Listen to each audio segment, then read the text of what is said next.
never guess the places that I've been. You never guess the places that I've been. 'Cause everything is like a dream, yeah, but only in that dream that I live in. I'm never gonna let the day begin. Never gonna let the day begin. 'Cause everything is like a dream, yeah, but only in that dream that I live in. Oh, don't wake me up before you go, and I'll just make this bed my home. Oh, darling, please just let me sleep. Give me my dreams.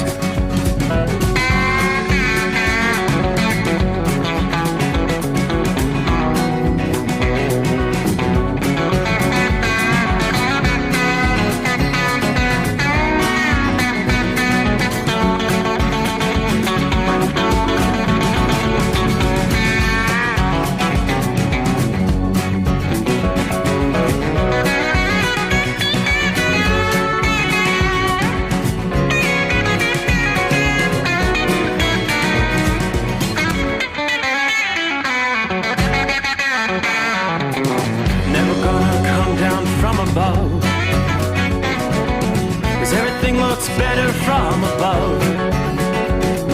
Nothing's ever as it seems, yeah, except in that world that I dream of. Never gonna lose the ones I love. Never gonna lose the ones I love.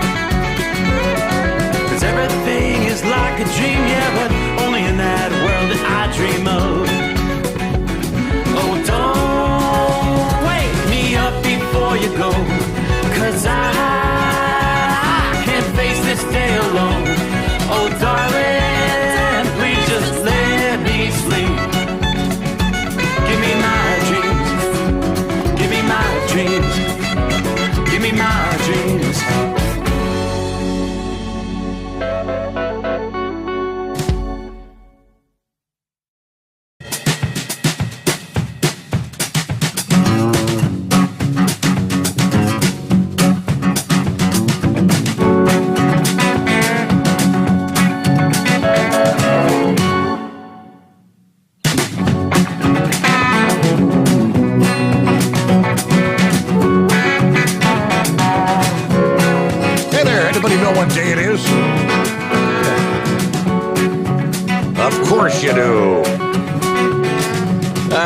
Eastern time zone. We close out a Tuesday. Hey, Mike.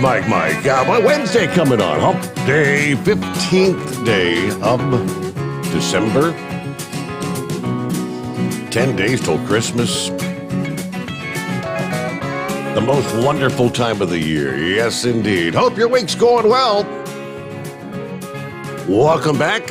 Welcome aboard another edition of the Steve Sommers Overnight Drive, live from the Hot Shot Secret Studios. Boy, a much milder night. If the thermometer be correct, it's a comfortable 51 degrees outside the Hot Shot Secret Bunker here in southwest Ohio. Yeah, the warm air has been sweeping up through the central portions of the country.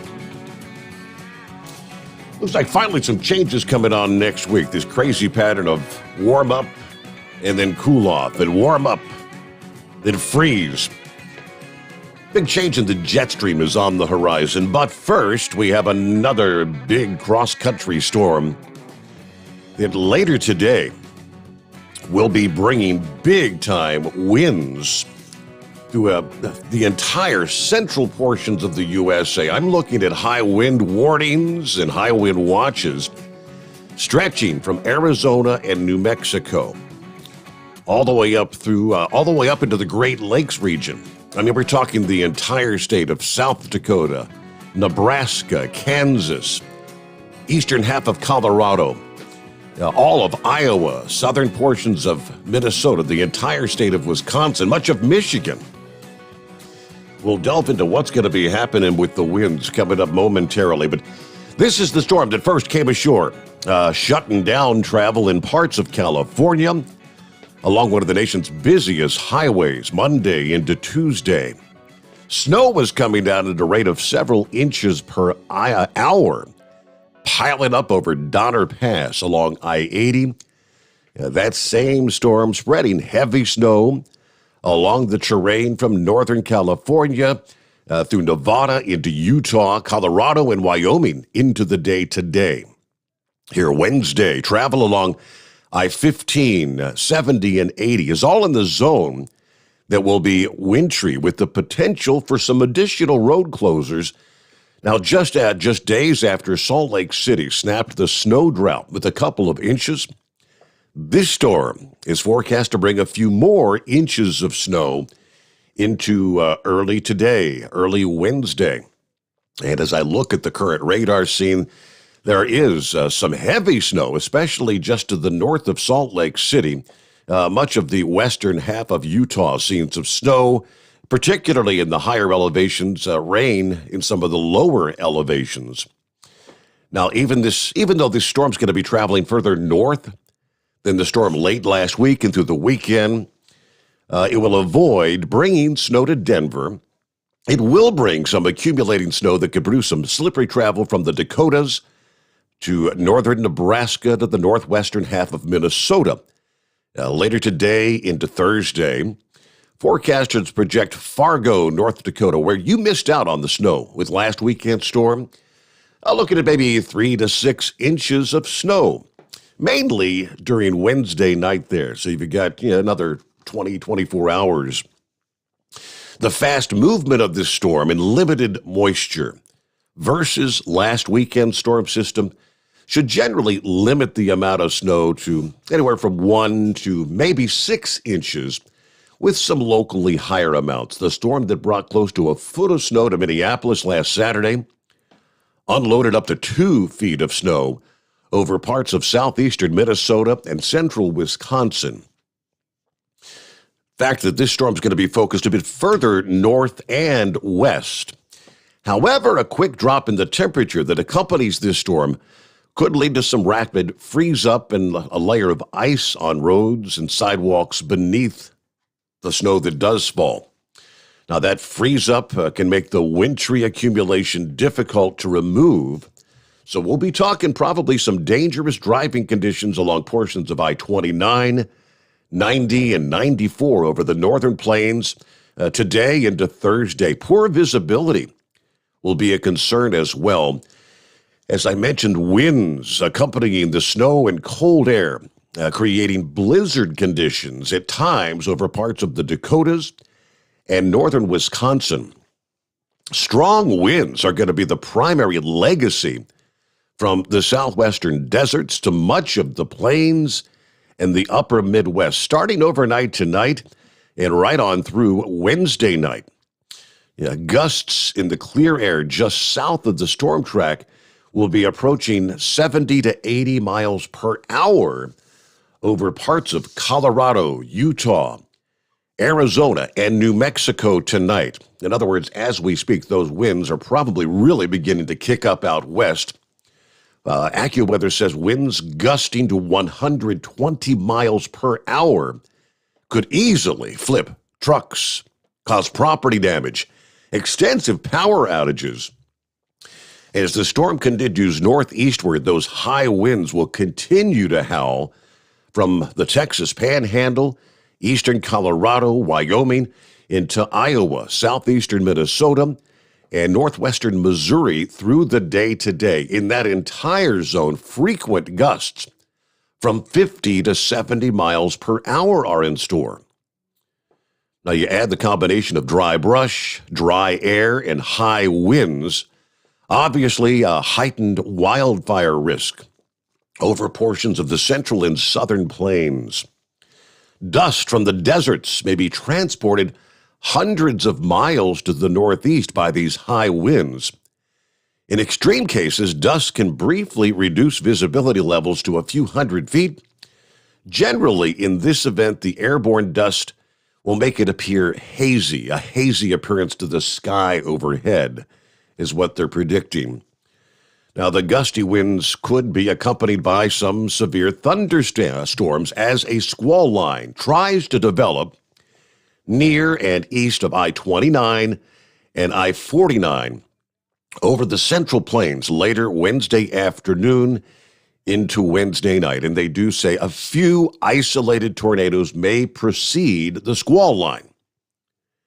Now, in the wake of the storm, the dramatic seesaw temperature pattern that we've been talking about, that's become kind of the norm here in the first half of December, that's going to come to an end. Instead, a relatively fast west to east flow of air is going to set up over the northern half of the nation for the rest of the month. That pattern likely to continue producing some opportunities for some snow, brief episodes of gusty winds, as mild Pacific and cold Canadian air try to change hands. But these rounds of weather extremes where you see temperatures 20 to 40 degrees above average should come to an end in the northern half of the nation, which could also reduce that potential for more tornadic activity further to the south. So that would be good news as the cleanup continues, especially after the weekend's devastating tornado outbreak. We're less than a week out from that. And yes, there will be the risk for some stronger storms unfolding later today. Now, all weather situations that spark severe weather are different. And the setup for severe weather from later today into Thursday evening across the central states will be distinct from last week's pattern. Even though the storm will be similar in strength to the cross-country storm that ignited that outbreak last week, this system's going to be tracking hundreds of miles further north than the predecessor. That factor alone will bring significant differences in the behavior of severe thunderstorms. Due to the northward track, the storm this week will be far removed from all the rich supply of Gulf of Mexico moisture, which is one of the key ingredients to fuel severe weather. Last Friday, there was that strong, low-level jet stream that rapidly brought moisture into the middle Mississippi, lower Ohio, and Tennessee valleys. Now, some moisture will be drawn northward early Thursday, but not at the pace or the extent that we saw with last Friday. The most significant push of moisture may occur after the primary threat of severe weather actually passes by. But there will be a large zone, a broad zone of strong, damaging winds that can occur where even the rain does not fall from the desert southwest to portions of the plains and Mississippi Valley. Winds outside of the thunderstorms can top 60 miles per hour in many cases, which obviously strong enough to cause power outages, property damage, the risk of fast-moving brush fires in areas where the conditions are dry. These strong winds will pull in mainly dry air from about 1,000 miles away in the deserts of the southwest, rather than that moist air from the south. Now on into Wednesday night. So here we look at the intensity of the storm will likely set off some stronger storms later this afternoon and evening for the easternmost portions of South Dakota, Nebraska, and Kansas to much of Iowa, southern Minnesota, western and northern Missouri, while a few isolated tornadoes cannot be ruled out as those first individual storms fire up later today. The main threat from these very fast-moving storms is going to be the high winds, straight-line gusts, as the storm quickly transports strong winds from aloft down to the surface levels. Now, these severe storms with high wind gusts are going to form a long, skinny line that will progress quickly to the south and east Wednesday night into Thursday. Storms that may reach the shores of Lake Michigan and the Mississippi River along the borders of Iowa, Illinois, and Missouri after dark Wednesday night. We'll be watching for Milwaukee to Green Bay, Wisconsin, Chicago to St. Louis. Could be hit by storms with some strong winds, enough to cause property damage down trees and trigger some power outages later on Wednesday night. Yeah, since the storm system and much of the wind energy with it is going to lift northward into Canada by Thursday, the forward speed of the front sparking severe thunderstorms probably going to slow down and weaken as it approaches a zone from southern Ohio southward into central Arkansas. Now, there's still the potential for some gusty, isolated severe thunderstorms from Thursday to Thursday night. Even though most of the storms will be sub-severe by that point in time, the mere effect of thunder and lightning, along with gusty winds and downpours, could probably have a lot of people on edge as they're picking up the pieces from last Friday night's tornadoes. Now, another potential problem may arise due to the front's forward speed, which will eventually slow down to a crawl. The setup from later Thursday to the first part of the weekend has the potential to bring repeated showers and thunderstorms, or at least persistent rounds of drenching rain in some areas. We're talking a general 1 to as much as 4 inches of rain in a zone stretching from northeastern Texas and much of Arkansas to southern Indiana and northern and western Kentucky. Some areas could see up to maybe 9 inches of rainfall in isolated areas. So undoubtedly, that's going to be a major hindrance to the operations in the wake of the devastating, deadly tornadoes in some of the same zone that will be looking at these heavy rains and maybe even some isolated flash flooding, just adding insult to injury. Now, the front will stall as the tremendous warmth dominates over the southeastern USA and more seasonable air begins to expand from the northern plains to the upper Midwest as well as the Northeast. So some of our travelers' weather tonight, yeah, we can see the snow area, central portions of Montana, on down into southeastern portions of Idaho. Heaviest snows now falling over the western half of Utah. You transition to rain there in northwestern portions of Arizona. Rain from east of Las Vegas, headed toward Grand Canyon. Most of the rain now just pushing to the east of Lake Havasu City. We'll probably see some lighter rain pushing through the Phoenix area, maybe overnight tonight. Over toward the Midwest, there is a line of lighter rain, just some shower activity. We saw a few showers pushing through the Chicago area a few hours ago. Yeah, a line of light rainfall along the Illinois-Indiana line from north to south through most of the state, along the state line there. Great to have you on board. Again, hope your week's going well as we make our way into midweek here, 15th day of December. Hello to Heavy D. Good to have you on board. Roy is with us. Hello to Zorro. Morning, Steve. When's it going to snow in Atlanta? Zorro, I don't see any snow in the offing in Atlanta in the foreseeable future. At least what we're seeing on the maps right now. Chevy Guy, copy the mail. Richard, morning from Central Florida, where it's 67 degrees at this hour. Grand Rapids checking in. There's John Ferguson. Buckwheat, good morning, Steve, and all the Hot Shot Secret crew out there. Be safe this morning. Hello to Kim. Morning, Steve. We've got 50 degrees in LaPorte, Indiana. Bidu checking in. Timothy's on board for a bit here. Let's see. Country Bumpkin checking in from Jacksonville, Illinois. Morning, Overnight Drive Nation. Happy Hump Day. Hello to Lori Glory. Morning, Steve, and all. It's 35 in South Buffalo at this hour. Hope everyone has a great night out there. Let's see here. From FSC Trucking. It's good revenge as an owner-operator to be paid to haul a heavy truck wrecker. It's much better to see one in my rear view on my trailer, okay?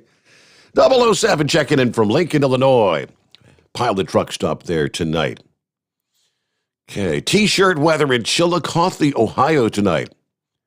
Had to put the Carhartts back away. This weather is crazy. Yeah, we're counting down. What are we looking at? Actually, we're less than a week from the official arrival of winter next Tuesday. Morning, Steve. Happy hump day. There's Tank, 41 degrees here in Arizona with a bit of rain and a little snow. Headed back east toward the home 20. Everybody truck safe. Have a great day. Morning, Steve. The Southern Wisconsin milk hauler checking in. Headed to Missouri. There you go. Good morning. Captain Ron checking in. 65 degrees rolling through Ocala, Florida this evening. Will we see more meteors tonight? The peak was last night, but I do know that I actually saw a few there the Monday night into Tuesday morning before the peak. It was a great show last evening. Every time I'd step out, I'd see two or three in just a few minutes time, and it's pretty crazy. Almost every meteor that I saw was almost like tears coming from heaven, from moving straight down. Yeah, rather than those fast-moving streaks from west to east or vice versa. But they were beautiful, mostly green hues, the colors I saw last night. All right, we'll get some of our other listening friends checking in here around the country. Our number, 844-844-3388. The Steve Sommers Overnight Drive live from the Hot Shot Secret Studios. Live from the Hot Shot Secret Studios, the Steve Sommers Overnight Drive. You work hard. You deserve a seat that works just as hard as you do. The Bostrom T-Series seat has provided drivers with comfort for millions of miles over the past 3 decades.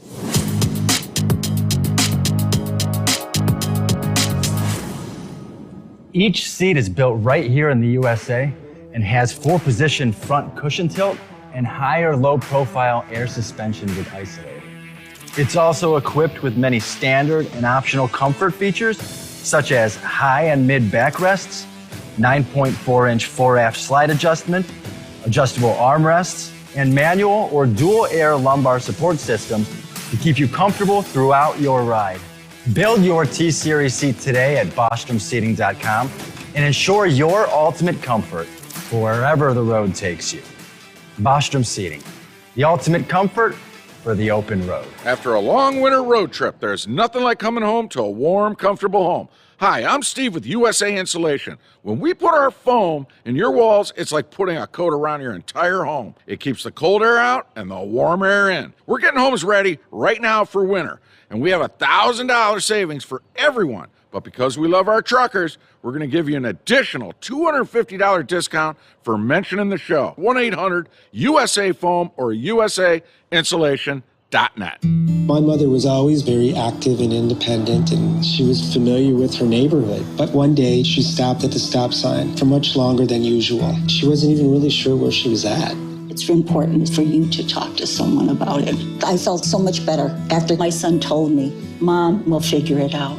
When something feels different, it could be Alzheimer's. Now is the time to talk. Visit alz.org/ourstories to learn more. A message from the Alzheimer's Association and the Ad Council. Because Channel 19's a little congested. Call Steve now at 844-844-3388. The Overnight Drive. Yes, indeed, and we'll get your calls coming up here momentarily. Looking at 21 past the hour. Hello to Dogbone. Got your email a little bit earlier. Good morning, Steve. I'll be listening once again tonight. Starting tonight's trip out from Corbin, Kentucky. The plan was to head directly to Charleston, South Carolina to pick up for Chattanooga. But the heavy lifts are down. And my tank never made it to the heat pad, so looks like I'll be stopping at the home 20 around Columbia, South Carolina, about the time you'll be signing off. All right, thank you for checking in. Current temperature in Corbin is a balmy 48 degrees. All right, good to have you on board there, Dogbone. Flip back over to Santa Claus on board. Hello, Steve. I'm getting a few things done at the Ontario, California Petro at this hour. Any drivers out here at the Petro, come on by and say hello. I'm at bay number 1. All right, Santa Claus out. Hello to Pappy. Good to have you on board here. David says, greetings from Niagara Falls. If you're interested, check out the story of the guy who took a Tesla and put a Chevy V8 in it. Why? Well, he says because he could. That's why. All right, whatever floats your boat, right? Good morning from Gary, Indiana. John with us there. A little bit rain, he says. Buckeye Boy checking in from Ackworth, Georgia. 46 degrees, got delivered in Duluth. Then ran to Birmingham to pick up and got back to the home 20 about 7 o'clock in the evening. Got a dentist appointment tomorrow. Then I had to unload in Tucker. Looks like I'll be heading to Texas over the weekend for Monday. Have a great night, everybody, and be careful out there. Thank you for listening in. There's Kentucky Ken. Good morning, Kentucky Ken, checking in from Kennesaw, Georgia. Got to be in Tennessee in the morning. There's the Michigan Madman. Great to have you with us. Some of our friends checking in. How about this tip of the hat to our hotshot secret nation out there? The press release, Mount Gilead, Ohio. Hotshot Secret recently honored with the award of Title Manufacturer of the Year by the National Tractor Pullers Association.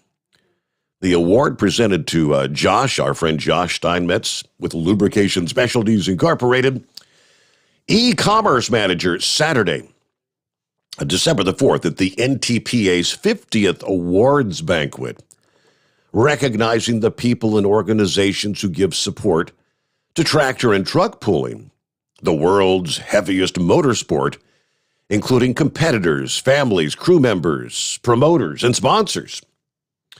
Now, Hotshot Secret became a sponsor of the NTPA truck and tractor pulling last year under a 3-year partnership which designates Hotshot Secret as the official fuel additive of the National Tractor Pulling Association. Now, we know this, but I'm just sharing the press release. Hotshot Secret, manufacturing a full line of fuel and oil additives, including Diesel Extreme, which was named by Truck Trend on MotorTrend.com the best overall diesel additive in the game, and is the fastest growing performance lubricant brand in the USA. Hotshot Secret came aboard a couple of years ago, and almost immediately competitors with diesel-fueled vehicles in both tractor and truck categories were eager to familiarize themselves with the array of products, so says Greg Randall, the NTPA executive director. What our competitors discovered was that Hotshot Secret had applications for power, performance, and lubricity needs, both of which are paramount in our high horsepower world of tractor and truck pulling. Well, the results were being realized on the track by those using the products. Now, by earning the Manufacturer of the Year award from our association, the secret is out. Hotshot Secret proving to be an important component to the equation to increase and add reliable power. We appreciate their involvement with the NTPA. We're excited to see what else is formulated to help our sport. So, yes, indeed, that was a big evening for Josh there at the NTPA Awards. You know, Josh is the one, I think he really pushed to get Hotshot Secret involved with the National Tractor Pulling Association. So, what a great partnership there, right? All right, let me jump up here. Let me see. Is that Dingbat? What's going on, Dingbat? You got a traffic update for us? It sure is. I sure do. Do you hear me? Lay it on us. What's going on out there? Well, you know I go from Memphis to Nashville, Tennessee, correct? Yes. From mile marker, I should say exit 80, going 40 eastbound to exit 87 is down to one lane. Stay in your far left lane. Left lane.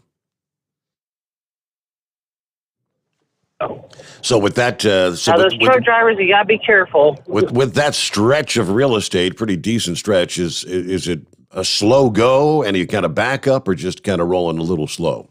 It's not like a 6-minute delay. Okay, it's not too bad. Not too bad. That's 40 eastbound and westbound. Both directions. All right. I guess they got construction going on. Both directions. Yep. Yes. I go through it every night. Okay, good times out there. Congratulations to Hot Shot Secrets. I'm proud of them. That's a pretty cool award, a pretty good designation, and that's kind of the way the word of mouth spreads. You've got one competitor that seems to have there's a little bit of an advantage. What is it? What is it that they're doing that we're not doing? Yeah, and that's the name of the game. And in all, whether it's truck and tractor pulling, straight line racing, circle track racing, they're all looking at who's doing what to gain that little advantage. Because in some of these motorsports, hundredths of a second can make the difference in a win or a loss. We all know that too well. All right, what else are we looking at? We'll get to some of our other industry headlines. I did get an update where some other LTL carriers officially have stepped forward and they're looking to recruit some of those drivers, looking to scoop up more than some of those 2,100 drivers and employees who are going to lose their jobs right before Christmas. And we got the update from FreightWaves this past day. That'll be our top industry headline coming up here, and so much more just ahead as we make our way into a Wednesday midweek coming on. It is the Steve Summers Overnight Drive live from the Hot Shot Secret Studios. USA Radio News with Tim Berg. The governor of Kentucky says there are over 100 people still unaccounted for in the aftermath of severe storms that brought tornadoes to the state. As of now, 74 people are dead, with 12 of them being children. This as Senate Minority Leader from Kentucky, Mitch McConnell, says people are helping each other out in this time of need. I don't think we have a single person who's without a home to go to. Even if they lost their own home, they're going to neighbors, to friends, to State Park near there. We believe we've got shelter for everyone. The University of Pittsburgh School of Medicine releasing a study saying 34% of children in the United States had insufficient or unreliable health insurance prior to the start of the COVID-19 pandemic. This is USA Radio News. Learn how thousands of smart homeowners are investing about $1 to avoid expensive home repair bills. John, a former non-customer, said, "My air conditioner broke and I had to spend $1,900 to fix it." Jeff, a customer, wrote, "My air conditioner broke and I got a new one at no out-of-pocket cost." Mary, a former non-customer, wrote, "My heating system stopped running. I had to spend $3,000 to get a new one." Lisa, a customer, wrote, "My heater stopped working. I got it fixed at no out-of-pocket cost." For about $1 a day, you can have all the major appliances and systems in your home guaranteed fixed or replaced with HSC's home warranty coverage. Call now, and the first month is free. If the lines are busy, please call back. Call now, 800-238-9182, 800-238-9182, 800-238-9182. Again, that's 800-238-9182. You're listening to the Overnight Drive with Steve Summers. Drivers, you demand that your equipment's reliable and dependable, and that also applies to your headset for communication. Well, our friends at Stellar Electronic have you covered. The Pluto Duo headset bundle is the best communication headset you can find in the industry. No matter the challenging environment you're driving in, the Pluto headset will make you sound crystal clear all the time thanks to their 99% noise cancellation. And the Duo's not only a stereo converter for the headset, but also a power bank so you can charge as you go. Learn more at StellarElectronic.com or visit them on Facebook.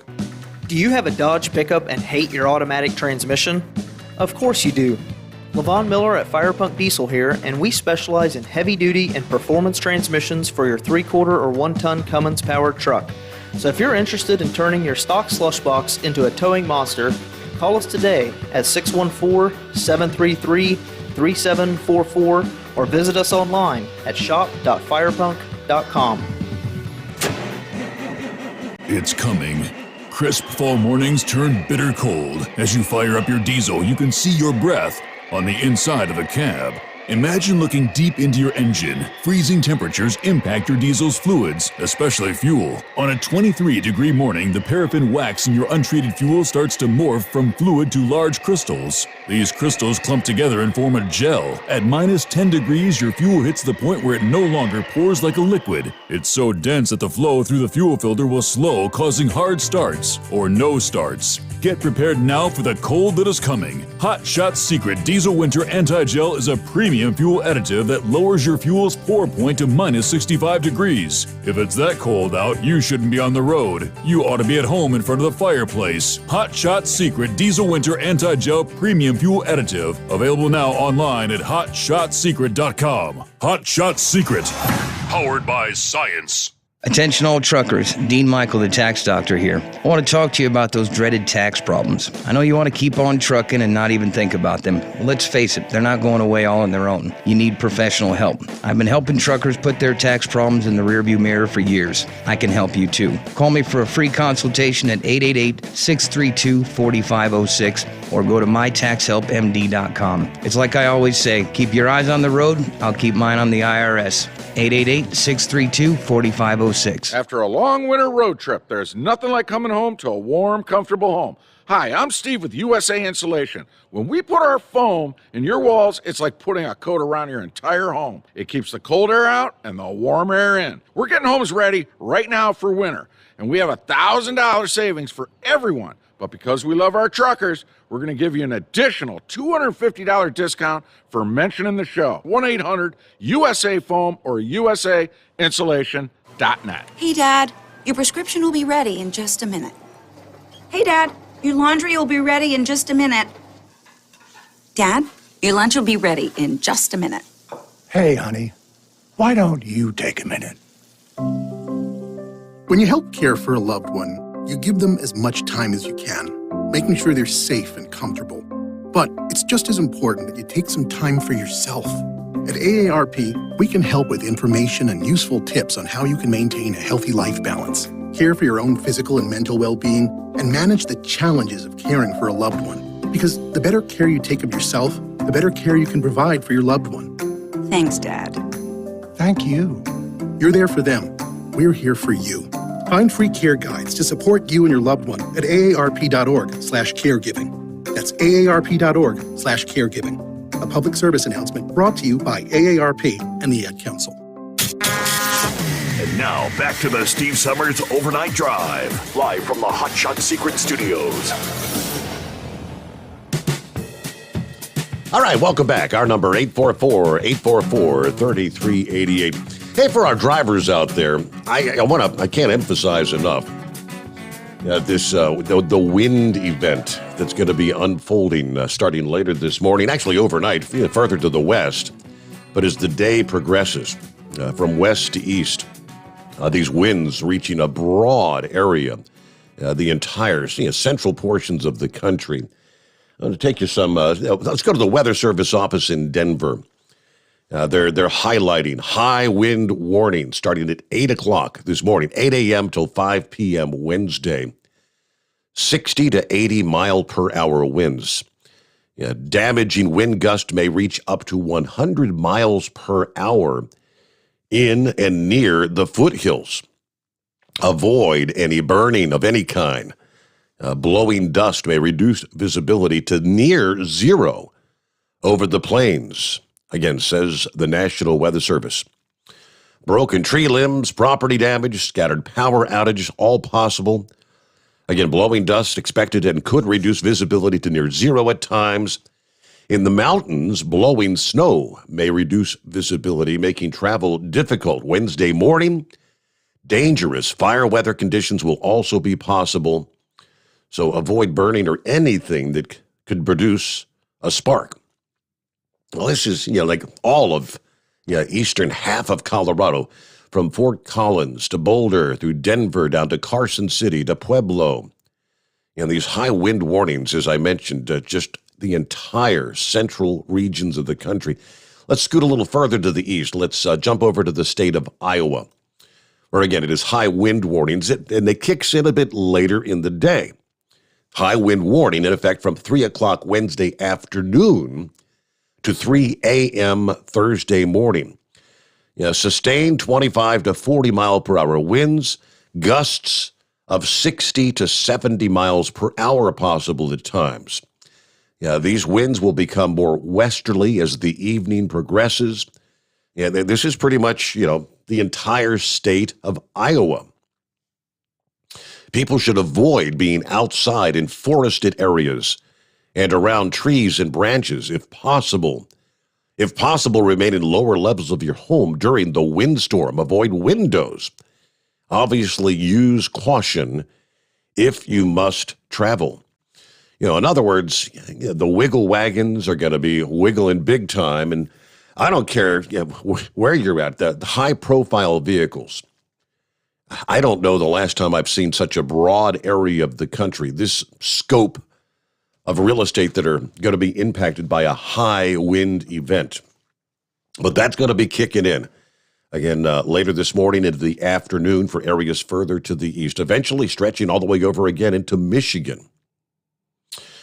All right, other LTL carriers have stepped up their recruiting efforts over the past few days to try and scoop up those drivers and employees who will be losing their jobs.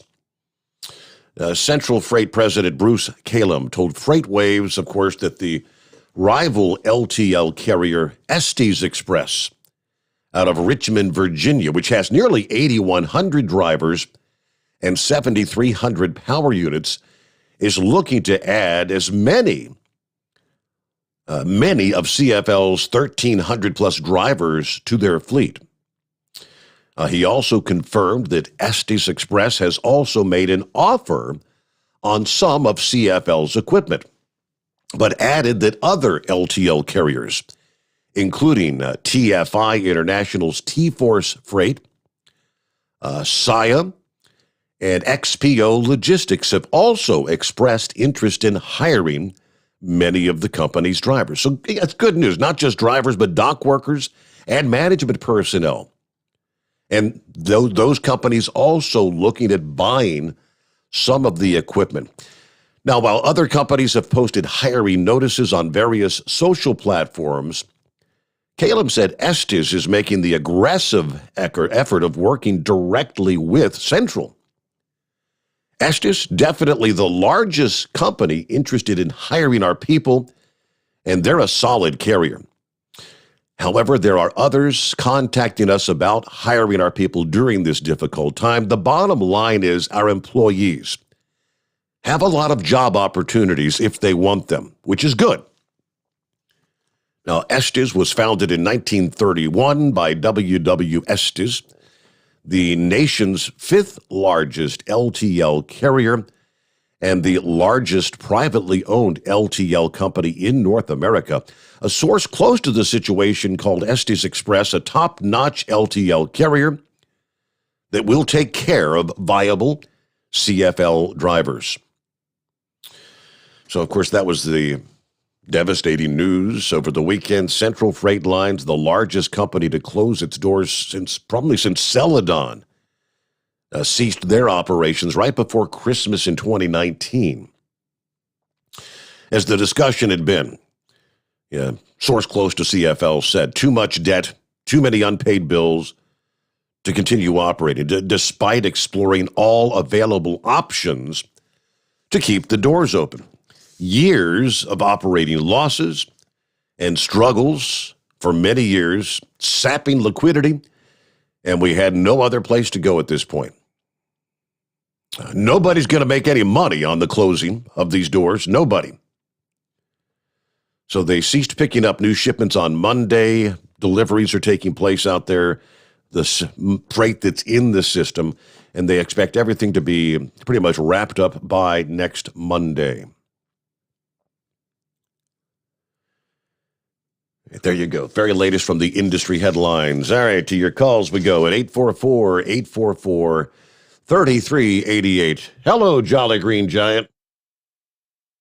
Good morning, Steve, and Humpty Dumpty Day to all the cartoon characters out there. I take my hat off to Estes and those LTL carriers stepping up the plate to hire all these employees, including management and dock help. I would imagine the mechanics too. I take my hat off to them. It's wonderful to hear these companies stepping up to the plate to help these people out. Right. I also wanted to tell you on a happier note, and well, I don't know if it's happy, but I was talking to my sister last night, who's got, her and her husband both have hybrid cars, and she said that a couple 2 or 3 weeks ago, they drove to the airport there in Indianapolis, Indiana, to fly down to Florida. And they drove her car, and when they got back to get in the car, they turned the key and it wouldn't start. So they had to jump start it to get home. Well, here to find out, the battery was out on this hybrid car. So they had to replace the battery. Now, get this. My sister said what happened was basically, she said she did not know. They did not tell her that they have to drive these hybrid cars on a regular basis to keep that battery charged up. When you don't do that, eventually the battery goes out. Mm-hmm. And that's what happened to her. So, America, this is what you can expect with the new electric cars. So, all you older people out there that are retired, if you think you're only going to use that car about once a month, I beg your pardon, you'll probably end up replacing that battery a lot more often. So, you're going to be paying me $5,000, $10,000 replace that battery. Also, I want to get back to the tornado Friday. I want to talk about that a little bit. It's amazing that more people did not get killed. What's amazing is there's still 100 people missing. No doubt they're probably under the rubble of some of those houses and factories that got knocked down. So my prayers are with the family and with the people that have suffered through all that. I applaud the government for investigating Amazon and probably, no doubt in my mind, that candle factory for not allowing those people to go home. I think that OSHA needs to investigate. I was talking to somebody last night, and they were talking about, I heard it on your show about, I think Brain Dead was talking about Yellow Freight and what they do in that situation. I applaud Yellow Freight for the employees, keeping their employees' safety number one in their mind. I take my hat off to Yellow Freight. I know our company also had very similar procedures, and I think it's kind of ridiculous in those kind of situations that employees that were afraid should have been allowed to go home. In fact, they should have shut those factories down. What they should have done. So I applaud OSHA, and I hope that they prosecute and fine these companies for some of the negligence on management's part. Well, but either way, that's all the that's kind of vegetables I got. You're kind of assuming there was negligence involved. We don't. I mean, every company has a policy, right? They have to have some sort of protocol in place. You always, you have your emergency drills and whatnot to prepare for a fire or a weather emergency. But you can't just, I don't know, if you're running a business, the factory lines are operating, and you don't know. No one could have actually.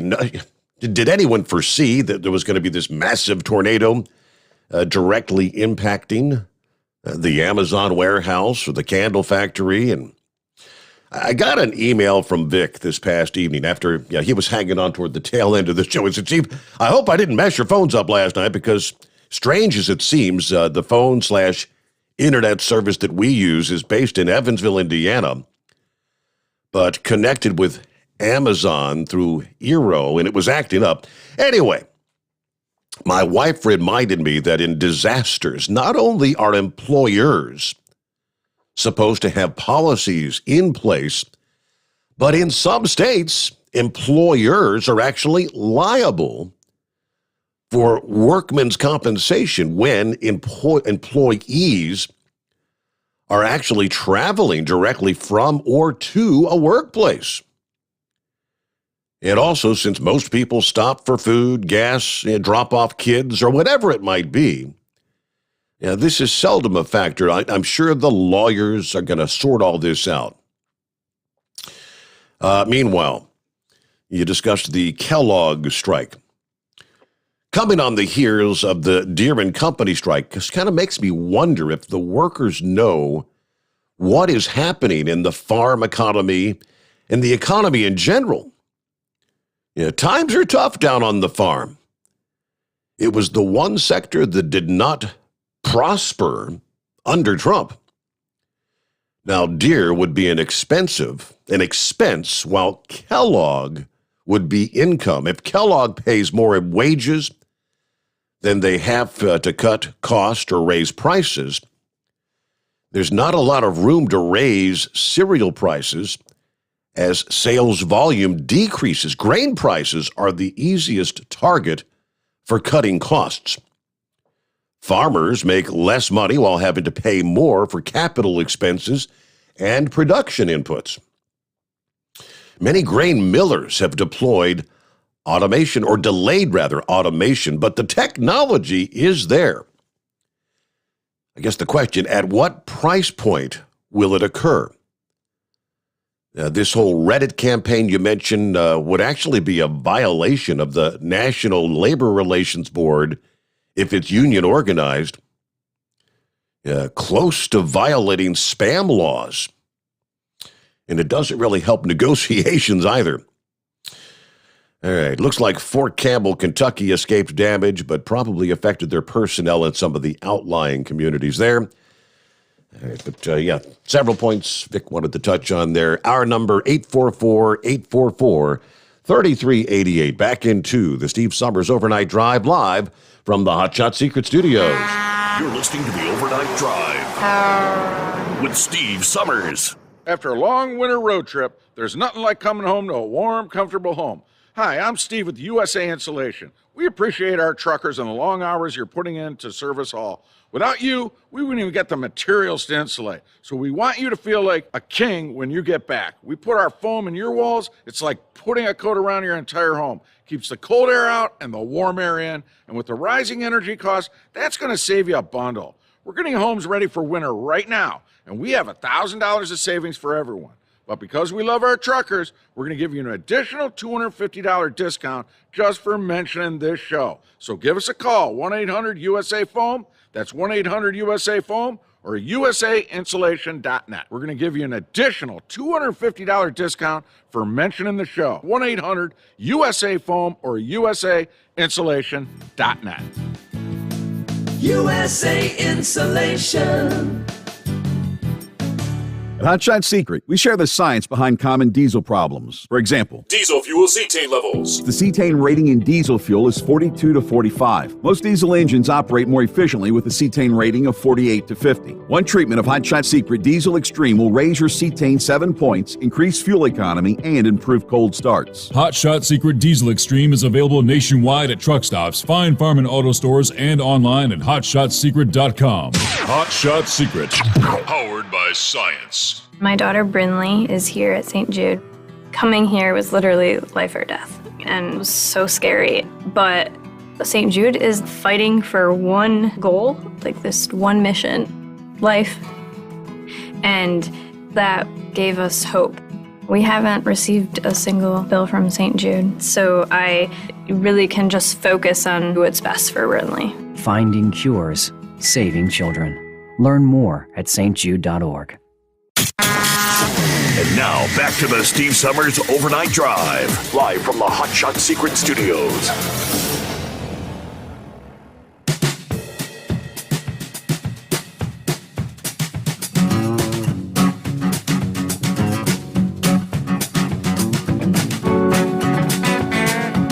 Meanwhile, interesting developments in this whole January 6th investigation that's been ongoing for several weeks now. From Western Journal. Did Liz Cheney just accidentally own herself in the entire January 6th House panel by trying to own Team Trump? It appears she did. The Wyoming congresswoman, who I suppose we still have to say is a Republican, even though she's no longer considered one by the Republicans in her own state, has gone full turncoat since the 2020 election after previously presenting herself as a staunch loyalist to former President Trump. We might say she's gone full circle in her and the January 6th committee's ruthless campaign against Mark Meadows, the former congressman who served as Trump's chief of staff, who they're recommending be held in criminal contempt over his refusal to comply with their subpoena. Essentially, what Cheney just did was accidentally prove there was no insurrection. On Monday, the New York Times reported Cheney actually read aloud text messages sent to Mark Meadows from Donald Trump Jr., Fox News host Laura Ingraham, Sean Hannity, Brian Kilmeade, as this so-called insurrection was underway. All of them urgently conveyed the need for the then president to publicly and firmly condemn the violence as it was getting out of hand. In doing so, essentially, she accidentally revealed that Trump and his supporters were both surprised and concerned by the rioting and that there was a general consensus. It has to stop, and it has to stop now. So, not exactly an insurrection, more like what we've suspected all along. A small group of otherwise peaceful protesters violently barging into the Capitol, followed by less violent, opportunistic Trump supporters who just proceeded to mill around the building, take selfies and videos, perhaps rather misguidingly hoping that the election would be lawfully overturned within the halls of Congress by the lawmakers who had vowed to challenge it that day. As the messages that Liz read indicate, Team Trump recognized immediately this was a terrible event that needed to be stopped and denounced pronto. Let me see, a message. Trump Jr. writes to Mark Meadows, he's got to condemn this shish kebab ASAP. Trump Jr. wrote to Meadows, who replied that he was pushing it hard. Let's see. The younger Trump says, we need an oval address. He has to lead now. It's gone too far. It's got out of hand. Mark, the president needs to tell the people in the Capitol to go home. Laura Ingraham wrote, he's destroying his legacy. So what Liz was trying to say was these text messages leave no doubt that the White House knew exactly what was happening here at the Capitol. Well, yeah, and they also proved that the White House was swiftly setting the president up to respond, to condemn the violence and tell his supporters go home, which he did. The whole accusation against the Trump camp is that the Capitol insurrection was a deliberate insurrection attempt on the part of those seeking to overturn the 2020 election. That was the underlying claim behind the second attempt to impeach the former president. That Trump and his allies, in their consternation over the results of the election, seized their supporters on terrified members of Congress.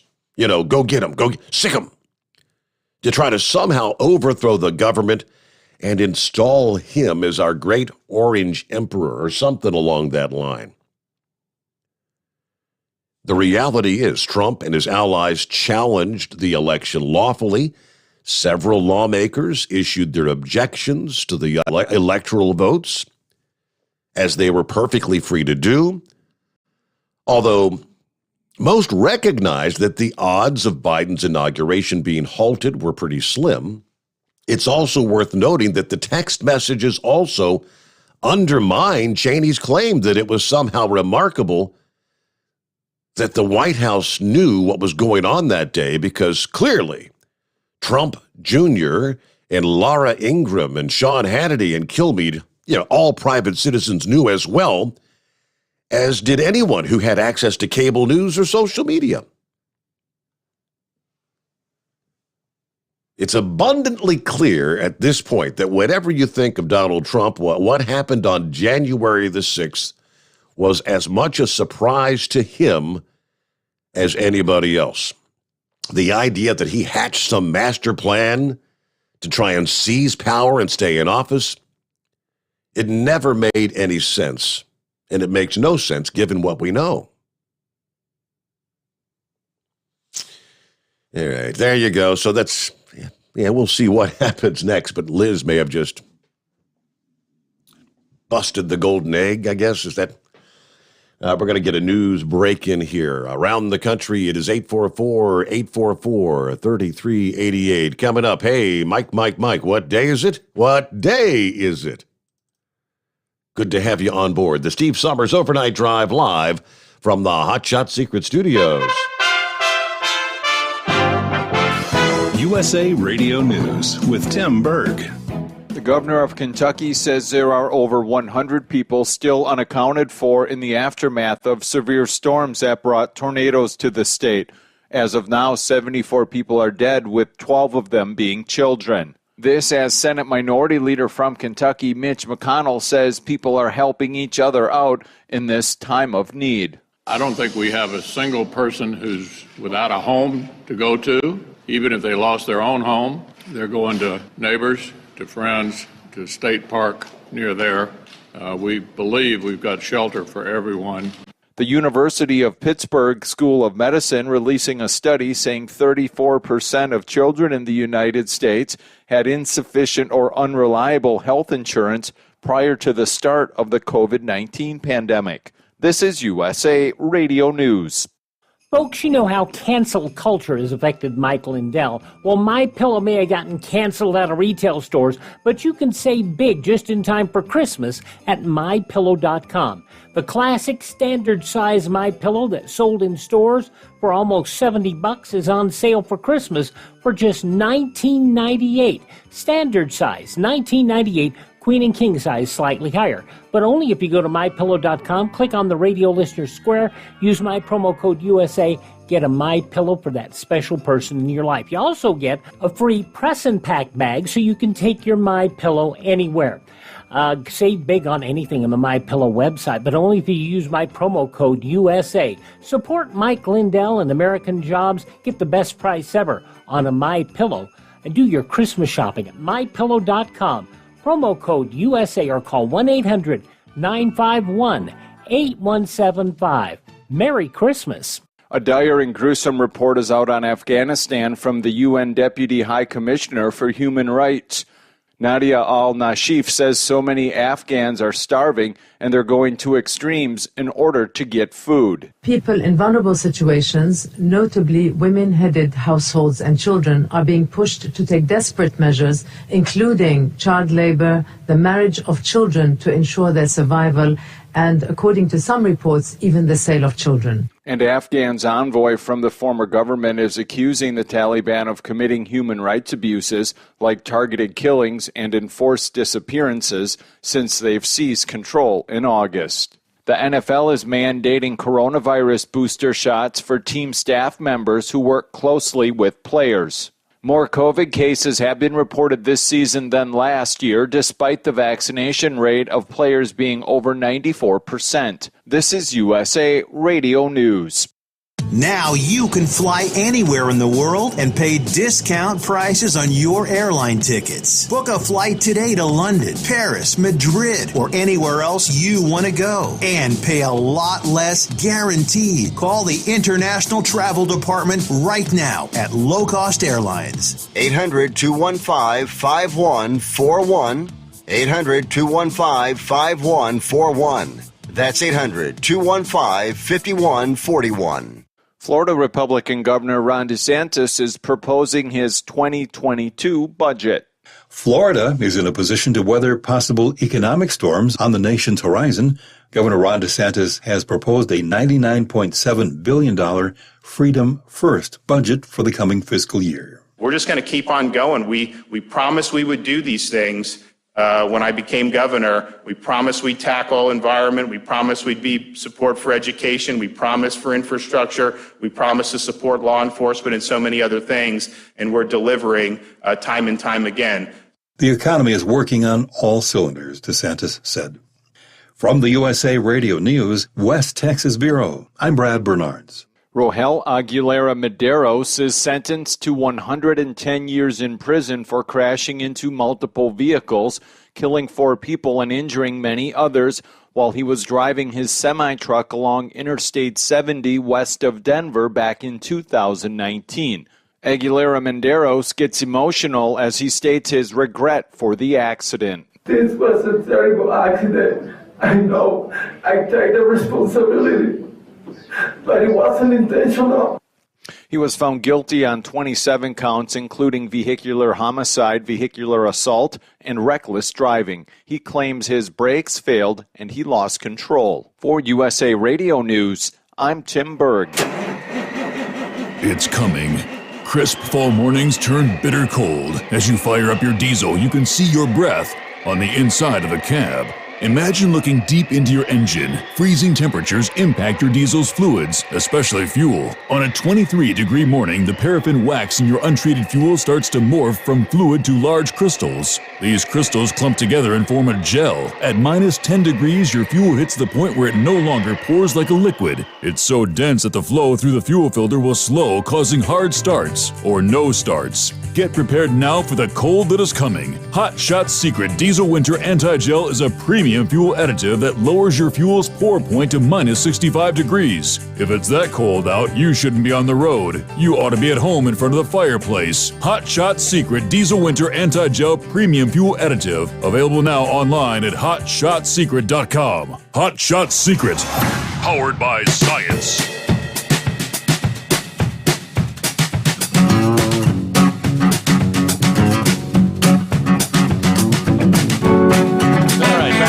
Hour number 2 off and rolling as we make our way into midweek. Good to have you with us.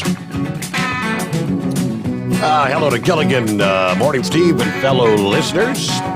Cold but clear in Whiteville, Virginia. We got 36 degrees. Hang in there, Gilligan. We're trying to send you some warmer temperatures. Pushing it your direction. Hello to Bart. Morning, Steve. 48 degrees here in Dayton, Ohio. There's some of that warmer air, right? Jimmy Jammer checking in. To add to what Jolly Green Giant was saying about Amazon, I know being a JB Hunt driver and I haul Amazon freight, a lot of times when it's stormy or there's thunder within like 15 miles, they'll shut down the yard and the warehouse. That's their policy. Okay? You know, they always say if you can hear the thunder, you're close enough to be struck by lightning. Obviously, they don't want people out there milling around, right? Don't want them getting struck by lightning. Hello to JR. 57 degrees, a little rainy tonight in Jacksonville, Illinois. Morning, got the porn star here, eastbound on I-20 in western Louisiana, where it's 73 degrees. Everybody have a safe morning out there. As we continue to learn more and more of the fallout and the discussions of the deadly tornadoes there in Kentucky, the death toll did not go up, surprisingly, this past day. Still at 74, but again, still, according to the governor, more than 100 people unaccounted for. Now, amid all the devastation, a lot of folks wondering, what can I do? For weeks and months to come, these people, the victims, are going to need as much help as possible. AccuWeather, the Weather Channel, a number of outlets, trying to break down. Here's what you can do if you'd like to offer help. There's obviously a number of charities on the ground doing what they can do. Undoubtedly, the American Red Cross always tops the list. And I'm very familiar. There are a lot of people who say the overhead cost, the bang for the buck, you make a donation, that too much of it goes to administrative costs and whatnot. I get all that, but you make your decisions as to who you want to donate to. But again, the Red Cross, to donate to those recovering from the Quad State tornado, as they're calling it. The Red Cross online, the Red Cross providing shelter, meals, water, emergency supplies, and health services, including mental health. Minimum donation amount is $10. Donations are tax deductible. They also accept donations by phone. To donate by phone or request assistance with donating, you can call the toll-free number 1-800-HELP-NOW. Another group called Global Giving, which has been responding to disasters since 2004 and raised more than $100 million in disaster relief funds since their formation, also accepting donations to aid Midwest states impacted by the tornado outbreak. Donations will initially go toward helping first responders meet survivors' immediate needs for food, fuel, clean water, hygiene products, and shelter. They would then shift their focus toward long-term aid once the immediate needs have been met there. That's, again, the group known as Global Giving. World Central Kitchen, WCK for short, which provides fresh meals to those impacted by disaster. They're currently taking donations to help the organization supply meals to those affected by the Quad State tornado. By Sunday, believe it or not, WCK was already on the ground in Kentucky, prepared to cook fresh meals in a food truck for those affected in the area. On Monday, the founder, Chef Jose Andres, said the organization had teams bringing meals across the storm zone and were identifying food needs. We continue to serve in the days and weeks ahead. All right, so World Central Kitchen, WCK. Another Feeding America organization. They've set up a donation page to help those needing food in Kentucky amid the tornado devastation. The company has mobilized efforts to provide ready-to-eat bags of food, which require no extra utensils or cooking, which can be difficult to come by. Team Western Kentucky Tornado Relief Fund was established on December the 11th by Kentucky Governor Beshear to provide relief to those affected by the tornado. Those donations will go to help on-the-ground efforts and provide relief to those who need help in rebuilding. Of course, you've got the Salvation Army using donations to provide food, drinks, shelter, emotional and spiritual support, and other emergency services to those affected, as well as first responders. Now, when donating through the Salvation Army, they say 100% of proceeds go toward the disaster relief of your choice. No fees are taken. 1-800-SAL-ARMY. SAL-ARMY. There are some websites you can go to. The Charity Navigator is one. There's another called Charity Watch. Then there's GuideStar. All sources where you can try to vet your charities and nonprofit organizations. They break down the whole thing about, as I mentioned, what percentage of your donation actually goes to on-the-ground relief and whatnot. So things you may be interested in. Hey there, what's going on, Horse Feathers? Morning, Your Honor. Yeah, I guess we should start out with, Go ahead. hey, Mike, what day is it? What day is it? Well, at least this week we do get to say Hump Day. Now, next Wednesday, will that be Hump Day? Because it's going to be kind of a short work week with Christmas Eve coming up on Friday. What is Hump Day next week? What's the deal with Christmas Eve? Well, it's a holiday. For who? Okay. Well, for me for one. Okay. All right. Well, I guess we'll have to do it Tuesday into Wednesday for you then. But for the rest of us out here, the holiday's Saturday. There's no holiday Friday. So yeah, we'll be working Thursday into Friday there without a doubt. Really? Be out there moving propane on Christmas Eve? Is that right? Yeah. Well, with Thanksgiving, the only day I had off was Thursday, and actually I was out at 10 o'clock Thursday night to get ready for Friday. So, wow, like you were doing your show prep there. Well, you would have been if you had Friday to work, but you're off for Black Friday.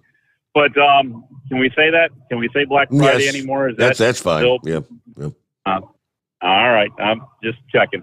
Hey, Jolly Green's statement there, and I understand, the need to pay attention to what's going on around you and that, but got to be careful what you start asking for. Remember a couple of years ago, Pennsylvania got the wise idea that, hey, they're predicting snow at Friday afternoon, so at 3 o'clock Friday, we're closing half the interstates in the state to commercial traffic.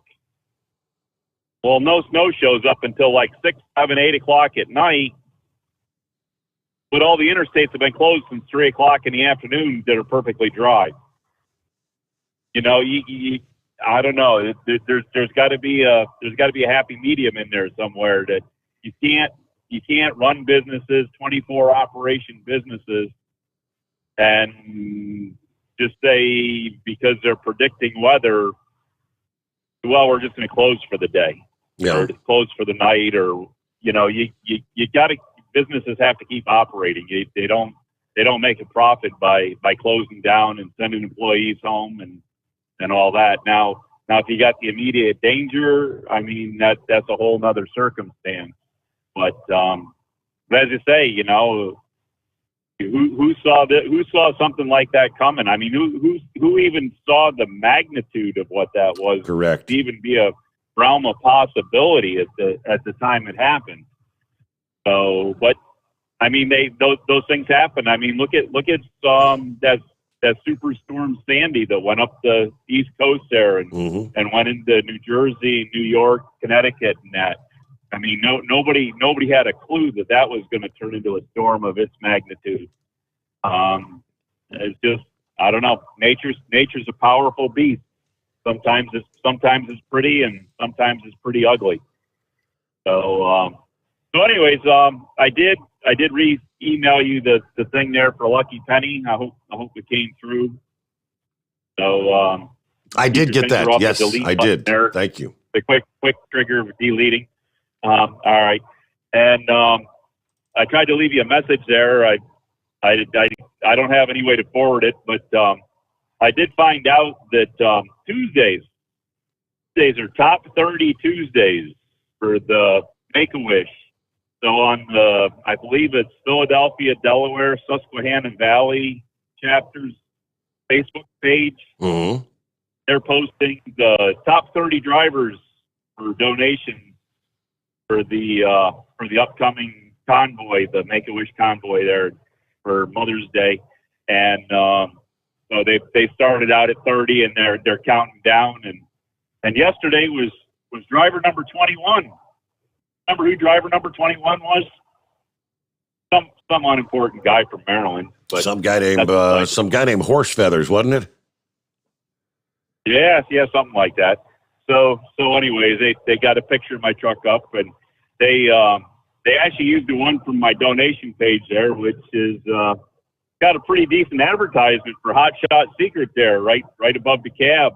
I got the bed up in the air and the banner on there for Hot Shot Secret. So I didn't know if I tried to leave Kyle a message and that, but as I say, I don't have any way to forward it or bring it up to send it on to people. So if you can get a hold of it, want to forward it, want to pass it along, I mean, they're more than welcome to use that in their advertising if they want. I mean, if they want to put that out there anywhere, or have something they want to put it up on, or anybody else wants to use it to help out the old Hot Shot Secret name or get things motivated a little bit, that it's there to use. So, okay.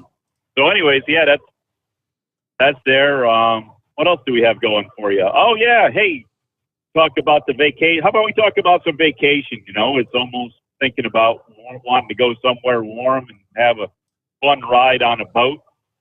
You hear about the carnival? I believe it's Miracle down there near Mexico. Yes. Had a female woman overboard. Yeah. Overboard, yes, sir.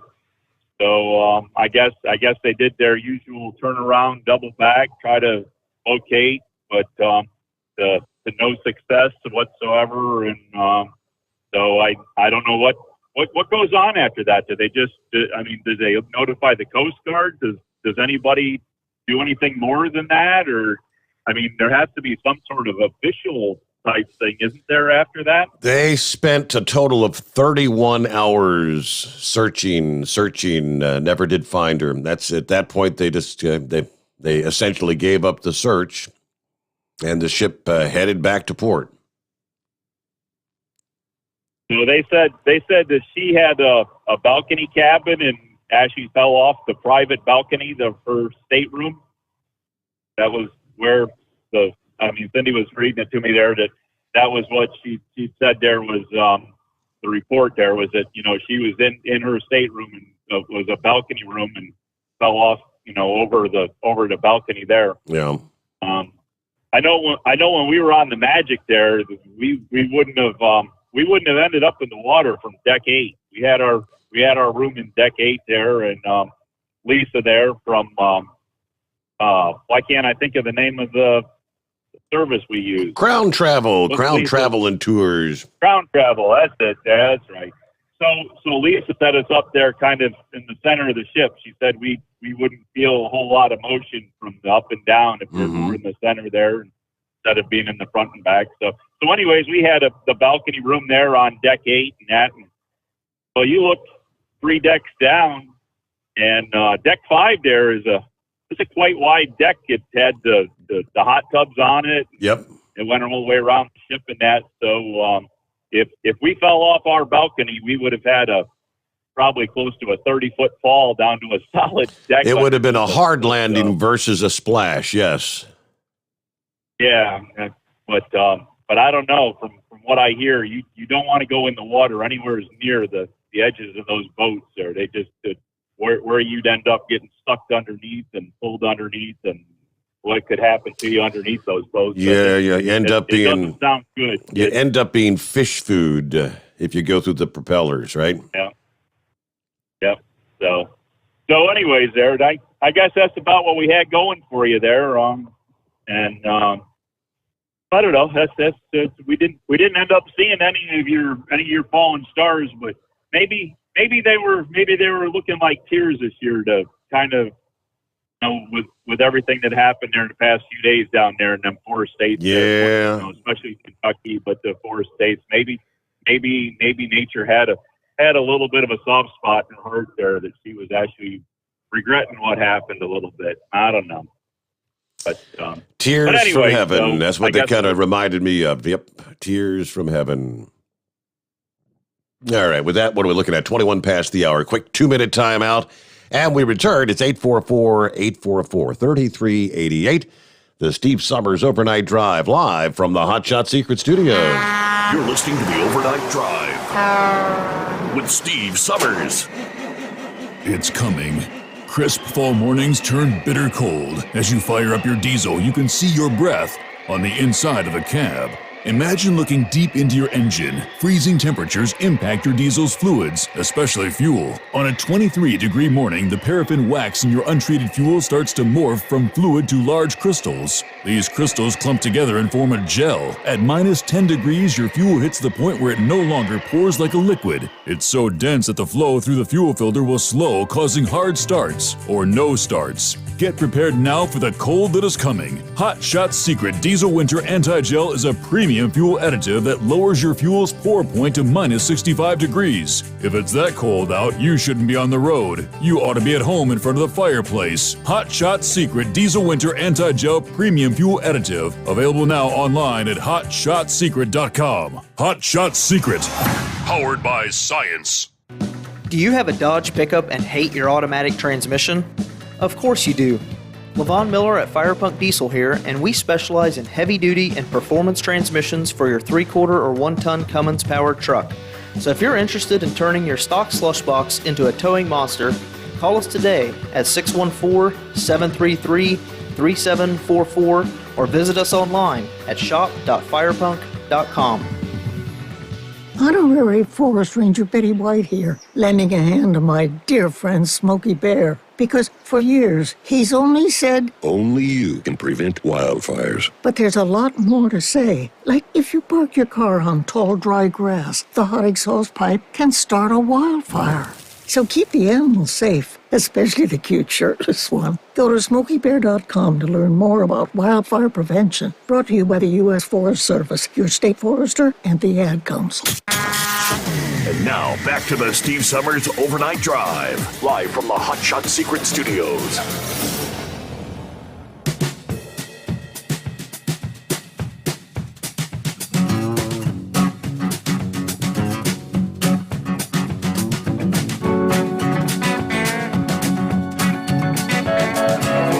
Yeah, we did last evening touch on the...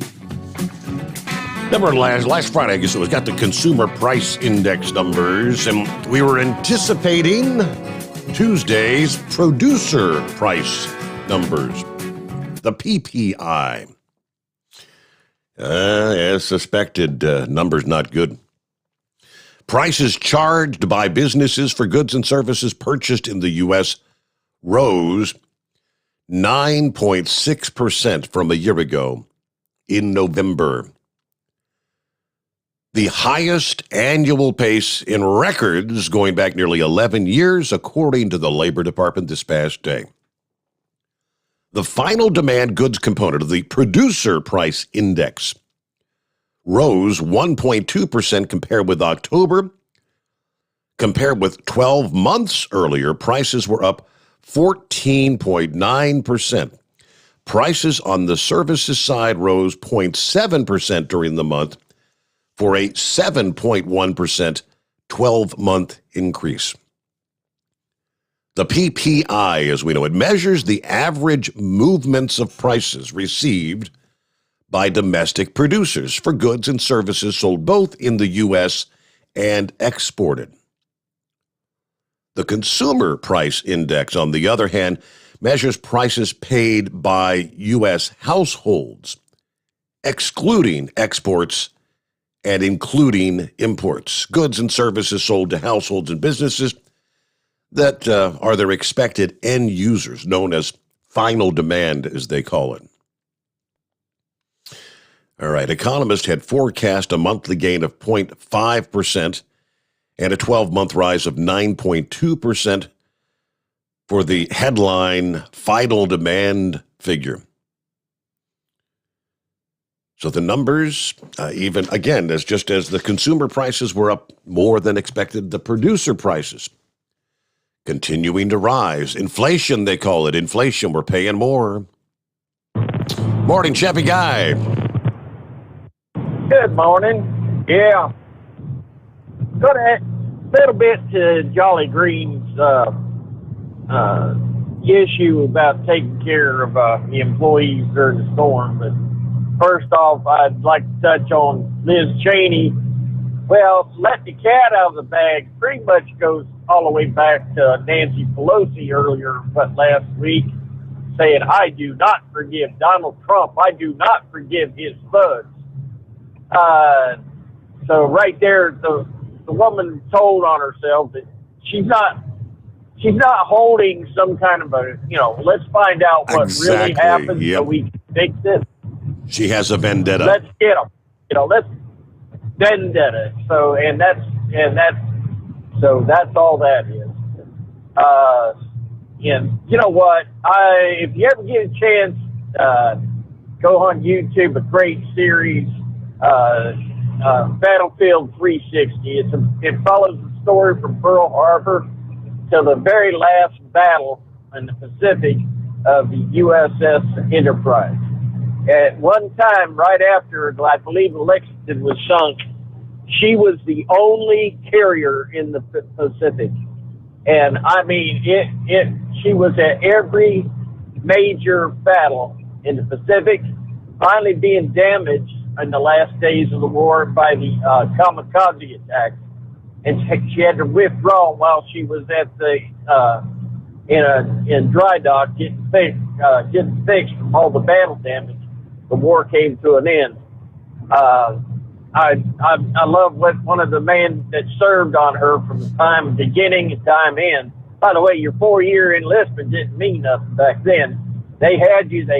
My former pastor joined in 1940. He joined the Army.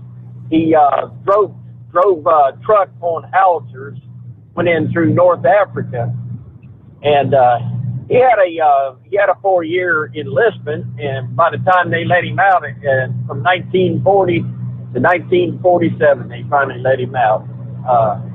They had you in the military. There wasn't nothing like that. You were there. But I love what this man said. He was a gunner on the Lexington or Enterprise. Pardon. He said, "Yes, I've seen a lot of death and destruction," but he goes, "But this country is worth it." And I'm sorry, I gotta wonder if that man right now sitting there and knowing what he went through, and knowing what the Democrats have done to this country. I mean, proof of election fraud, proof, Mike Lindell proved that the electronics fraud, proof that the man sitting in office right now very likely was installed. He was not elected. The man that was elected is being persecuted. So I'm telling you, you can't defile this country right now worse than what the Democrats have done to our, because what they done was rob the common man. But he said he felt proud and honored to fight for this country. It's a democracy where every man had a vote, and our system was set up where every man had a voice. And right now, the common man don't have a voice anymore, but we're going to get taxed for it. No representation with taxation coming our way. Now go back to the topic of protecting yourself in the storm.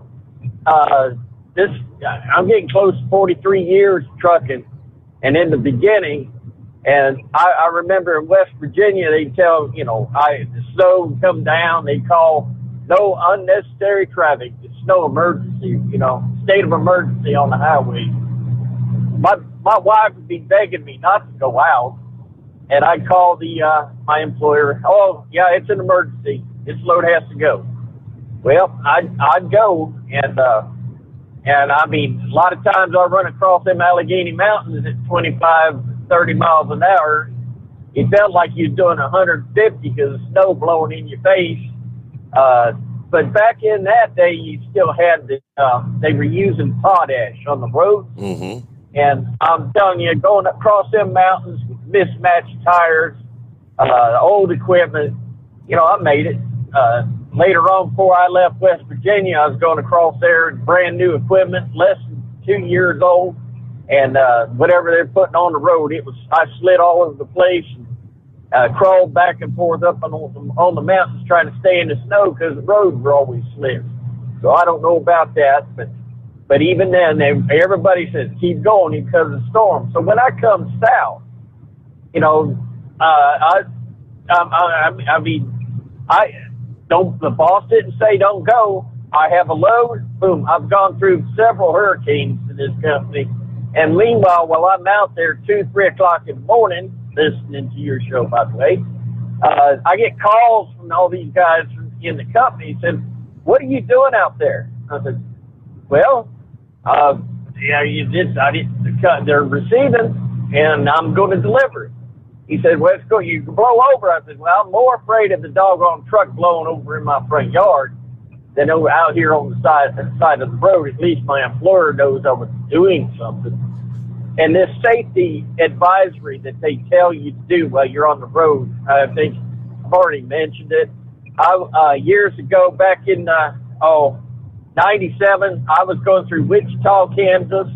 The storms coming through, tornado activity everywhere. Rain like you ain't never saw. I could barely see the truck ahead of me. We're creeping along real slow, 15, 20 miles an hour on the interstate, door to door, bumper to bumper, and there was just a line of trucks on the berm. And, well, doggone, they said it's this tornado activity going across this particular highway interchange. Well, I look up and that's the interchange I'm sitting at. So I said, "Oh my God, I might be qualified for a pilot's license here in just a little bit." But nothing happened. We made it through there. But I'm kind of curious. Come later today. Here's a valid question. If you're going to be out there in some of these areas that's going to be dealing with these 60, 70 plus mile an hour winds, do you keep on rolling, or do you try to find a place to park the truck up next to a building or something to prevent the blowover? Or, I mean, just based on the broad scope and the intensity of these winds, there's going to be a lot of trucks, empty trailers and whatnot, blown over. Yeah, we'll come back more on that. I'm looking at from the National Oceanic and Weather Administration, the NOAA, talking about the winds, the timing through Nebraska and Iowa later today. I mean, they're talking 65, 75 mile an hour winds during the afternoon hours. Big time. Do you keep rolling through that? All right, we'll come back after this. Lines available around the country. It's 844-844-3388. The Steve Sommers Overnight Drive, live from the Hot Shot Secret Studios. USA Radio News with Tim Berg. The governor of Kentucky says there are over 100 people still unaccounted for in the aftermath of severe storms that brought tornadoes to the state. As of now, 74 people are dead, with 12 of them being children. This as Senate Minority Leader from Kentucky, Mitch McConnell, says people are helping each other out in this time of need. I don't think we have a single person who's without a home to go to. Even if they lost their own home, they're going to neighbors, to friends, to State Park near there. We believe we've got shelter for everyone. The University of Pittsburgh School of Medicine releasing a study saying 34% of children in the United States had insufficient or unreliable health insurance prior to the start of the COVID-19 pandemic. This is USA Radio News. Learn how thousands of smart homeowners are investing about $1 to avoid expensive home repair bills. John, a former non-customer, said, "My air conditioner broke and I had to spend $1,900 to fix it." Jeff, a customer, wrote, "My air conditioner broke and I got a new one at no out-of-pocket cost." Mary, a former non-customer, wrote, "My heating system stopped running. I had to spend $3,000 to get a new one."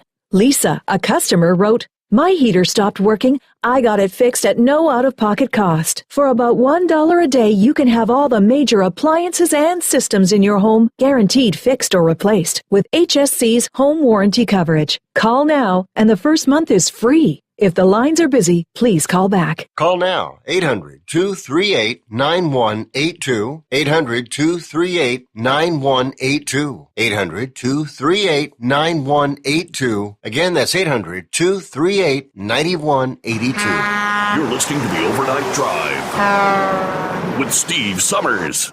The Hot Shot Secret Facebook page gets a lot of robust Q&A about diesel problems and their solutions. We listen to our customers.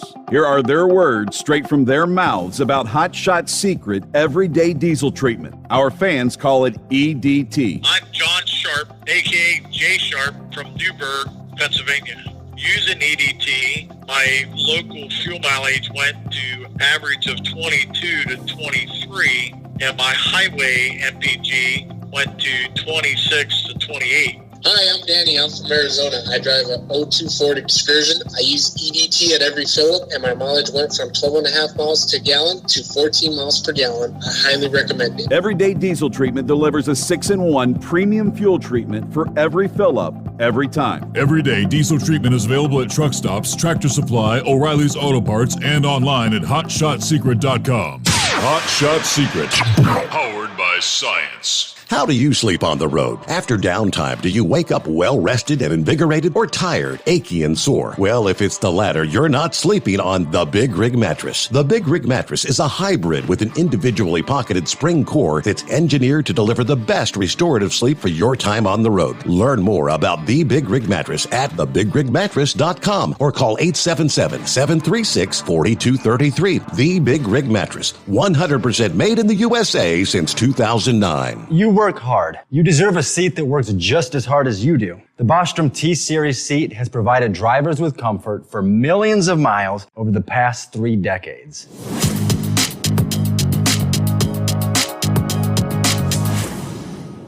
Each seat is built right here in the USA and has 4-position front cushion tilt and higher low-profile air suspension with Isolate.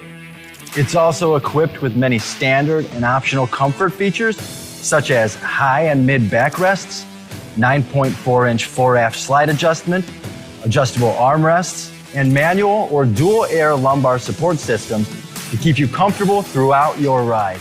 Build your T-Series seat today at BostromSeating.com and ensure your ultimate comfort for wherever the road takes you. Bostrom Seating, the ultimate comfort for the open road. At Turbo 3000, our founder Andy Matouche firmly believed you should challenge yourself. Put the most money back in your pocket where it belongs. Four Wheeler magazine took our challenge and they wrote it did exactly what we said it would do. As fuel prices keep going up, get your Turbo 3000 from manufacturer direct. Call us at 888-311-9993. Always free shipping in the USA, and for a limited time, save $45 off total purchase using coupon code SteveSaves at Turbo3000.com. To some people, the sound of a baby babbling doesn't mean much. But that's not necessarily true. By 6 months, they're combining vowels and consonants. By 9 months, they're trying out different kinds of sounds. And by 12 months, their babbling is beginning to take on some meaning. Especially if there's no babbling at all. Little to no babbling by 12 months or later is just one of the possible signs of autism in children. Early screening and intervention can make a lifetime of difference and unlock a world of possibilities. Take the first step at autismspeaks.org. A public service announcement brought to you by Autism Speaks and the Ad Council. And now, back to the Steve Sommers Overnight Drive, live from the Hot Shot Secret Studios.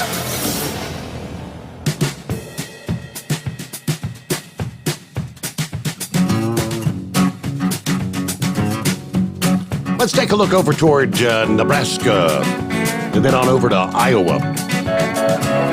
Timing-wise, looking at the strongest winds, starting 9 o'clock this morning, you're going to see 35 to 45 mile per hour winds, both of those states.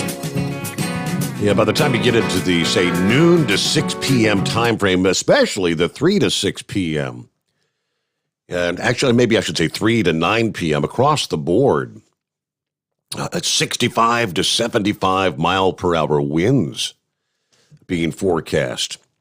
Then things gradually begin to drop off between 9 to midnight, but you're still in the 35, 45, even gust of 55 mile per hour range.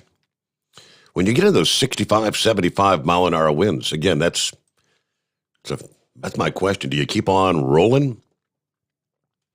At what point do you say, all right, time to take a break, put it off the road for a little bit, and wait for these winds to pass on by? All right, we've got clear lines at 844-844-3388. You know, you go through, and I'm going through, show prep, what's the latest, what's going on, Omicron. If you listen to the media here, it's like, here's another wave. The world's coming to an end.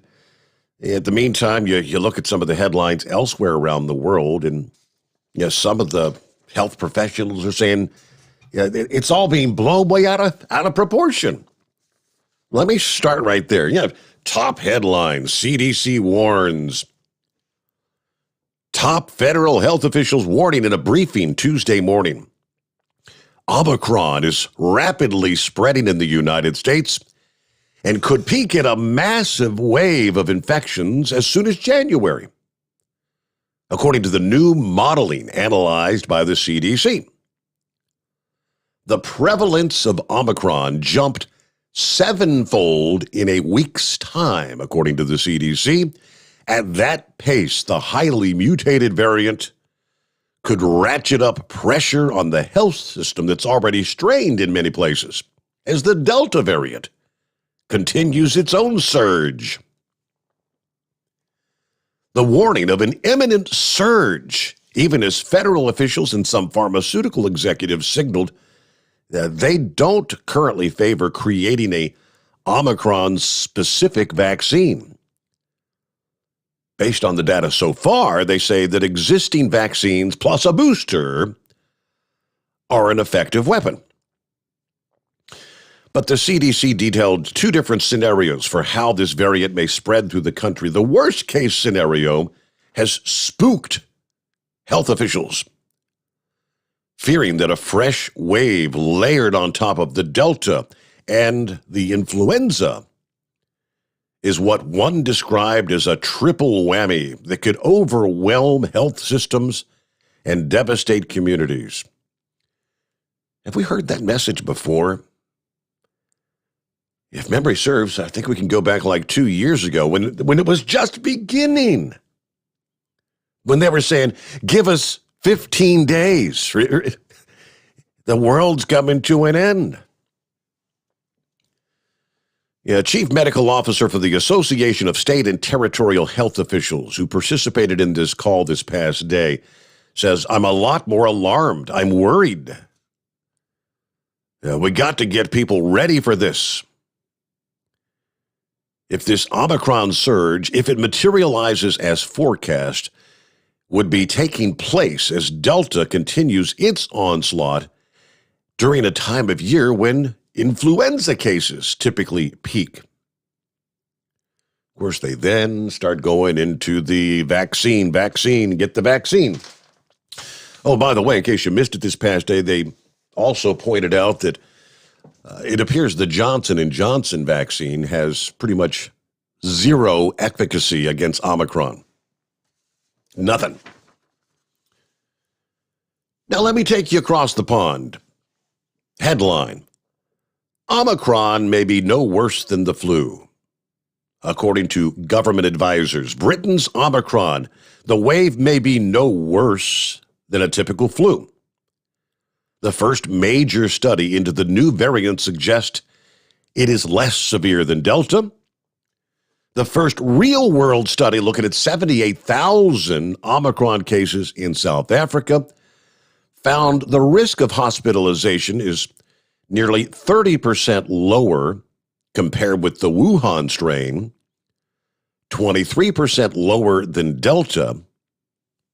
Far fewer people have needed intensive care from Omicron, with just 5% of cases admitted to ICU compared to 22% of Delta patients.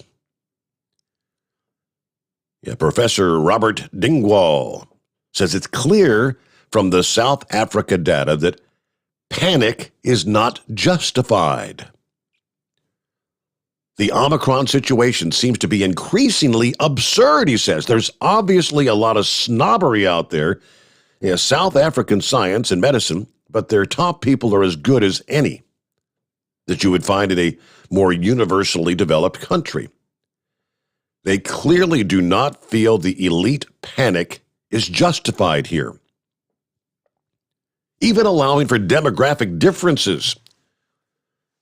All right, my gut feeling is Omicron is very much like the sort of flu pandemic we planned for. A lot of sickness, absence from work for a short period, which might cause some difficulties for public services and economic activity, but not the sort of severity that's going to be a big problem for the national health services or the funeral businesses. For whatever reason, just again on the U.S. side, everything that happens seems to be there shouting from the rooftops. And with that, we'll get a quick timeout. Clear lines at 844-844-3388. Get to some of our industry headlines coming up. It is the Steve Sommers Overnight Drive live from the Hot Shot Secret Studios. Live from the Hot Shot Secret Studios, the Steve Sommers Overnight Drive.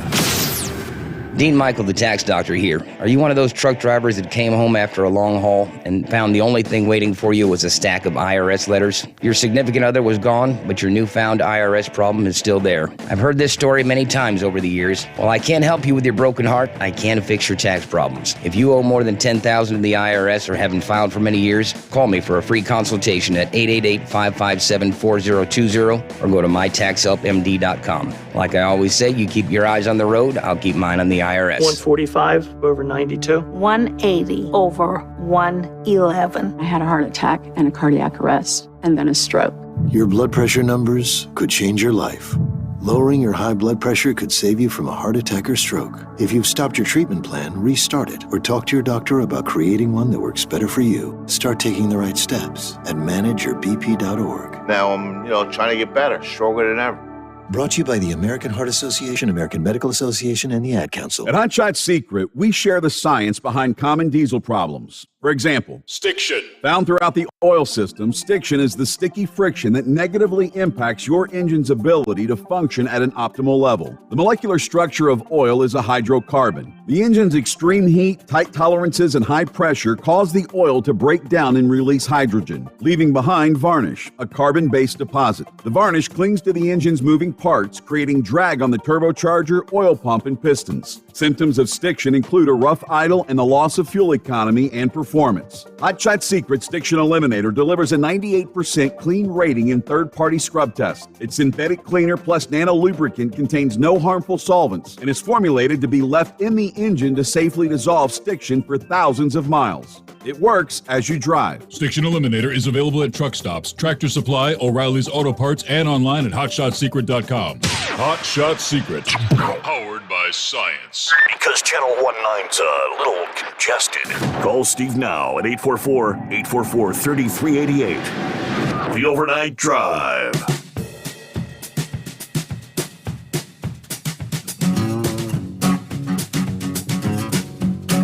All righty then, looking at some of our industry headlines.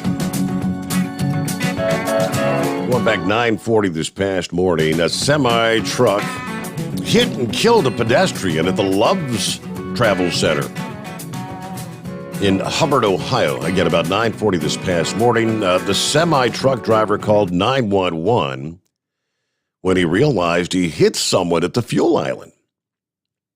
Driver described the victim as a white male bleeding from his nose and head. The coroner, Hubbard Township Police and Fire, state troopers were on the scene. Now, the Township Police patrolman says it was more than likely an accident, but obviously we've got to look at all the avenues. Investigators discovered that both the driver and the victim were from out of state. They believe the victim was also a truck driver. Victim said to be in his 60s from the state of Illinois. Taken to the morgue in Trumbull County. The driver questioned by police, no charges filed as of yet. They're going to complete the investigation first and then go from there, they say. Wow. Recall. Nearly 11,000 Cummins X12 engines are part of a recall due to issues with the fuel injection system. All right. According to the National Highway Traffic Safety Administration, the fuel tubes between the fuel rail and the injectors for cylinders 4, 5, and 6 could fatigue and crack, which could result in a high-pressure fuel leak.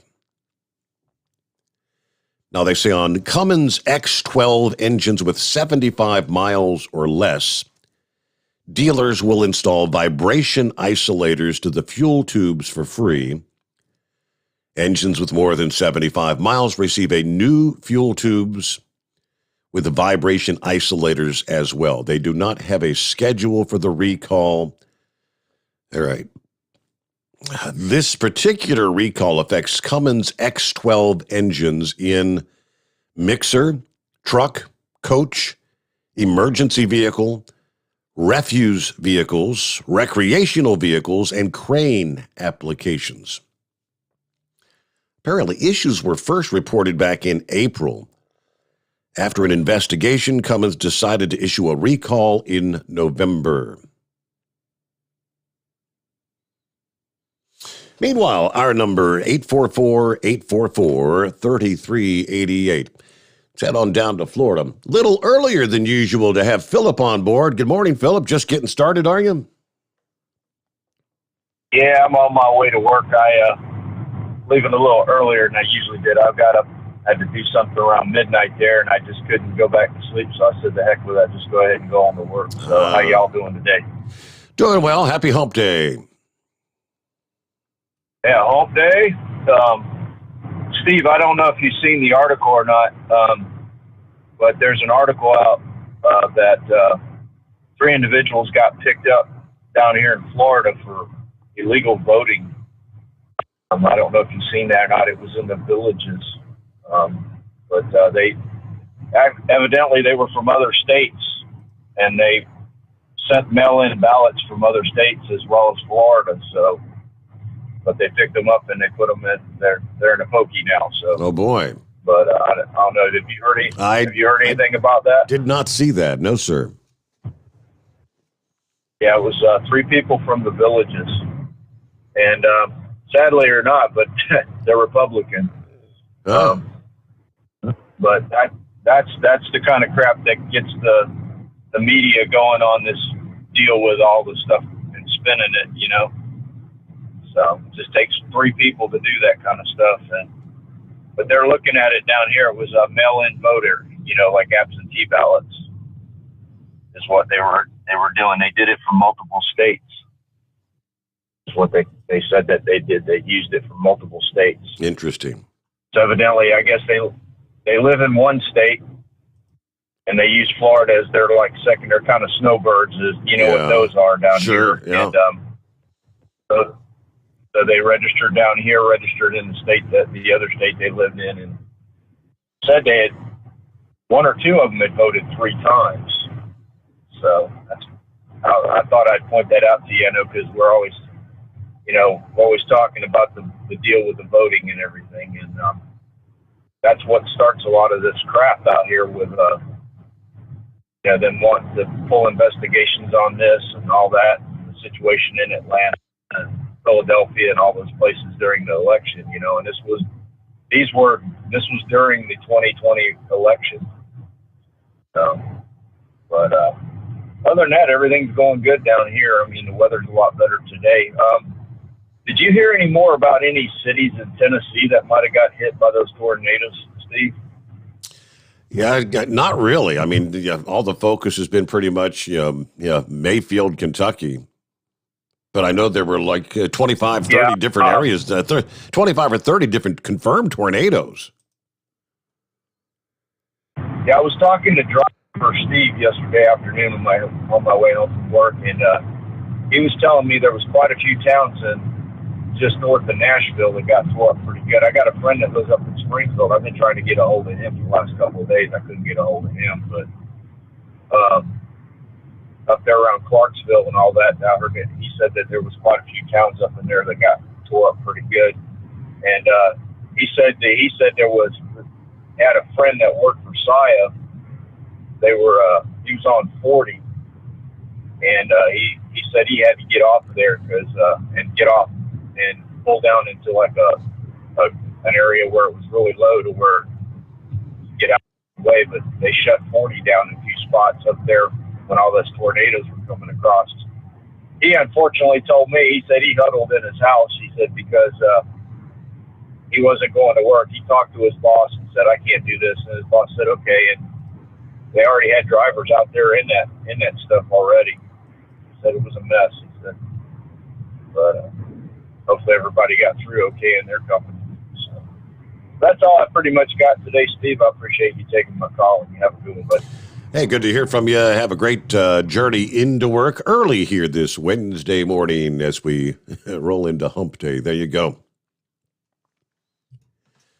Let me see here. This particular story gave a little better understanding as to what was taking place at the candle factory, a.k.a. Mayfield Consumer Products.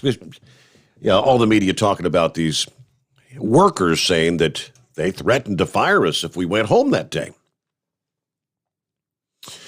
All right, we heard the warning sirens, and we wanted to leave the building, but at least 5 workers said supervisors warned employees that they would be fired if they left their shifts early.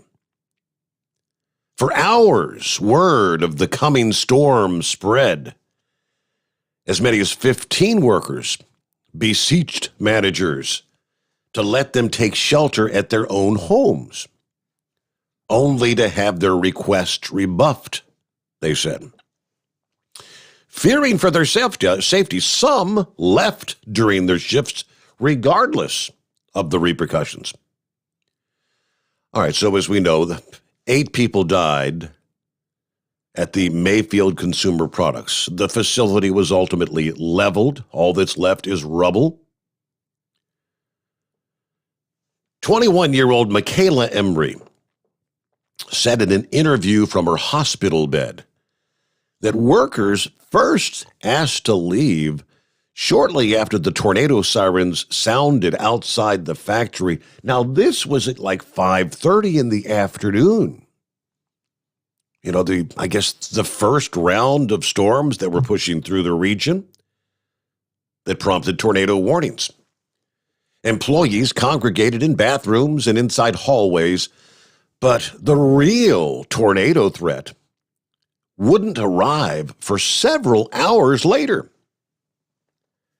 After employees decided the immediate danger had passed, several began asking to go home. People had questions if they could leave or go home. Yeah, Embry said she preferred to stay at work and make extra money. Yeah, overtime pay was available. Wasn't clear whether those who stayed were actually offered additional pay. Supervisors and team leaders told employees that leaving would probably jeopardize their jobs. Embry said she overheard managers tell 4 workers, if you leave, you'll more than likely be fired. I heard that with my own ears, she said. Now, about 15 people asked to go home during the night shift shortly after the first emergency alarm sounded outside the facility. According to another employee, there was a 3 to 4 hour window between the first and second emergency alarms when workers should have been allowed to go home. Initially, team leaders told her they wouldn't let workers leave because of safety precautions, so they kept everyone in the hallways and the bathrooms. Once they mistakenly thought the tornado was no longer a danger, they sent everybody back to work. Anyone who wanted to leave should have been allowed to go, she said. Eliza Johnson was working in the back of the building when several employees wanting to head home walked in to speak with supervisors. He joined in on the request. I asked to leave, and they told me I'd be fired. Even with the weather like this, you're still going to fire me? He said. He asked them that. Yes, a manager responded. Said manager went so far as to take a roll call in hopes of finding out who had left work. Now, a spokesperson for Mayfield Consumer Products, again, denies those it's absolutely untrue, he says. Employees can leave any time they want, and they can come back the next day. That sure sounds like, and this is not like one individual. This is numerous employees who were all in on these various conversations. So somewhere there was a breakdown in communication with what was going on that day. All right, so with that, we'll get our news break. Top of the hour. Plenty of room for you at 844-844-3388. A little bit quiet on the phones this morning. It is the Steve Sommers Overnight Drive live from the Hot Shot Secret Studios. USA Radio News with Tim Berg. The governor of Kentucky says there are over 100 people still unaccounted for in the aftermath of severe storms that brought tornadoes to the state. As of now, 74 people are dead, with 12 of them being children. This as Senate Minority Leader from Kentucky, Mitch McConnell, says people are helping each other out in this time of need. I don't think we have a single person who's without a home to go to. Even if they lost their own home, they're going to neighbors, to friends, to State Park near there.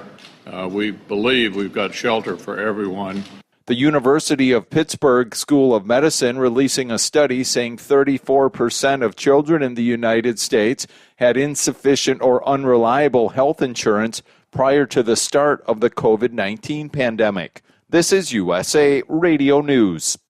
Folks, you know how cancel culture has affected Mike Lindell. Well, MyPillow may have gotten canceled out of retail stores, but you can save big just in time for Christmas at MyPillow.com. The classic standard size MyPillow that sold in stores for almost $70 is on sale for Christmas for just $19.98. Standard size, $19.98. Queen and king size slightly higher, but only if you go to MyPillow.com, click on the radio listener square, use my promo code USA, get a MyPillow for that special person in your life. You also get a free press and pack bag so you can take your MyPillow anywhere. Save big on anything on the MyPillow website, but only if you use my promo code USA. Support Mike Lindell and American Jobs. Get the best price ever on a MyPillow, and do your Christmas shopping at MyPillow.com. Promo code USA, or call 1-800-951-8175.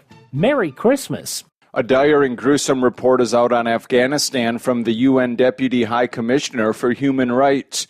Nadia al-Nashif says so many Afghans are starving and they're going to extremes in order to get food. People in vulnerable situations, notably women-headed households and children, are being pushed to take desperate measures, including child labor, the marriage of children to ensure their survival, and, according to some reports, even the sale of children. And Afghan's envoy from the former government is accusing the Taliban of committing human rights abuses like targeted killings and enforced disappearances since they've seized control in August. The NFL is mandating coronavirus booster shots for team staff members who work closely with players. More COVID cases have been reported this season than last year, despite the vaccination rate of players being over 94%. This is USA Radio News. Now you can fly anywhere in the world and pay discount prices on your airline tickets. Book a flight today to London, Paris, Madrid, or anywhere else you want to go. And pay a lot less guaranteed. Call the International Travel Department right now at Low Cost Airlines. 800-215-5141. 800-215-5141. That's 800-215-5141. Florida Republican Governor Ron DeSantis is proposing his 2022 budget. Florida is in a position to weather possible economic storms on the nation's horizon. Governor Ron DeSantis has proposed a $99.7 billion Freedom First budget for the coming fiscal year. We're just going to keep on going. We promised we would do these things. When I became governor, we promised we'd tackle environment. We promised we'd be support for education. We promised for infrastructure. We promised to support law enforcement and so many other things. And we're delivering time and time again. The economy is working on all cylinders, DeSantis said. From the USA Radio News, West Texas Bureau, I'm Brad Bernards. Rohel Aguilera Medeiros is sentenced to 110 years in prison for crashing into multiple vehicles, killing 4 people and injuring many others while he was driving his semi-truck along Interstate 70 west of Denver back in 2019. Aguilera Medeiros gets emotional as he states his regret for the accident. This was a terrible accident. I know I take the responsibility, but it wasn't intentional. He was found guilty on 27 counts, including vehicular homicide, vehicular assault, and reckless driving. He claims his brakes failed and he lost control. For USA Radio News, I'm Tim Berg. It's coming. Crisp fall mornings turn bitter cold. As you fire up your diesel, you can see your breath on the inside of the cab. Imagine looking deep into your engine. Freezing temperatures impact your diesel's fluids, especially fuel. On a 23-degree morning, the paraffin wax in your untreated fuel starts to morph from fluid to large crystals. These crystals clump together and form a gel. At minus 10 degrees, your fuel hits the point where it no longer pours like a liquid. It's so dense that the flow through the fuel filter will slow, causing hard starts or no starts. Get prepared now for the cold that is coming. Hot Shot's Secret Diesel Winter Anti-Gel is a premium fuel additive that lowers your fuel's pour point to minus 65 degrees. If it's that cold out, you shouldn't be on the road. You ought to be at home in front of the fireplace. Hot Shot's Secret Diesel Winter Anti-Gel Premium Fuel Additive. Available now online at HotShotSecret.com. Hot Shot Secret. Powered by science.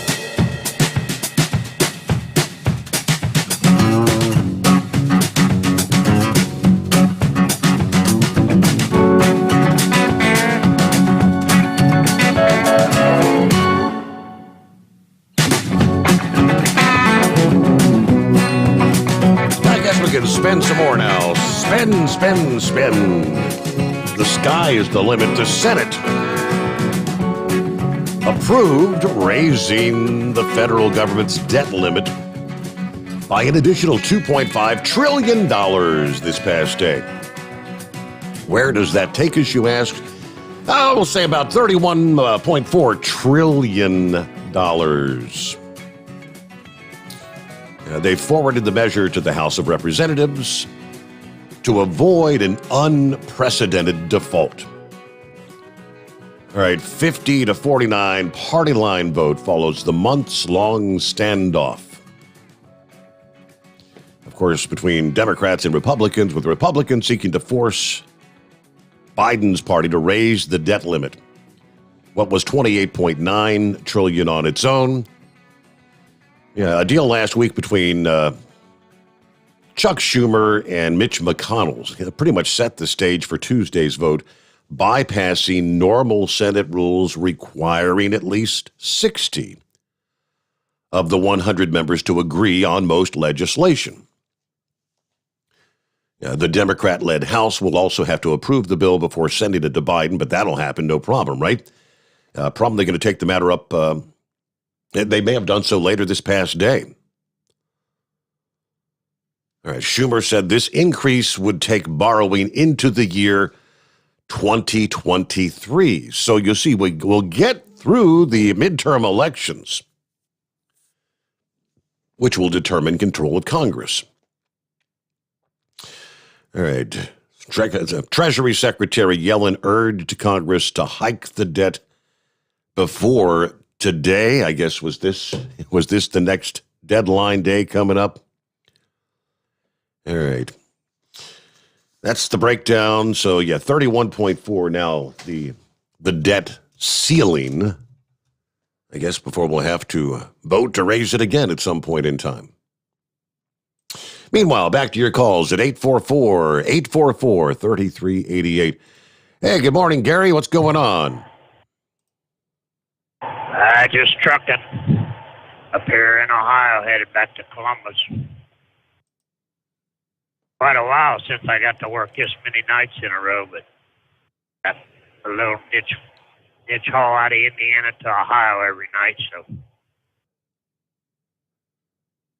yeah. Get a run at night, sleep during the day. That's kind of. I sent you some pictures of it. I got those. Yes. Yeah. I see you're working on the car there. Yeah. Yeah, it's I'm supposed to take. I'll be home Thursday, and I'll be home Friday, Saturday, and Sunday. But we're supposed to take the chassis back over and set the body back on the car. It only takes about 15 minutes to fasten it on. Bunch of Zeus fasteners. It's removable, so that's one good thing about it. You don't have to clean up the mess when he gets done painting and rubbing it. We have to run the car over, and then the car's going in the chassis shop for a few modifications, probably Friday or Saturday, and then Christmas and New Year's I'll take it back down south, get it back to where we put it all back together for January. But getting closer, starting to look like a car anyway. The paint job looks good. What was that? Is that considered like a gold color? What do you call that? It's sunburst orange. Okay. What they call it, but I don't really know what color it is. It's like a copper, gold, orange, all mixed together, and then that mother of pearl on the roof. It's the exact same color. They used it in, I believe it was 2004.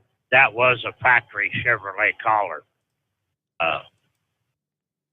But at first I didn't like the collar, but after, driving the 57 for a couple of years, it kind of growed on me. And people even asked me already, said, I thought you was getting rid of the 57. Why would you repaint it? And it's like, no, that's not the 57 no more. But the collar sort of goes along with the brand, I guess you'd call it.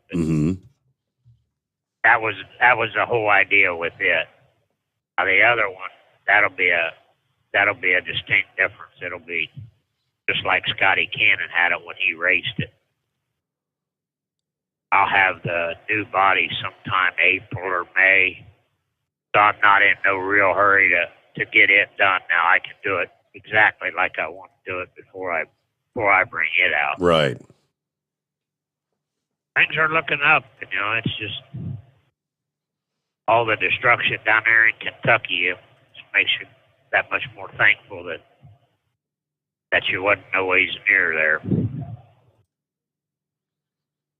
That's about all I got. Just trucking along in a miserable nuisance rain, I call it.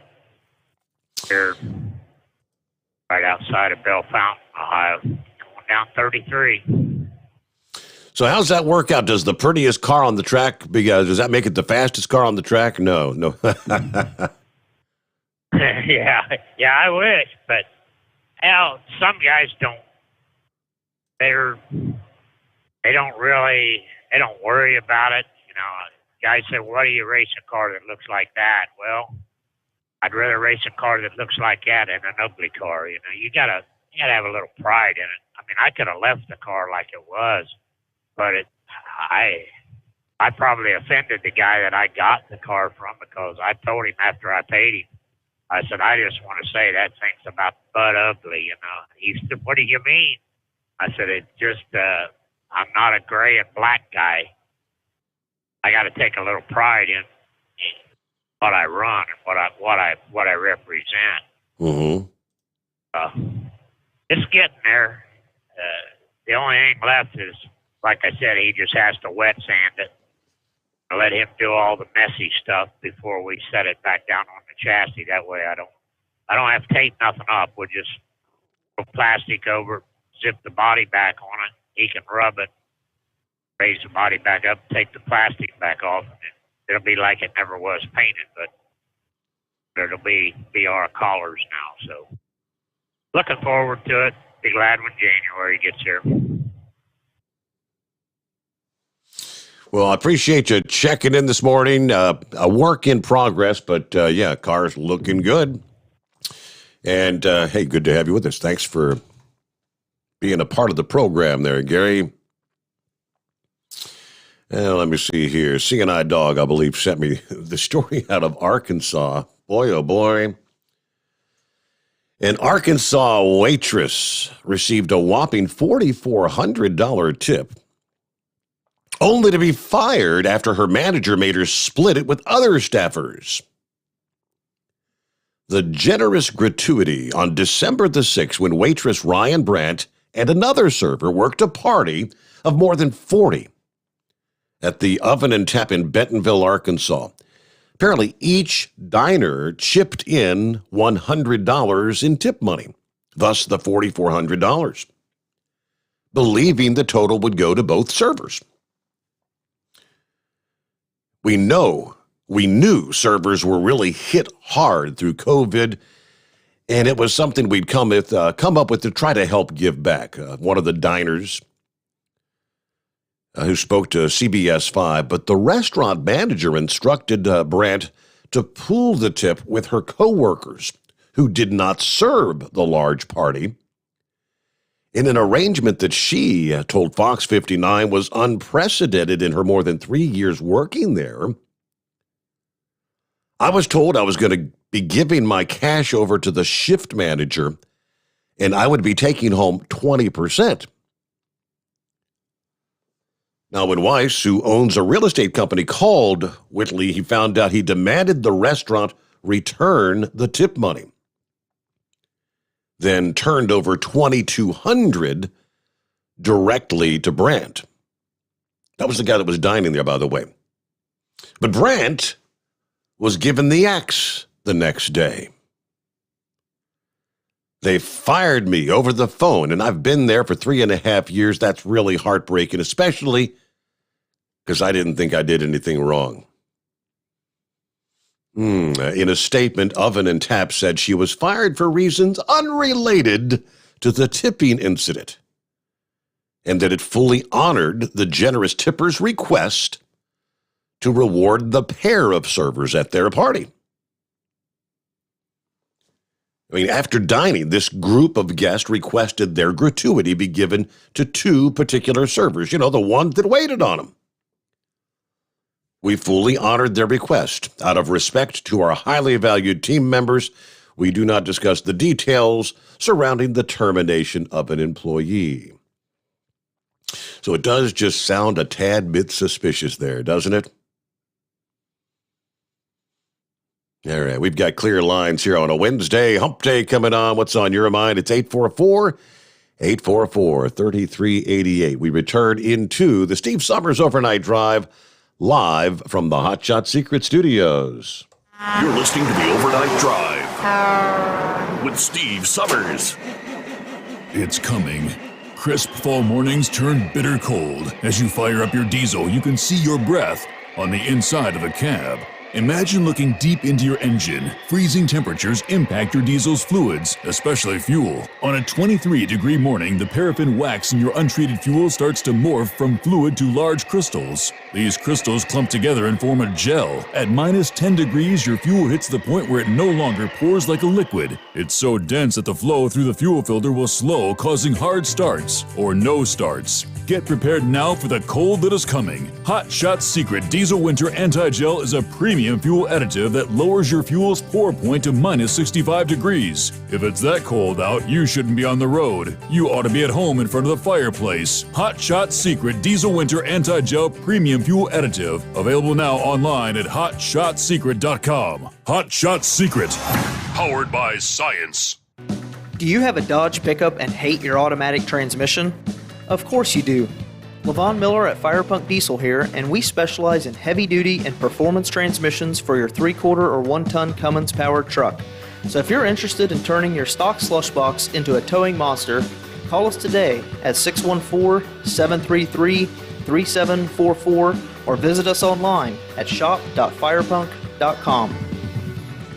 Honorary Forest Ranger Betty White here, lending a hand to my dear friend Smokey Bear. Because for years, he's only said, only you can prevent wildfires. but there's a lot more to say. Like if you park your car on tall, dry grass, the hot exhaust pipe can start a wildfire. So keep the animals safe, especially the cute shirtless one. Go to SmokeyBear.com to learn more about wildfire prevention. Brought to you by the U.S. Forest Service, your state forester, and the ad comes. And now, back to the Steve Summers Overnight Drive, live from the Hot Shot Secret Studios.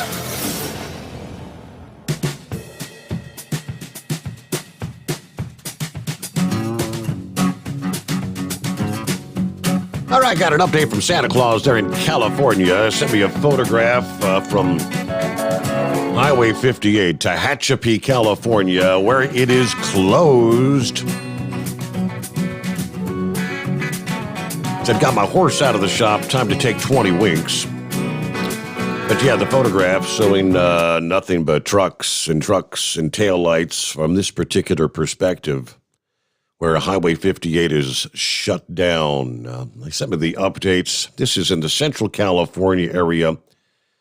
State Route 58 closed from the 6.2-mile marker east of the junction of State Route 184 at Tower Line Road to the junction of State Route 14, Kern County. Snow continuing to fall. Motorists advised to use an alternate route. Well, I guess that's unless you're stuck in that line of nothing but trucks as the snow continues to fall. Good times, huh? And other industry headlines. Congress has a chance to make things right with a truck parking bill that's picking up some momentum in the House, they tell us. However, truckers still need to inform your representative of the bill before it's too late. House Resolution 2187, better known as the Truck Parking Safety Improvement Act, is still alive in the House of Representatives. It's been sitting in limbo since March. 2 more co-sponsors were added to the bill last week, kind of signaling some renewed interest in truck parking. Jim Cooper of Tennessee jumped on the truck parking bandwagon last week. 3 days later, Representative Jennifer Wexton of Virginia put her name on the co-sponsor list. With 2 more Democrats on board, this parking bill is proving to be a bipartisan effort. As of publication, 17 Republicans, 11 Democrats co-sponsoring the Truck Parking Improvement Act. Now, if we can get this signed into law, it would dedicate $755 million to projects that would increase parking capacity. Eligible projects cannot charge drivers for a parking, they point out. Now, even though there's been some recent action, more House representatives need to endorse the bill for it to get past the hump, where it's been stuck since March. According to Bryce Mungian, Director of Legislative Affairs at OOIDA, said years of industry-wide efforts have raised the profile of this issue. It's played a role in getting some new co-sponsors, but although we're extremely disappointed Congress failed to dedicate any funding for truck parking in the infrastructure bill, we continue to push. We continue to fight for H.R. 2187. Obviously, now that Congress is showing some interest in supply chain issues and challenges, we believe this is all the more reason they should take action when it comes to the truck parking issue. So get a hold of your rep, tell them H.R. 2187, inform them about the issues, truck parking or the lack thereof that you contend with out there on the roads on any given day, or especially once the sun goes down, even before the sun goes down, right? All right, we've got clear lines, wide open lines at 844-844-3388. The continued fallout of those refusing to take the jab. Kroger will stop some COVID-19 benefits for unvaccinated employees, I guess starting first of the year. as they push more workers to get the vaccine. Growing concerns over the spread of the Omicron variant. Cincinnati-based company will no longer provide paid COVID leave for unvaccinated employees and will apply a $50 monthly health insurance surcharge to salaried non-union workers who are unvaccinated and enrolled in the company health care plan. Now, they did say they'll continue offering $100 to employees to get the shot. As we prepare to navigate the next phase of the pandemic, we're modifying policies to encourage safe behaviors, including vaccination, according to a spokesperson there at Kroger. Yeah, more and more the push. I think employers sort of see hitting employees in the wallet as the real motivator that may increase the vaccination levels. Kroger, obviously, among the biggest private employers in the country, had about 450,000 full and part-time workers as of January 31st. All right, employees that are unvaccinated potentially can cost the employer more in health insurance costs. So if I'm an employer that is self-insured and pays the claims for my health insurance, and I have employees that aren't vaccinated and have the potential not only to get COVID themselves, but affect others, I want to have to pay more to try to offset some of those costs. All right, rolling toward news update. Looks like Always Moving jumping on board this morning. Haven't heard from Always Moving in a while. And our number is 844-844-3388. One other tidbit before we get our bottom of the hour news break. I'm not a diet soda drinker, so I don't pay any attention when I'm going down the aisle, but apparently you're not seeing the word diet much anymore. A lot less of the word diet than you used to see because, well, it's not necessarily that diet sodas are disappearing, but the packaging is gone. Rather than seeing, Diet Coke or Diet Pepsi, everything is now branded as no sugar. Zero sugar has replaced the word diet for many soft drinks. Canada Dry and Schweppes Ginger Ales, 7-Up, A&W, and Sunkist, made by Dr. Pepper, all now label their diet drinks as zero sugar. One exception would be the namesake Dr. Pepper brand, which will still come in diet packaging. Why the change? Well, the word diet is not in fashion anymore. Especially for millennials and Generation Zers. Younger people just don't like the word diet, apparently. Pepsi has rebranded Pepsi Max as Pepsi Zero Sugar. They've been investing in zero sugar offerings over the past few years. No Generation Z, no Gen Z wants to be on a diet these days. Okay. Taboo, diet. Now it's zero sugar. But the same product. Same thing is in the can as diet. With that, news break time. The Steve Sommers Overnight Drive live from the Hot Shot Secret Studios. USA Radio News with Tim Berg. The governor of Kentucky says there are over 100 people still unaccounted for in the aftermath of severe storms that brought tornadoes to the state.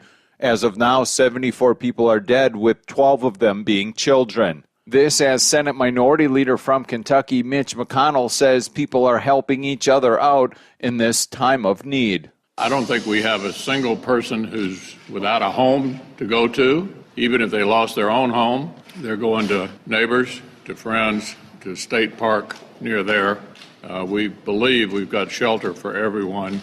The University of Pittsburgh School of Medicine releasing a study saying 34% of children in the United States had insufficient or unreliable health insurance prior to the start of the COVID-19 pandemic. This is USA Radio News.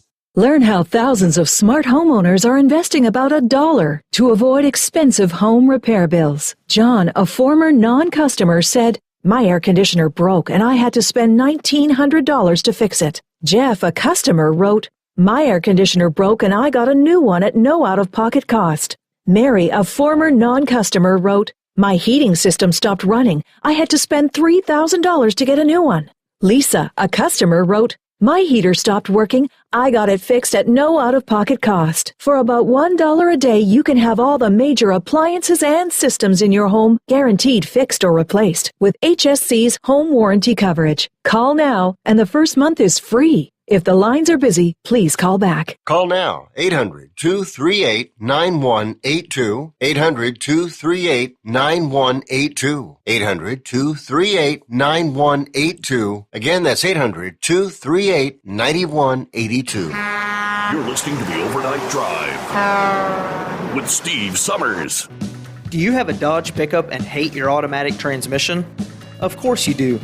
Levon Miller at Firepunk Diesel here, and we specialize in heavy-duty and performance transmissions for your 3/4 or 1-ton Cummins-powered truck. So if you're interested in turning your stock slush box into a towing monster, call us today at 614-733-3744 or visit us online at shop.firepunk.com. After a long winter road trip, there's nothing like coming home to a warm, comfortable home. Hi, I'm Steve with USA Insulation. We appreciate our truckers and the long hours you're putting in to serve us all. Without you, we wouldn't even get the materials to insulate. So we want you to feel like a king when you get back. We put our foam in your walls. It's like putting a coat around your entire home. Keeps the cold air out and the warm air in. And with the rising energy costs, that's going to save you a bundle. We're getting homes ready for winter right now, and we have $1,000 of savings for everyone. But because we love our truckers, we're going to give you an additional $250 discount just for mentioning this show. So give us a call, 1-800-USA-FOAM. That's 1-800-USA-FOAM or usainsulation.net. We're going to give you an additional $250 discount for mentioning the show, 1-800-USA-FOAM or usainsulation.net. USA Insulation.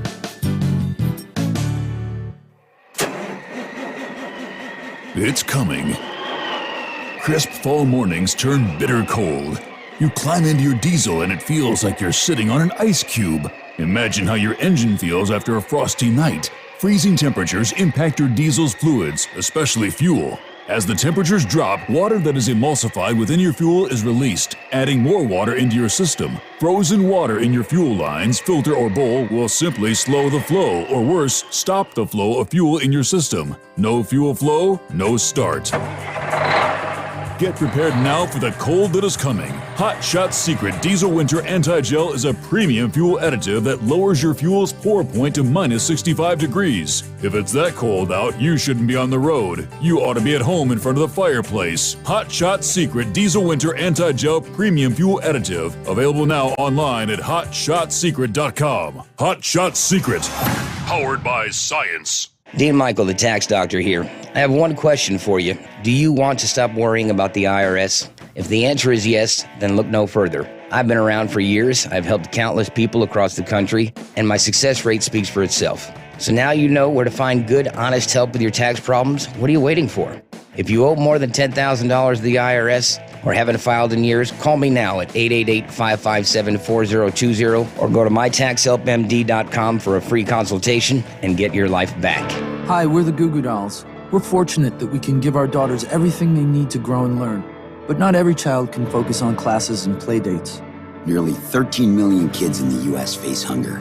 That's 1 in 6. School lunch might be their only meal each day, and it's heartbreaking to imagine any child going to bed hungry. We're dreaming of a perfect day when kids can smile, play, and just be kids without worrying about where their next meal will come from. Feeding America is working to make that perfect day a reality. Each year, the Feeding America network of food banks rescues billions of pounds of good food that would have gone to waste. That food is given to families and children in need. Being a kid should be about doing things that make an ordinary day extraordinary. Learning to play an instrument, building a sandcastle, hosting tea parties. Hunger should never be an obstacle to growing up. You can help end childhood hunger in your community by visiting feedingamerica.org. Brought to you by Feeding America and the Ad Council. Keep the bugs off your glass and the smokies off your ass. This is the Overnight Drive with Steve Sommers.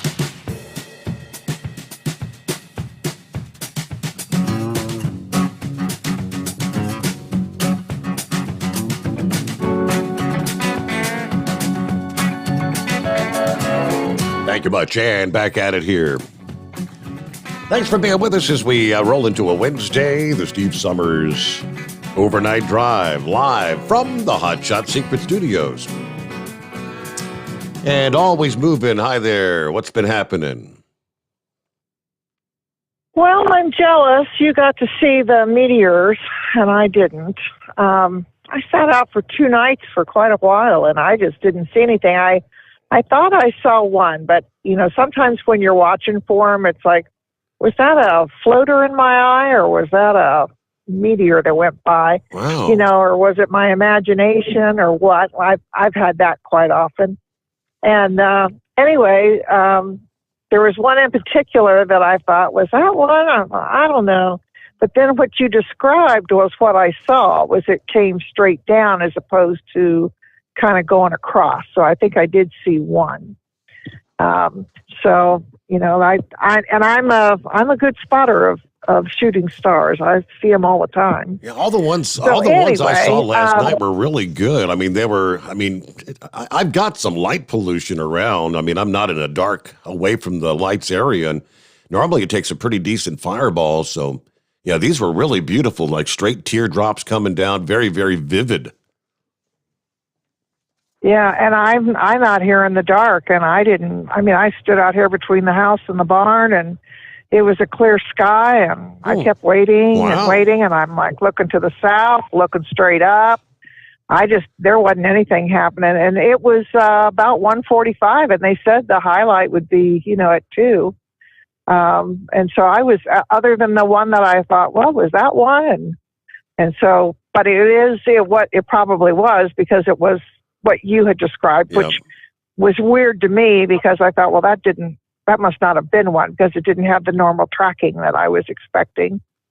So anyway, but I'll have to watch for them some more. It's kind of breaking up. The clouds are kind of breaking up out here tonight. So keep my eyes open while I'm out here. I just got home. So I heard on the news about the gentleman, or the truck driver that was sentenced to 110 years for that wreck out in Colorado. And I remember when that wreck happened, and I believe 60 Minutes might have done a spot on it. Somebody did a spot on it, because they were all about how he was a really good man and had children and his wife, and he was just trying to make good for his family. And because he was that he was of Spanish descent, you know, or like an immigrant or whatever, they were making a big deal about it, because he had come down the mountain and just literally plowed into all those people. But there was a lot of footage of people that captured him as he came down that hill, that said he went flying by them, and he was making no attempt to push on the brakes or whatever. I remember that wreck real vividly, and I forget how many were killed in it, but it was quite a spectacular wreck. And I forget if there were even like runoffs that he could have gotten off onto, and he didn't. But anyway, hearing him on the news, they were saying that you could hear how sorry he was. And I thought, well, yeah, 110 years. You're going to be upset. And, you know, he might have been a good person. And he was saying that, well, the brakes failed. It wasn't his fault. And I didn't hear any trial. I didn't know. But, you know, as a truck driver and even as a car driver, that's kind of your responsibility. right? And the case, in this case, he had missed, he neglected to use the runaway truck ramp. And I don't know that played in a part of the trial. Realize, obviously, he speaks some broken English. Was he able to read? Was he able to read the signs of the runaway truck ramp? And the fact that he missed that, it all could have been avoided if he would have just taken the ramp. That's what I was thinking. I would have thought there was a ramp that he missed. But I remember watching the footage of people going, "Oh my God!"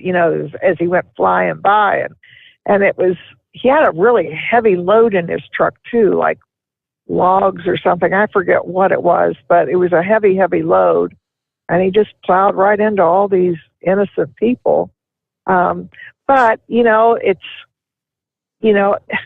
if your brakes fail, it still comes back on you. And yes, it's an accident, but you're still liable for it. And that's kind of part of driving a truck. So I don't know whether, he thought as a immigrant, oh, this is an easy thing that I can do, or, it's no big deal. I don't know, but I to be found guilty of 27 counts, that's a lot. So there was a whole lot of things that must have gone wrong on that for him to be found guilty of that. And then, every job I have worked, and even where I work now, I have never been allowed to go home because of weather other than during a snowstorm. And hauling, sorting freight and loading semis and unloading semis at the air park here in Wilmington. If it was bad weather, snow or fog, you didn't get to go home.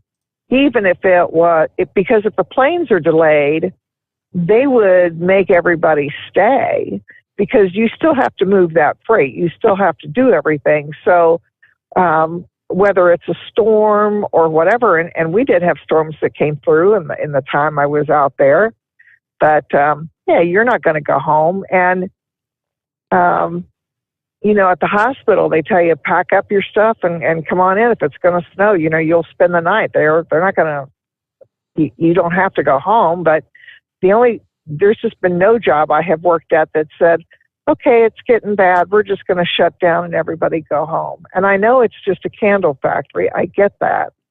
But at the same token, if those people had gone home, who's to say they wouldn't have all been killed in their homes?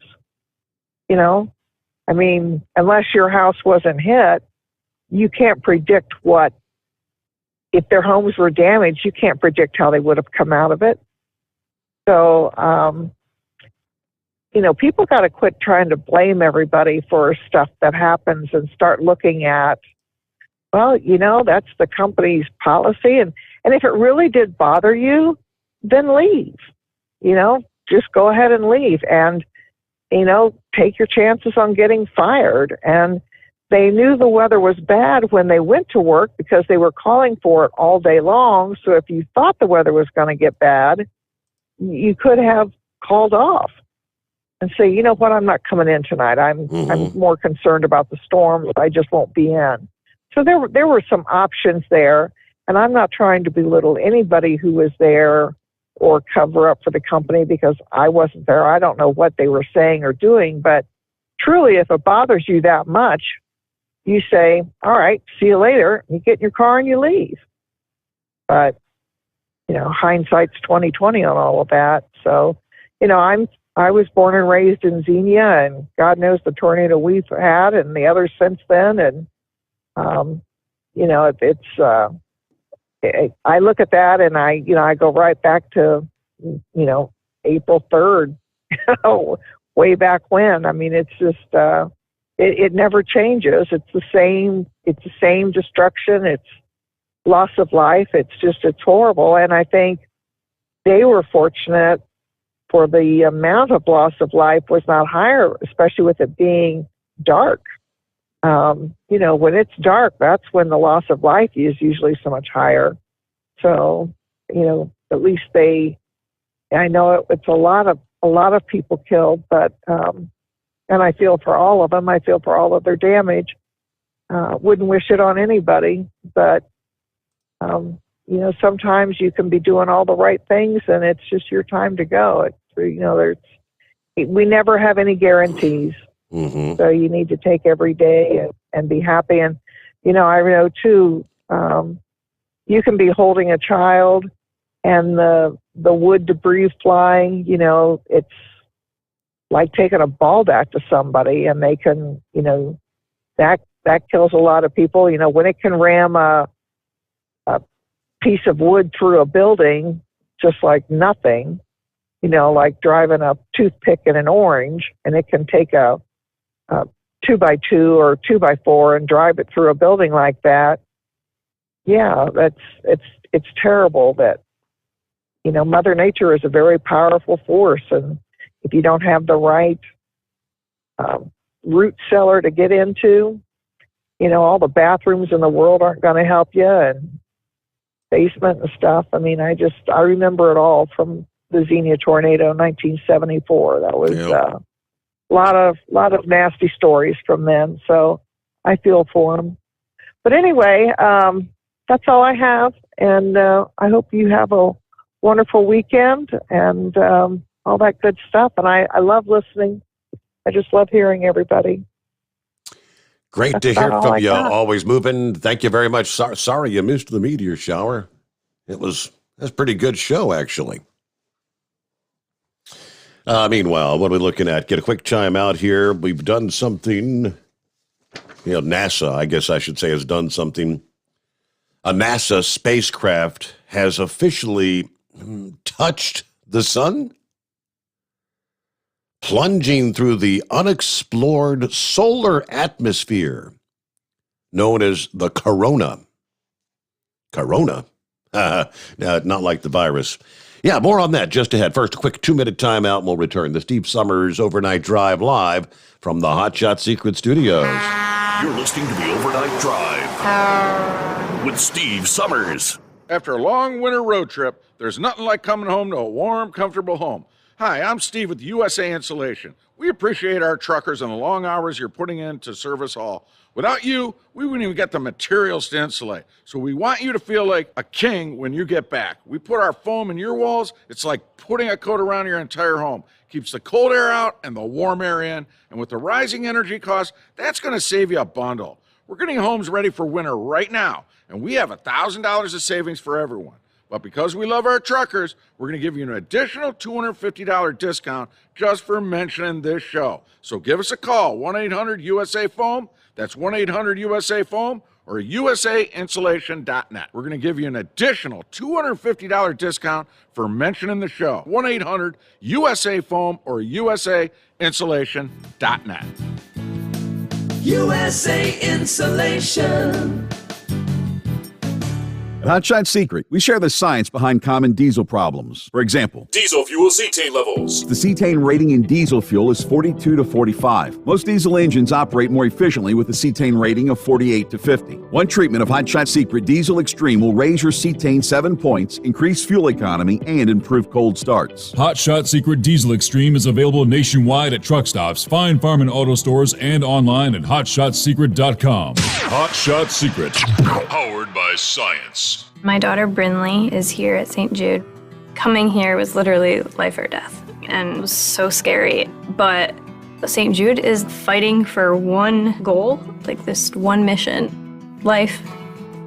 And that gave us hope.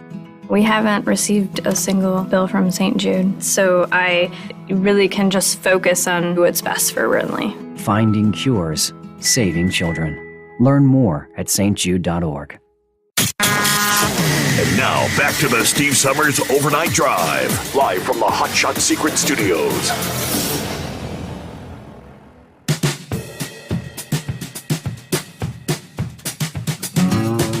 Say again, what have we done?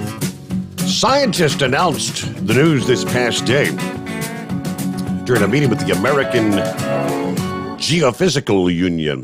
The Parker Solar Probe actually flew through the corona in April during the spacecraft's 8th close approach to the sun. Scientists said it took a few months to get the data back and then several more months to confirm that data. According to project scientist at Johns Hopkins University, fascinatingly exciting. You see, launched in 2018, Parker was 8 million miles from the center of the sun when it first crossed the jagged, uneven boundary between the solar atmosphere and outgoing solar wind. The spacecraft dipped in and out of the corona at least 3 times. Each was a smooth transition, according to scientists. The first most dramatic time, we were below for about 5 hours. Now, you might be thinking 5 hours, that doesn't sound big. But he noted that Parker was moving so fast that it covered a vast distance during that time, teetering along at more than 62 miles per second. Whoa, 62 miles per second. The corona appeared dustier than expected. Future excursions will help scientists better understand the origin of the solar wind and how it's heated and accelerated out into space, because the sun lacks a solid surface. The corona is where the action is. Exploring this magnetically intense region up close can help scientists better understand solar outbursts that can, of course, interfere with life here on planet Earth. The preliminary data suggest Parker also dipped into the corona during its 9th close approach, which was in August, but they say more analysis is needed there. It made its 10th close approach just last month. So they tell us Parker is going to keep growing closer and closer to the sun, diving deeper into the corona until its grand finale orbit, which is still several years away in 2025. That's pretty wild, just circling the sun like that. All right, back to the calls here. What's going on this morning, Pappy? What's happening, Steve? Happy I think it has to do with 8 million miles away. That's a long ways from home. Happy hump day. Yeah, I think the sun's 98 million miles away from Earth, if I'm not mistaken. I could be off by a couple million, give or take a few. Steve, if I'm not mistaken, I think they said in 14 billion years, the sun's going to lose all its energy and swell up and swallow the Earth and probably turn into a dwarf star. Ain't nothing but a big nuclear power fusion going on there. But man, Steve, I got it, man. What is up with Kroger's? Yeah, the vaccine thing. Yeah. Yeah, Steve, come on, man. What the hell? I mean, where's it stop? Are they going to go after smokers next? I mean, think about it, you know. Hey, you smoke? Oh, you're going to cost the insurance company. You're going to cost us money, man. Yeah, I've been paying I think it's is it a $25 or $50 a paycheck, surcharge for smoking for years. What if you're obese, Steve? Well, that's a valid question. They they also have enhanced health risks. Absolutely. We could take it to the extreme and say, "Hey, we need to get on birth control. We're not gonna pay for that."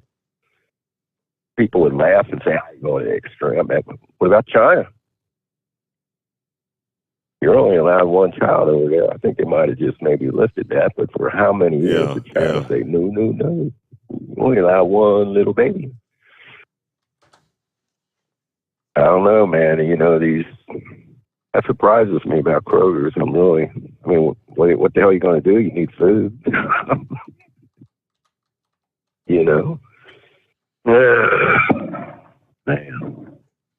Anyway, Steve, I don't know if you got my email. It took them till 5 p.m. I saw that. Yeah, 14 hours now, later. Why so long? What the hell? Well, it was a mess, you know, I guess. I don't know. All I know is when I left to come in, man, 275 was jacked up, man. It was backed up all the way to 74, damn near to 128. So, yeah, I guess, you know, they had to offload that semi to get all that stuff out of there and put it in another trailer. And he screwed that truck up. I don't know. It was a straightaway, man. I don't know if he had a blowout. Just said it pulled to the left for some reason. I don't know if he fell asleep, what the deal was, but anyway, I think he got a fare to control DuPont in his pocket. Okay. But thank God he wasn't hurt. That's the main thing. I mean, his nose was bleeding a little bit, but no major injuries. So that's a good thing. Correct. But anyway, that's all I got. Hey, man, it's cloudy tonight, so there ain't nothing happening on this side of town as far as anymore. They're shooting the stars. But, man, I heard you say that about Kroger's, man. I was just, man, bums me out. So, I always kind of like Kroger's. Trying to push everybody to take that shot. Yeah. All right, sir. Well, you're getting close to the top of the hour. We'll catch you on the flip-flop. All right, be safe out there. Thanks for chiming in. Happy Hump Day. Somebody sent me an email. Have they ever determined, and he said, did they ever determine, was that an EF 3, 4, 5 on the Fashita scale for that, the big one? I've not heard or seen. I mean, there's a number of the tornadoes that have been officially, I'm looking at here, Spencer County had an EF1, Breckenridge, Grayson County, an EF1. It was an EF3 in Ohio County. Warren County, Bowling Green had an EF3, 15 fatalities there, as well as an EF2. The story from WLKY, Louisville. National Weather Service has conducted a number of surveys, storm surveys, to determine the strength of winds that cause damage across Kentucky. In some locations, the assessment is still ongoing. The list could be updated, and the EF scale ratings could change. The storms in western Kentucky being surveyed by the National Weather Service out of Paducah. Those storm reports are not necessarily individual tornadoes. In fact, some damage may have been done by the one long-tracked tornado traveling through more than one county. All right, let's see. They've got the map here. Breckenridge, Grayson County, I said EF1, Graves County. Surveys continuing, but preliminary reports show damage of a minimum EF3 tornado. Dozens of homes, businesses damaged there. The tornado there tracked across the entire county. Hart County, it was an EF2 confirmed there. 2 tornadoes hit Hart County early Saturday. Number 2 in Hart County, the other were reported in Horse Cave. Winds of 90 miles per hour. That was determined to be EF1. Logan County survey team has found at least EF2 damage there. Winds of 125 miles per hour in the area of Chandler's Chapel. Their assessment continues there. Marshall County, 2 were killed near Grand Rivers, Kentucky. Damage surveys continue, but the path width appears to be between approximately 3/4 of a mile to 1 mile wide. Assessment showed the tornado was on the ground over the entirety of Marshall County. You fathom that, a mile wide. Muhlenberg County, surveys continue.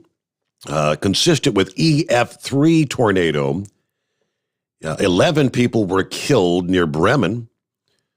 Width of the tornado reportedly between, again, 3/4 of a mile and 1 mile long. There's a handful of other counties, but all right, so there's some of the numbers. Our number is 844-844-3388. News update. The Steve Sommers Overnight Drive live from the Hot Shot Secret Studios. USA Radio News with Tim Berg. The governor of Kentucky says there are over 100 people still unaccounted for in the aftermath of severe storms that brought tornadoes to the state. As of now, 74 people are dead, with 12 of them being children. This as Senate Minority Leader from Kentucky, Mitch McConnell, says people are helping each other out in this time of need. I don't think we have a single person who's without a home to go to. Even if they lost their own home, they're going to neighbors, to friends, to State Park near there. We believe we've got shelter for everyone. The University of Pittsburgh School of Medicine releasing a study saying 34% of children in the United States had insufficient or unreliable health insurance prior to the start of the COVID-19 pandemic. This is USA Radio News. Folks, you know how cancel culture has affected Mike Lindell. Well, MyPillow may have gotten canceled out of retail stores, but you can save big just in time for Christmas at MyPillow.com. The classic standard size MyPillow that sold in stores for almost $70 is on sale for Christmas for just $19.98. Standard size, $19.98. Queen and king size slightly higher, but only if you go to MyPillow.com, click on the radio listener square, use my promo code USA, get a MyPillow for that special person in your life. You also get a free press and pack bag so you can take your MyPillow anywhere. Save big on anything on the MyPillow website, but only if you use my promo code USA. Support Mike Lindell and American Jobs. Get the best price ever on a MyPillow, and do your Christmas shopping at MyPillow.com. Promo code USA or call 1-800-951-8175. Merry Christmas. A dire and gruesome report is out on Afghanistan from the UN Deputy High Commissioner for Human Rights. Nadia al-Nashif says so many Afghans are starving and they're going to extremes in order to get food. People in vulnerable situations, notably women-headed households and children, are being pushed to take desperate measures, including child labor, the marriage of children to ensure their survival, and, according to some reports, even the sale of children. And Afghan's envoy from the former government is accusing the Taliban of committing human rights abuses like targeted killings and enforced disappearances since they've seized control in August. The NFL is mandating coronavirus booster shots for team staff members who work closely with players. More COVID cases have been reported this season than last year, despite the vaccination rate of players being over 94%. This is USA Radio News. Now you can fly anywhere in the world and pay discount prices on your airline tickets. Book a flight today to London, Paris, Madrid, or anywhere else you want to go. And pay a lot less guaranteed. Call the International Travel Department right now at Low Cost Airlines. 800-215-5141. 800-215-5141. That's 800-215-5141. Florida Republican Governor Ron DeSantis is proposing his 2022 budget. Florida is in a position to weather possible economic storms on the nation's horizon.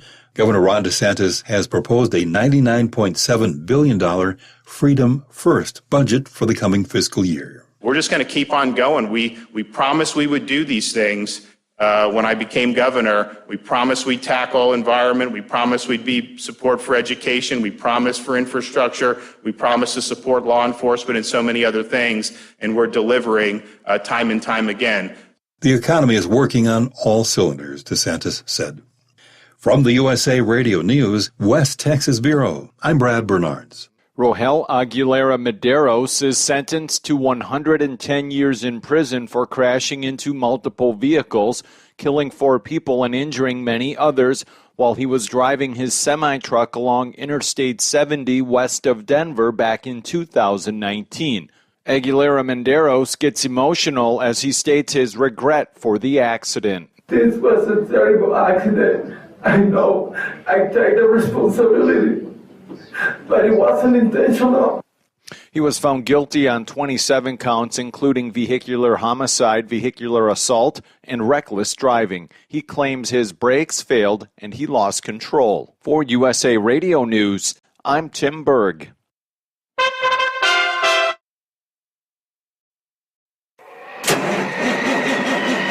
It's coming.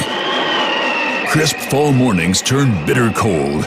You climb into your diesel and it feels like you're sitting on an ice cube. Imagine how your engine feels after a frosty night. Freezing temperatures impact your diesel's fluids, especially fuel. As the temperatures drop, water that is emulsified within your fuel is released, adding more water into your system. Frozen water in your fuel lines, filter, or bowl will simply slow the flow, or worse, stop the flow of fuel in your system. No fuel flow, no start. Get prepared now for the cold that is coming. Hot Shot Secret Diesel Winter Anti-Gel is a premium fuel additive that lowers your fuel's pour point to minus 65 degrees. If it's that cold out, you shouldn't be on the road. You ought to be at home in front of the fireplace. Hot Shot Secret Diesel Winter Anti-Gel Premium Fuel Additive. Available now online at HotShotSecret.com. Hot Shot Secret. Powered by science.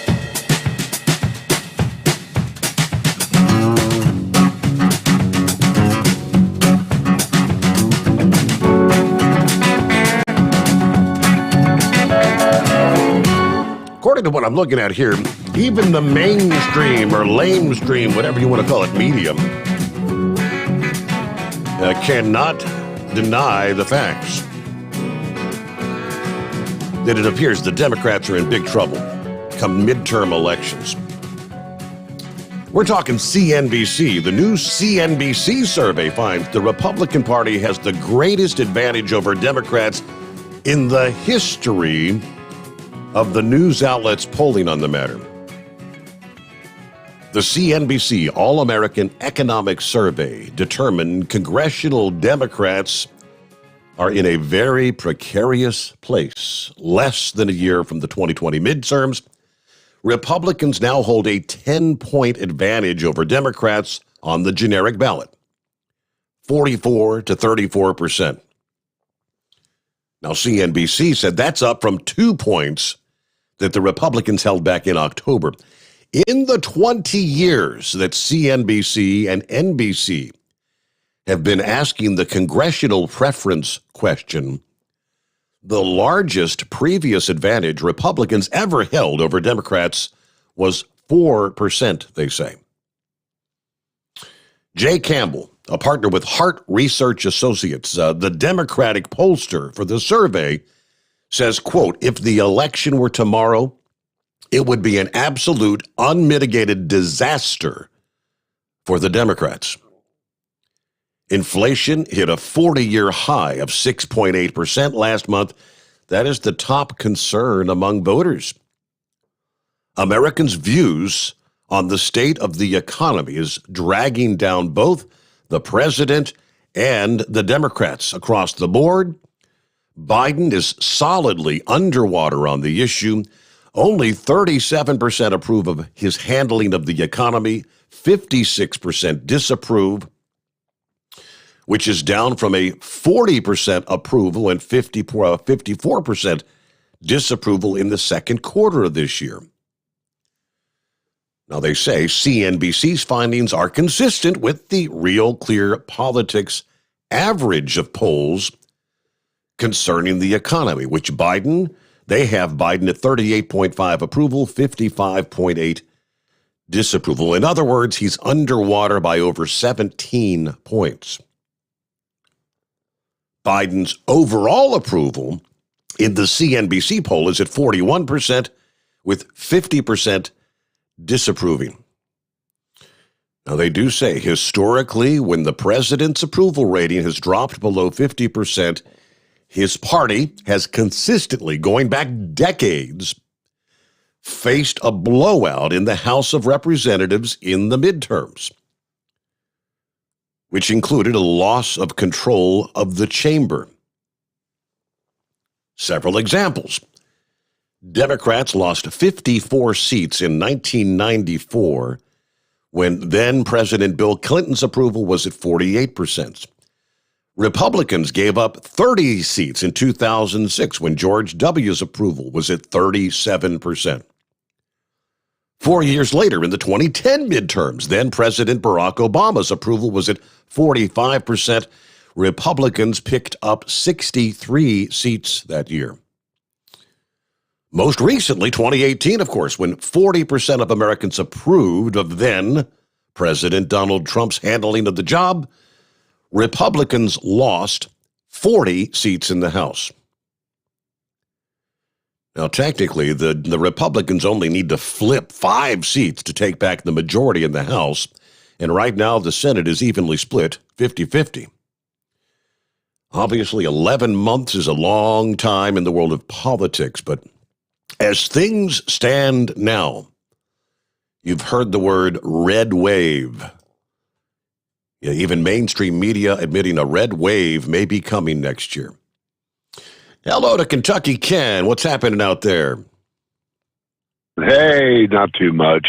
Just woke up. I'm still a third shifter, so I'm up and down all night, but not too much. I did drive through some of Kentucky and into Tennessee yesterday and just seen some of the damage done along the interstates. It just scary. That just scares me.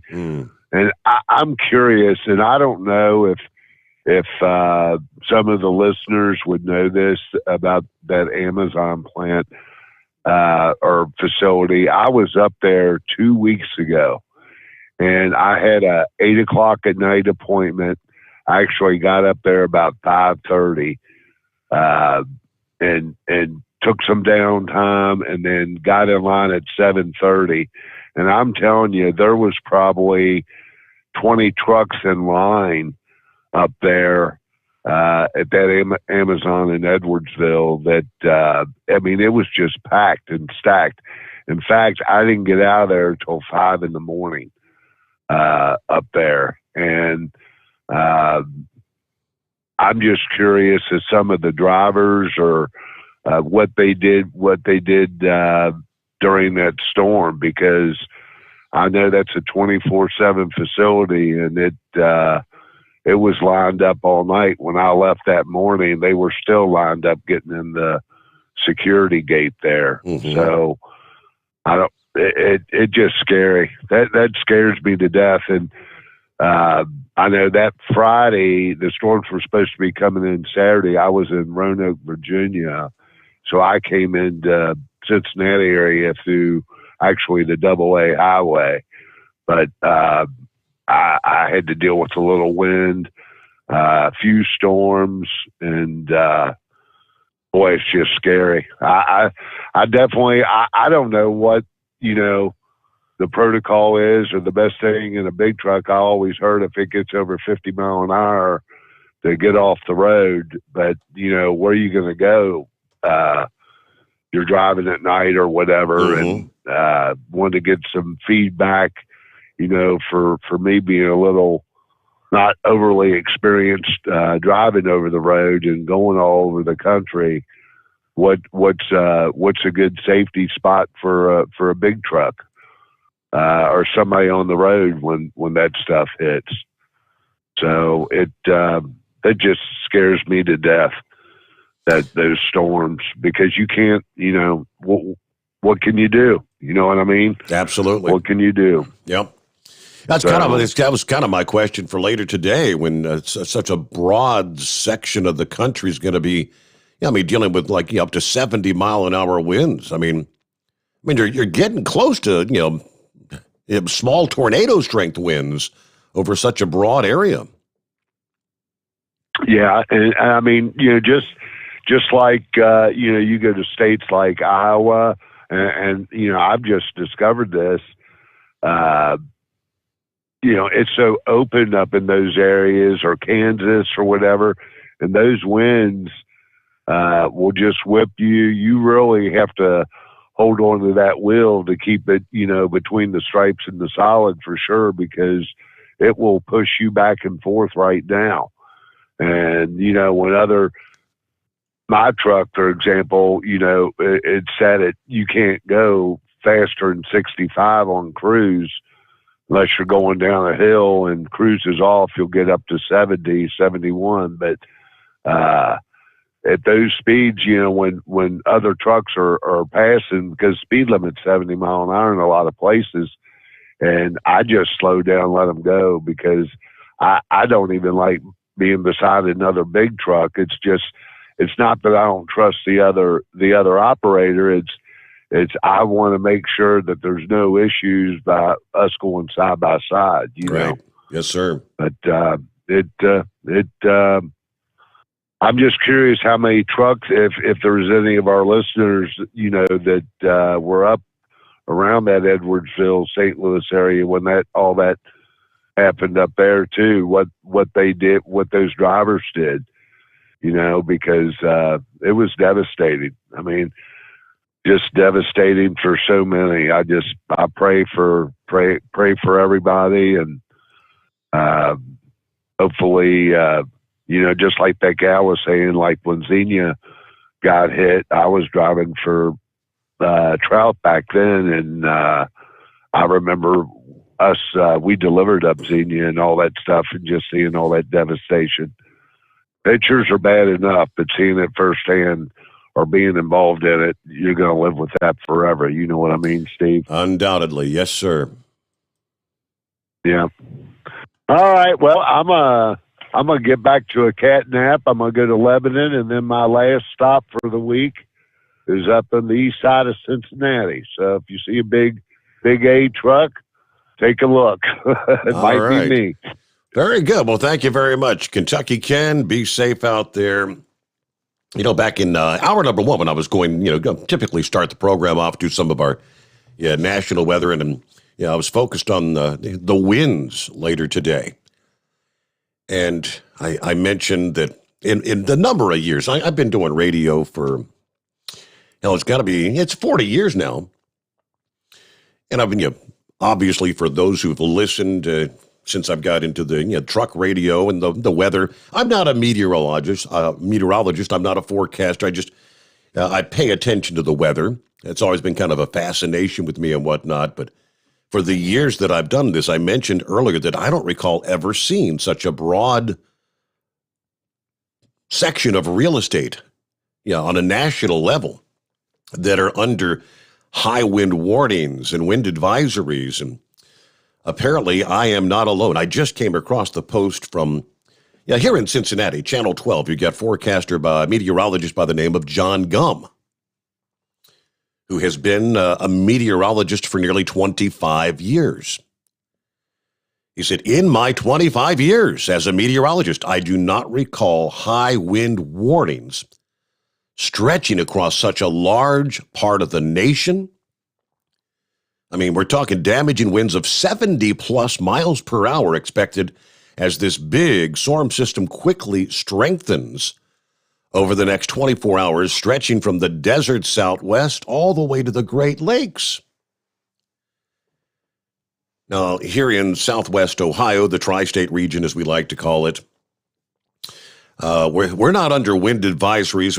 We are expecting 30 to 40 mile per hour winds, but nothing like out west, as I've been mentioning, from Wisconsin, all of Iowa, southern Minnesota, all of Nebraska, most of Kansas, the eastern half or 2/3 of Colorado, down into Utah, New Mexico, eastern Arizona. I mean, all you're talking winds 70 plus miles per hour at times between later today and Thursday. Just crazy. But we return into the Steve Sommers Overnight Drive live from the Hot Shot Secret Studios. You're listening to the Overnight Drive with Steve Sommers. It's coming. Crisp fall mornings turn bitter cold. As you fire up your diesel, you can see your breath on the inside of a cab.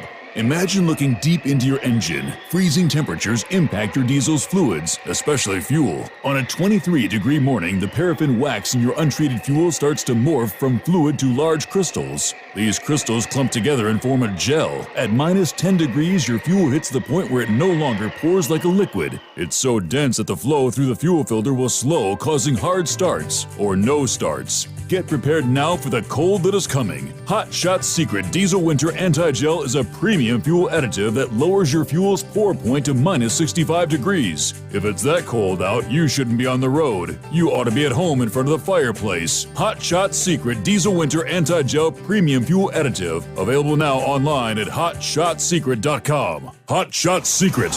Powered by science. Do you have a Dodge pickup and hate your automatic transmission? Of course you do.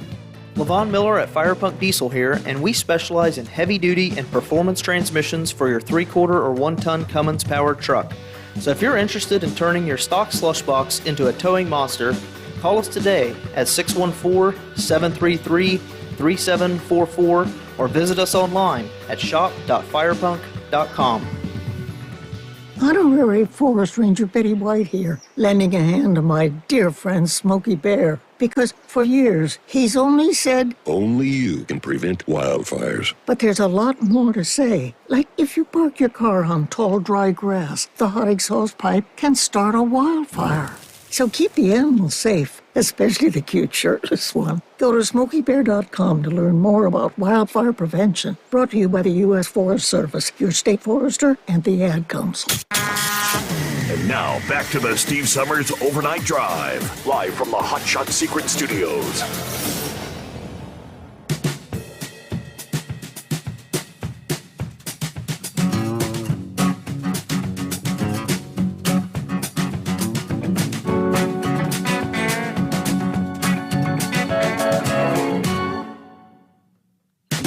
All right, looking at 22 past the hour. What else on the list here? My daughter, earlier this week, posted a photograph from, I don't know how many years ago that would have been. It's been quite a while. This would have been back like in her, I guess, middle school or high school days, probably middle school, where she had a slumber party at the Sommers Ranch. Of course, I worked overnights at the time, so I just remember that this particular evening, I get up, get ready for work. You hear all the girls in there making all the noise that young girls do. But I typically would head out to work like 10 o'clock in the evening. I just remember coming in, and I just counted in the photograph she had here, because I remember this particular slumber party. There were 15 girls. 15 girls. Staying at my house that particular night. You talk about one crazy crew. So they're all having a good time, laughing, cackling, playing, doing whatever they do. As I went to work, and I remember getting home like 5:30 in the morning after the show, and coming in the front door, and I'm stepping over a sea of pillows and blankets, and girls everywhere. I just went straight to the room and I'm out of here. Pappy saw that picture and he said, good golly, no wonder your daddy worked night shift. Posted that to my daughter. Yeah, 15 teenage girls all together in one night. That was a party. Meanwhile, let me get back to the calls here. Who's next up here? Check in with the blind man. Hello, blind man. Hey, Steve. I was talking to a Chevy guy in Jolly Green yesterday, and they were telling me about Yale, the company. I called my broker, and he told me that the stock went up 6 cents yesterday, and it's 2 points away from its all-time high. And then we started talking about stocks in general, and he said that it's known that people sometimes will badmouth a stock to get it down a few points so they can buy it. Then at the same time, you have to watch the price to earning ratio, the PE. If it's over 20 times, then you got to watch it. Also, cash flow. I wanted to buy this one stock, and my broker said, let me check the cash flow here. Yeah, they were paying like a 5 or 6% dividend, but they were putting more money out than it was coming in. And you can only do that for so long before you run out of money altogether. So, yeah, we started talking about that, but he told me he's going to watch Yale and see what's going on. Very interesting. Yeah, I've learned a lot from my broker over the years about how to buy and sell.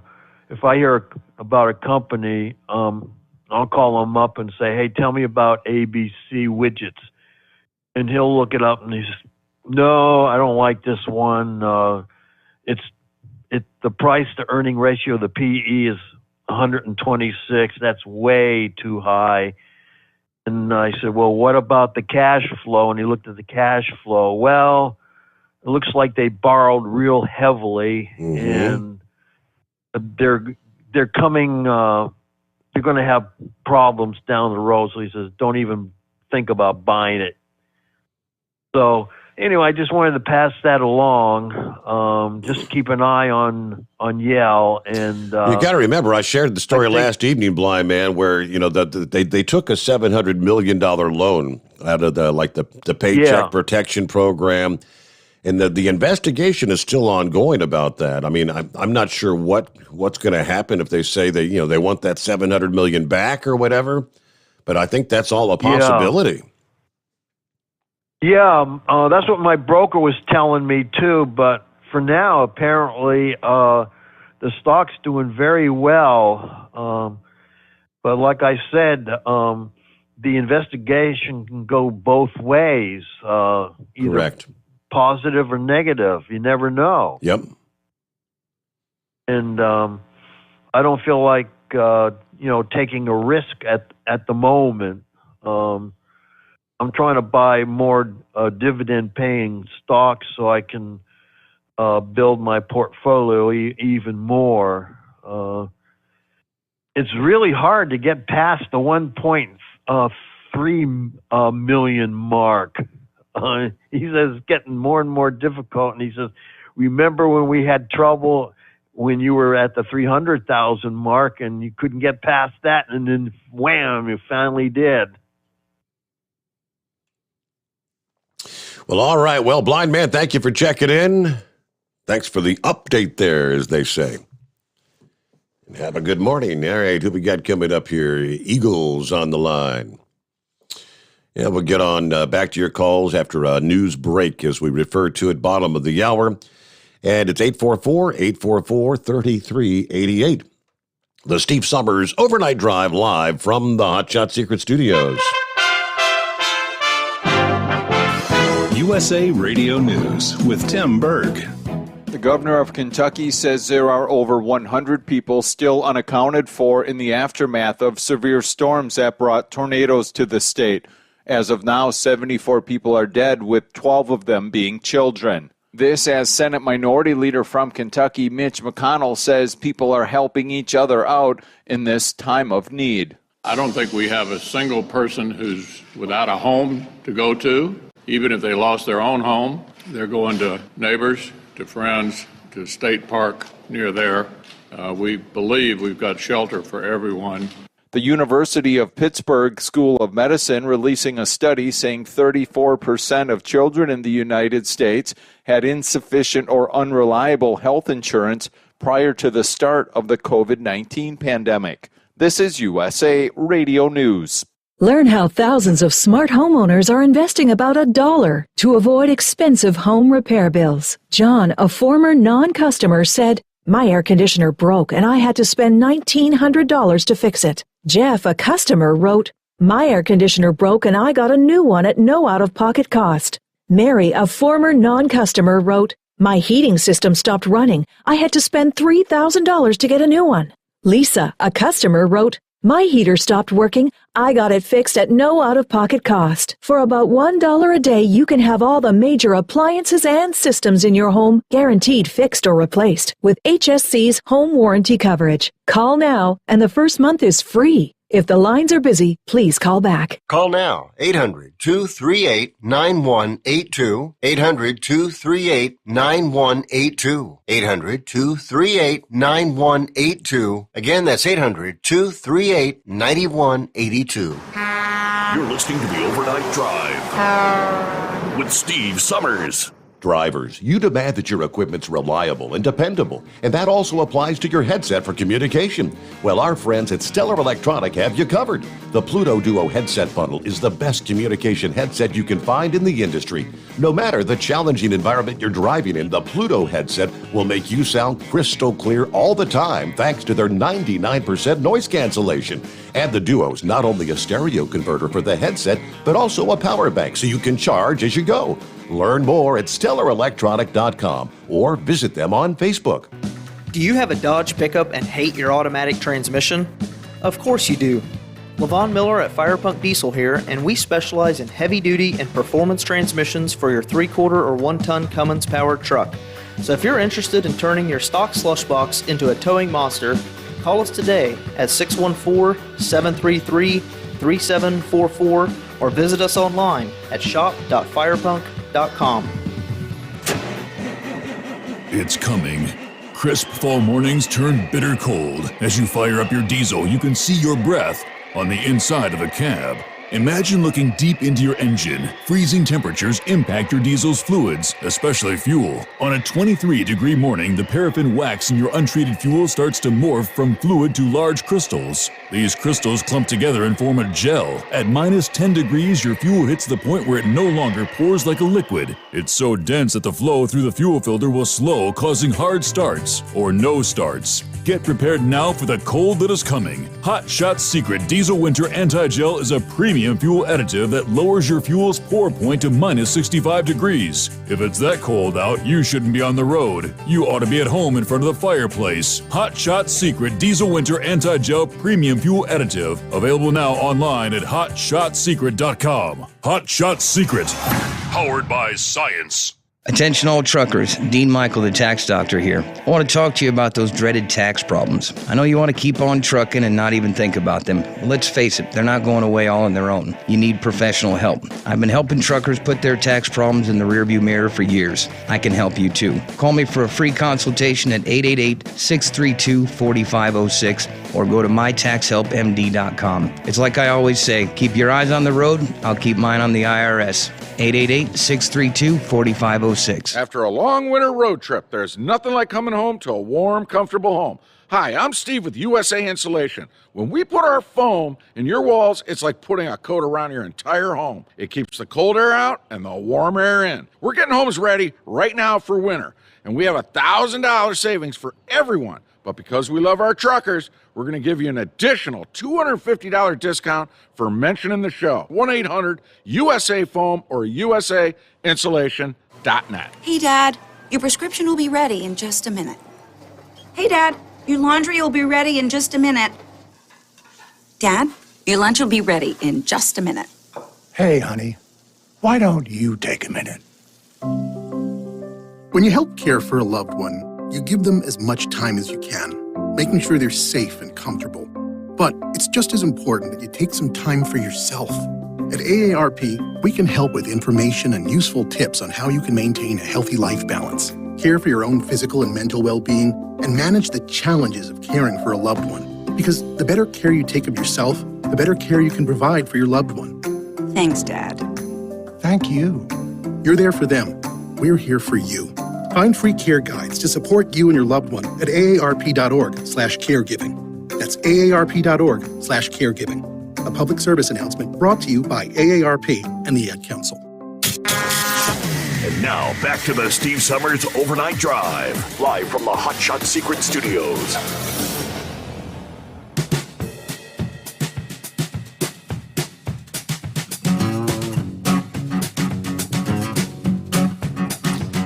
Yeah, interesting. Santa Claus sent me a link to the most dangerous routes in the country. Well, for everyone, not just the truckers out there, but this is kind of truck specific, though. As a truck driver, you and your company are probably aware of the most dangerous roads and highways, but driven by statistics, we highlight the most dangerous routes in the USA. I'll just start with some of the tops here. Number one is the Dalton Highway in Alaska. Number 2, the Pacific Highway 1, California. Number 3, Highway 1, Florida. Number 4, the $1 Million Highway, Colorado. Followed by I-45, Houston, Texas. And let me get the rest of the top 10. Route 212 in Montana. Number 7, I-15 from Los Angeles to Las Vegas. Interstate 285 in Atlanta. Highway 2 in Montana at number 9. Number 10, U.S. Route 199 in Northern California. Now, they go down, they've got actually 31, the top 31 on the list. But the Dalton Highway, a 414-mile road in Alaska, begins at the Elliott Highway north of Fairbanks, ends at Dead Horse, near the Arctic Ocean and the Prudhoe Bay oil fields. There are threats of sub-zero temperatures, avalanches, blizzards, and icy roads. What makes this drive extra scary is there is a 240-mile stretch with no gas stations, restaurants, hotels, or any other basic services. Meaning that this trip requires driving a vehicle capable of handling difficult conditions and bringing extra fuel, water, food, first aid supplies, spare tires, appropriate clothing, and emergency gear. Pacific Highway 1, California. All right, State Route 1, the major north-south state highway that runs along most of the Pacific coastline of the state of California. Total of just over 656 miles. It has extreme weather where the danger of mud and landslides can be a threat. In the Big Sur region, Highway 1 narrows almost completely to one lane each way. Well, let's look at Highway 1 in Florida. Highway 1 runs 2,369 miles from Key West, Florida, north to Fort Kent, Maine, at the Canadian border, making it the longest north-south road in the United States. This overseas highway in Florida runs 545 miles, and it is not for anyone who has a fear of bridges or water. According to the recent report from vehicular data management company Geotab, there were 1,079 fatal crashes registered in the last decade. Wow. And it goes on down the line from there, but I digress. Get back to your calls here on a Wednesday. Happy Hump Day. Good morning, Eagle. Yeah, I wanted to say this right quick, Steve, before I get started on talking about this coronavirus situation. You know, every couple of months I like to, compliment you, on what's going on with your situation. You know, I've told you this, I'm a lawyer. I try to be a loyal caller, Steve. You know that. And I like to, give you credit where it's due. I've traveled all over the U.S., even though I don't drive all the states no more like I used to. I just stay in mainly the South now. But like I said, on the radio, you're the number one guy out there. No other radio station out there allows people like me and some of your other callers to voice their opinion and on issues of politics, truck driving or whatever. And you also voice your opinion and you don't hold nothing back. And I appreciate that because Steve, I'm the type of person, I don't hold nothing back. I say what's on my mind and you allow me to do that and you allow other callers to do that. And I appreciate that. And I'm glad, like I said, I'm glad you're back on the radio, back on the air again. And I'm going to continue to call and as long as you're still in business. Now, let me say this right quick, Steve, about this coronavirus situation. I got to laugh today. I was going through YouTube on my telephone, and I come across something on my phone, and it was just a complete joke. Somebody said that people continue to contract the coronavirus even though they've been vaccinated. And I just sat there and laughed. I couldn't believe that these people are so idiotic. You got people now, Steve, I'm just going to give you an example of the NFL. every couple of days, you got more and more players that have to sit out football games that can't play this from week to week because they tested positive for the virus. And guess what? All these people have been vaccinated. So like I continue to say, Dr. Fauci and the other loser, Joe Biden, seems to me like your vaccine's not working, my man, because people are still testing positive. But see, here's the game they're trying to play with you now, Steve. Here's the new game that Dr. Fauci and these so-called doctors are playing. Now they're telling you that you have to get a booster shot. You got to get more vaccinations if you want to fight off this virus. It wasn't enough with one vaccination, Steve. Now they're telling you need to get 2, 3, whatever booster shots to void off this deal. I don't understand why people can't realize that these people are playing nothing but games with you and your family. Like I say, they have no cure. Just in case anybody out there's listening tonight, there is no cure for the coronavirus, and this so-called vaccine that they're giving you is not the cure because, like I continue to say, if it was, people still wouldn't be catching the virus. You still there, Steve? Oh, yeah. Yeah, yes, sir. Yeah. Yeah, you know, like I told you, Steve, I call it like I see it. I call it like it is, and people don't like it too bad because, like I said, the fact is you can get all the booster shots you want. You can get you can get your 20 vaccinations, and you still ain't got no guarantee that you're not going to test positive for the virus. So, like I told you, I haven't been vaccinated, Steve, and don't intend on getting vaccinated. And I dare any business to tell me that I'm not allowed to come in because guess what I'll do? I'll just go to another business that will allow me to go in because nobody tells me where I can spend my money at. If you say I can't visit your business because I haven't been vaccinated, well, oh, well, I'm not going to argue with you. I'm not going to fight with you. I'm just going to turn around and walk out and go to a business that will do business with me because nobody tells me what I can do with my body. It's my body, not Dr. Fauci, and it's not Joe Biden. As simple as that. And like I said, I wouldn't have no problem, like I told you from the beginning, Steve, I wouldn't have no problem getting the vaccination if it actually worked, if it actually would stop me from catching this deadly. But I wouldn't have I'd be the first one in line. I'd be the first one in line tomorrow morning if I knew that this thing would stop me from catching the coronavirus. But since that's not the case, guess what? I won't be in line tomorrow morning. Now, let me say this about this other situation, Steve, that I really don't like is that, you know, you said earlier that the Democrats and that they know that they're fighting a losing battle. It's a downhill battle, and they are right. Like I said, from the day one, from the day that Joe Biden stepped into the White House, they were going on a downhill track all the way right out the White House because this guy here was a loser to begin with. And like I said, they put him in there. And notice I said he wasn't voted in. They put him in there. Simple as that. So now they're going to have to deal with the cost. And like I said, all they're doing is opening the door wide open, and I do mean wide open for a man like Donald Trump or the man down there, governor down there in Florida, or any other Republican that's willing to voice his opinion to step right back into the White House and put the United States back on the right track again and make America great again, like Donald Trump said. Let me ask you a question, Stephen. I already know what the answer is.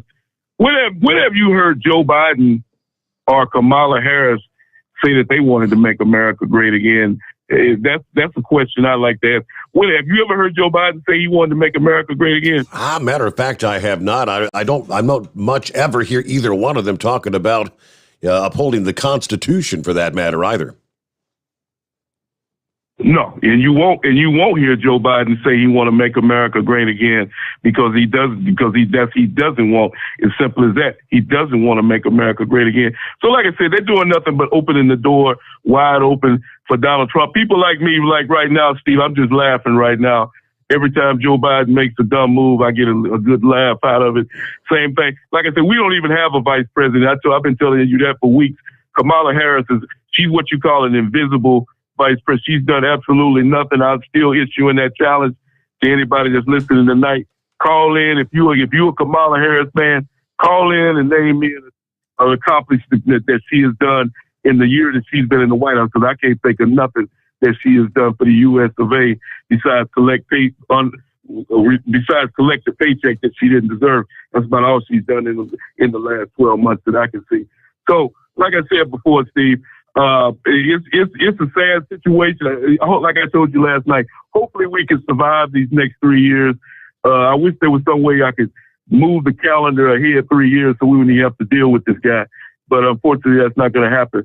But like I said, hopefully God can bless this country and allow us to get back on track and get the right man back in the White House that can get this country back on track.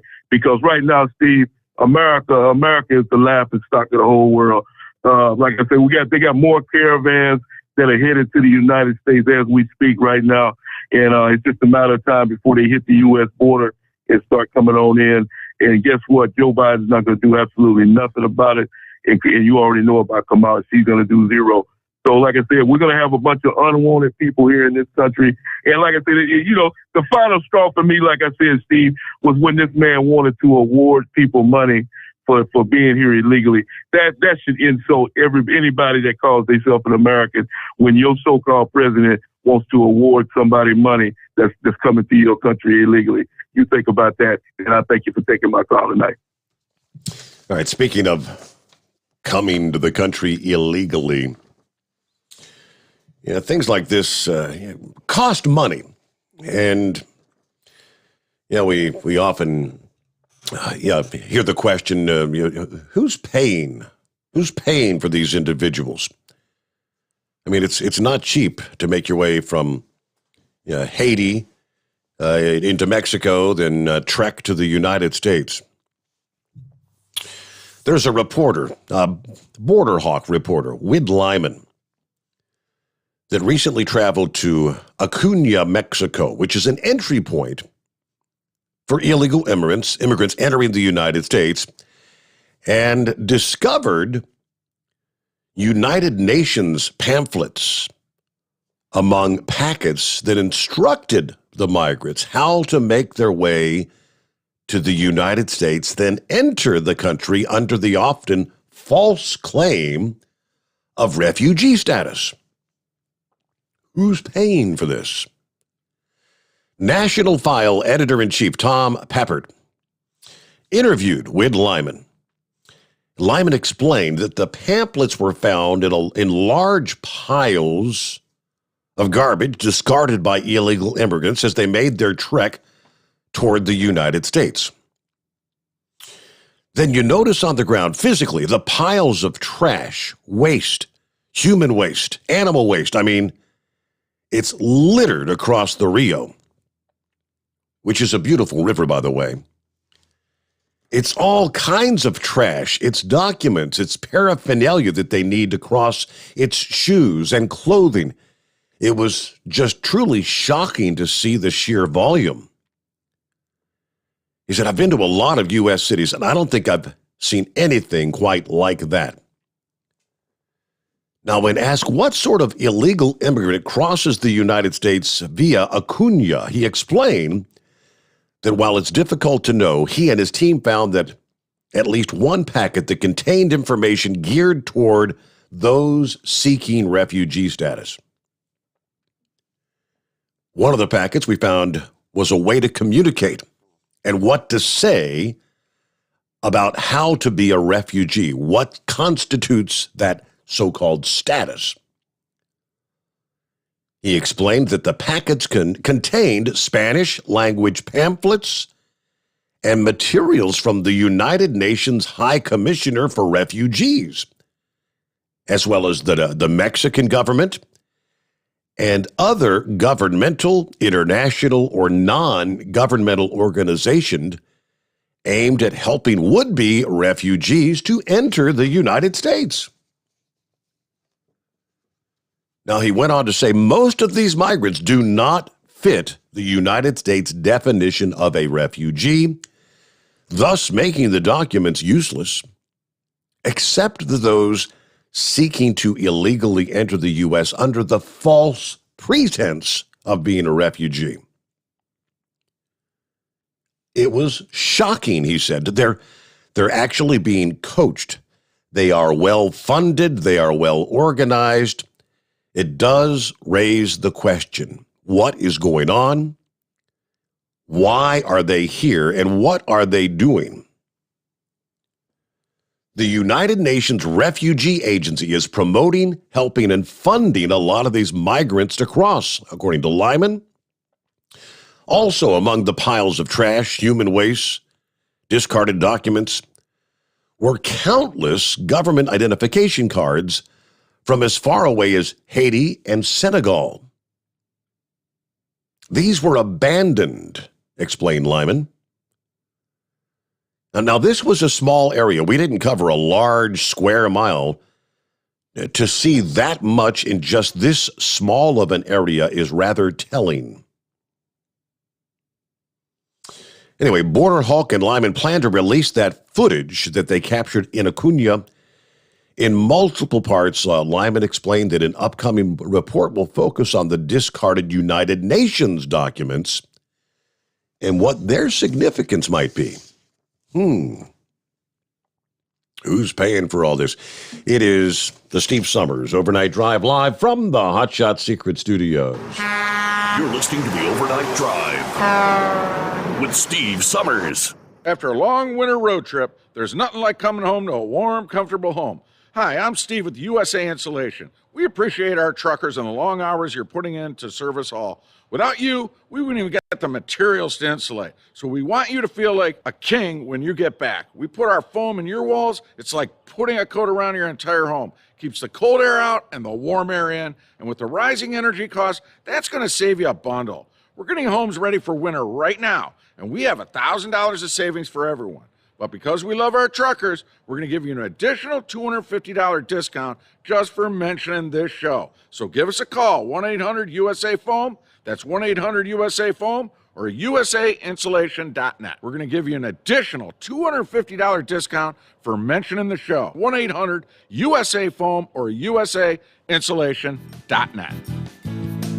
USA Insulation. At Hotshot Secret, we share the science behind common diesel problems. For example, diesel fuel cetane levels. The cetane rating in diesel fuel is 42 to 45. Most diesel engines operate more efficiently with a cetane rating of 48 to 50. One treatment of Hotshot Secret Diesel Extreme will raise your cetane 7 points, increase fuel economy, and improve cold starts. Hotshot Secret Diesel Extreme is available nationwide at truck stops, fine farm and auto stores, and online at hotshotsecret.com. Hotshot Secret, powered by science. My daughter Brinley is here at St. Jude. Coming here was literally life or death, and it was so scary. But St. Jude is fighting for one goal, like this one mission, life.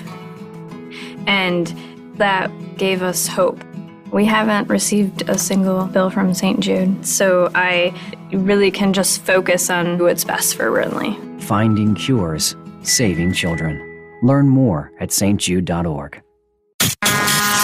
And now, back to the Steve Sommers Overnight Drive, live from the Hotshot Secret Studios.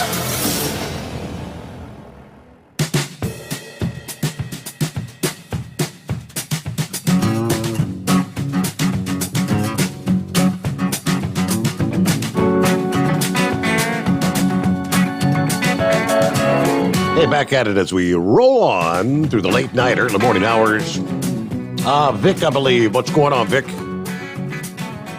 A little bit quieter for me tonight. I fought with that furnace all night last night, half the day, so I'm kind of a little bit more relaxed now. I still can't believe that somebody would put something together and wouldn't put like on your car where you have all your wires and they're inside that little black plastic conduit there to protect them from being rubbed. I can't believe they did not put those wires in something like that and stuck them between two cabinets that were going to sit there and vibrate. And it did what you would expect it to do. It rubbed off the insulation. But anyway, before I get started, Blind Man was talking about YRC or Yell or whatever they call it now. You know, we went through that whole thing with, I think Spaceman, and I was thinking there was somebody else that was always talking about the Teamsters thing that was all messed up with that back when. But Carlyle Group was a big investor in that. I don't know if they're still in it or not, but Carlyle Group did a lot of government work, so it doesn't surprise me that they were in there getting money from the government on that PPE that now everybody's wondering about. So the big thing is on any company is you always want to look at the debt to equity ratio. It's a simple ratio. It's, how much money do you have and what's your debt load? And that'll tell you a whole lot about a company real quick. Mm-hmm. And then after that, you can look to see, talk about the cash flow, where money came from and where it went. And these bookkeepers can get pretty creative. And the other thing is I kind of lost my interest in stocks, not the commodities, but the stocks, because they don't use the approved accounting method anymore. I'm trying to think what they call that, since I kind of haven't been paying that much attention to it. But they're not using the traditional accounting method on any of these companies anymore. Oh shoot, I'm afraid to give you that. Anyway, you can look it up, and whenever you do go back to the old approved accounting methods for evaluating stocks, you'll come up with some very different results. And so, and that kind of, it's not only private people like that, but as you were mentioning about with the different government entities right now, our government is just not being honest with us. It's just that simple. Yeah. Whenever Ken there was talking about driving in high winds, by and large, you you want to slow down. Number one, you want to have a heavy load, because there are places in this country that you have a light load. I used to do a run out of Newark, New Jersey, Virginia Beach, Virginia, and they were FedEx loads, and some of them were pretty light. And there are places you go down through there that if the wind's at a certain height, your loads, they'll ask you what you're carrying there. Well, they won't ask you what you're carrying. They'll ask you for your bill of lading, and they'll make up their own mind. And sometimes you have to pull off to the side and stop because of high winds until they tell you to go on. And, those same old traditional things. Be careful when you're coming out from behind a hill, a culvert, or, anything of that nature. But the big thing is that you don't want to be going all that fast, because that just adds to the flight of the trailer. Mm-hmm. And that's what, real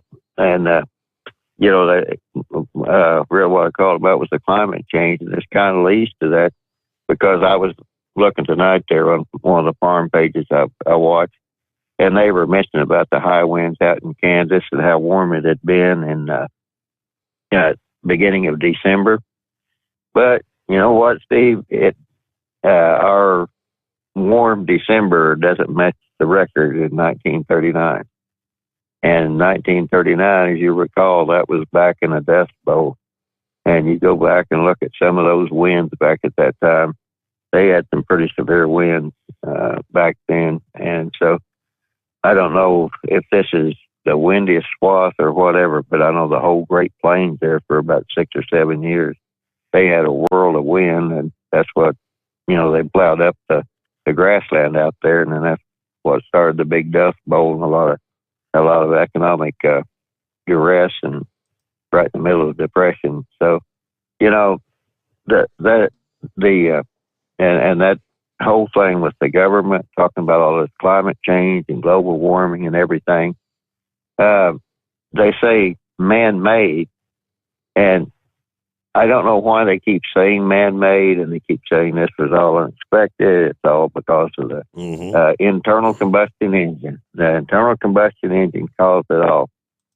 Well, I stumbled on to a documentary, and I can't even get back to it. I don't know where it was, but like everybody a lot of people today, I can get about 300 or 400 channels, and they have some interesting and some not.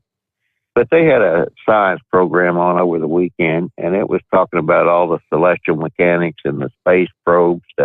And specifically, they got into Mars and Venus, and they were talking about how they thought that those planets had more or less died.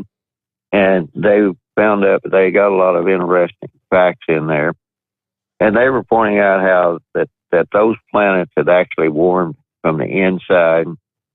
And I believe it was Venus. It basically has no radioactive, well, I shouldn't say radioactive, but anyway, the magnetic radiation is actually what protects the planets from the solar winds. And what generates that magnetic radiation is the Earth any planet has to spin at a certain velocity.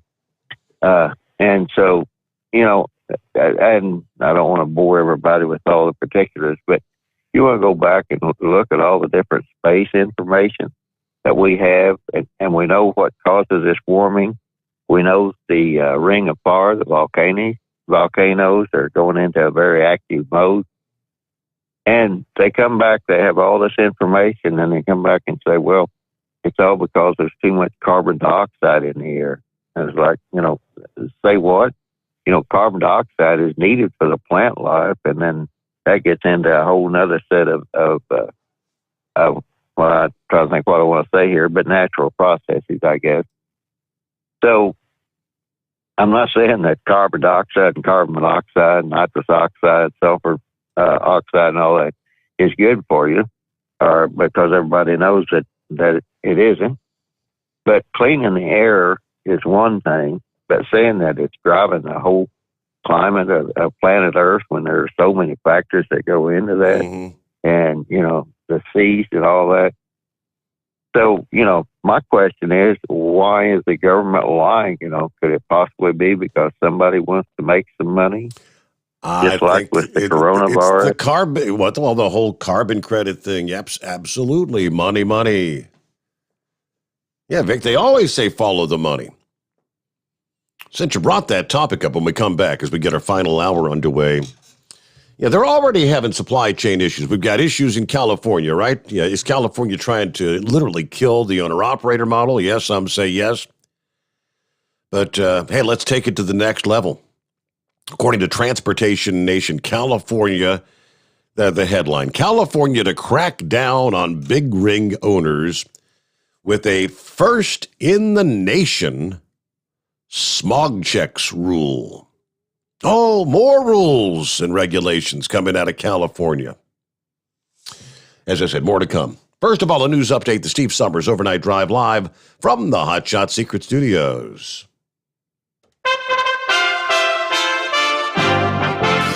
USA Radio News with Tim Berg. The governor of Kentucky says there are over 100 people still unaccounted for in the aftermath of severe storms that brought tornadoes to the state. As of now, 74 people are dead, with 12 of them being children. This as Senate Minority Leader from Kentucky, Mitch McConnell, says people are helping each other out in this time of need. I don't think we have a single person who's without a home to go to. Even if they lost their own home, they're going to neighbors, to friends, to State Park near there. We believe we've got shelter for everyone. The University of Pittsburgh School of Medicine releasing a study saying 34% of children in the United States had insufficient or unreliable health insurance prior to the start of the COVID-19 pandemic. This is USA Radio News. Folks, you know how cancel culture has affected Mike Lindell. Well, MyPillow may have gotten canceled out of retail stores, but you can save big just in time for Christmas at MyPillow.com. The classic standard size MyPillow that sold in stores for almost $70 is on sale for Christmas for just $19.98. Standard size, $19.98. Queen and king size slightly higher, but only if you go to MyPillow.com, click on the radio listener square, use my promo code USA, get a MyPillow for that special person in your life. You also get a free press and pack bag so you can take your MyPillow anywhere. Save big on anything on the MyPillow website, but only if you use my promo code USA. Support Mike Lindell and American Jobs. Get the best price ever on a MyPillow, and do your Christmas shopping at MyPillow.com. Promo code USA or call 1-800-951-8175. Merry Christmas. A dire and gruesome report is out on Afghanistan from the UN Deputy High Commissioner for Human Rights.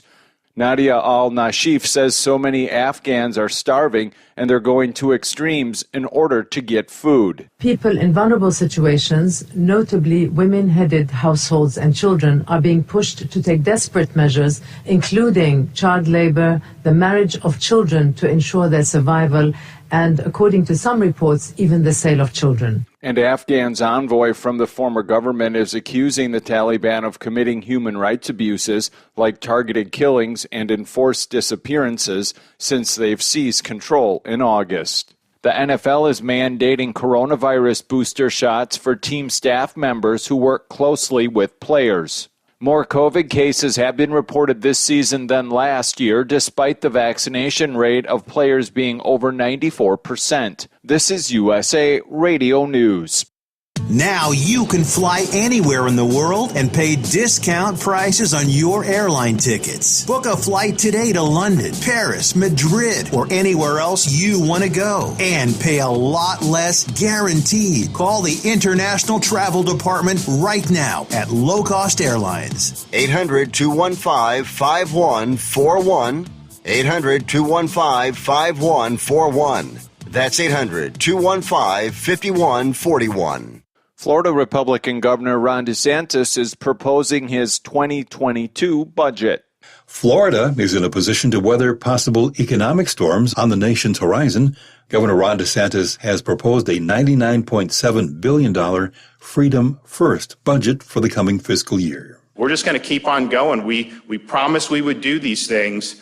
When I became governor, we promised we'd tackle environment. We promised we'd be support for education. We promised for infrastructure. We promised to support law enforcement and so many other things. And we're delivering time and time again. The economy is working on all cylinders, DeSantis said. From the USA Radio News, West Texas Bureau, I'm Brad Bernards. Rohel Aguilera Medeiros is sentenced to 110 years in prison for crashing into multiple vehicles, killing 4 people and injuring many others while he was driving his semi-truck along Interstate 70 west of Denver back in 2019. Aguilera Medeiros gets emotional as he states his regret for the accident. This was a terrible accident. I know. I take the responsibility. But it wasn't intentional. He was found guilty on 27 counts, including vehicular homicide, vehicular assault, and reckless driving. He claims his brakes failed and he lost control. For USA Radio News, I'm Tim Berg. It's coming. Crisp fall mornings turn bitter cold. As you fire up your diesel, you can see your breath on the inside of the cab.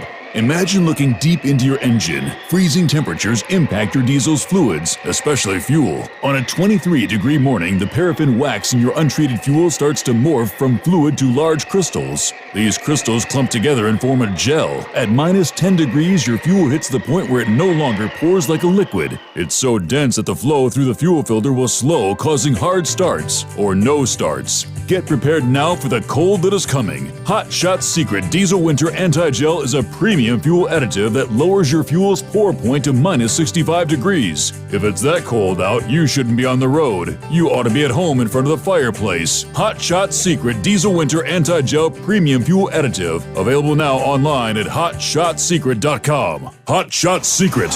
Powered by science.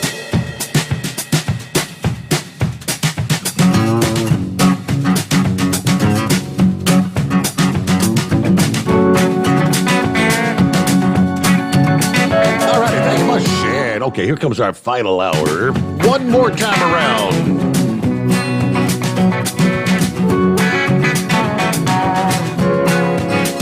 On a Wednesday morning, all right, here I'm looking here. In the California Air Resources Board last week approved a first in the nation smog checks regulation for all medium and heavy duty trucks and buses that operate within the state.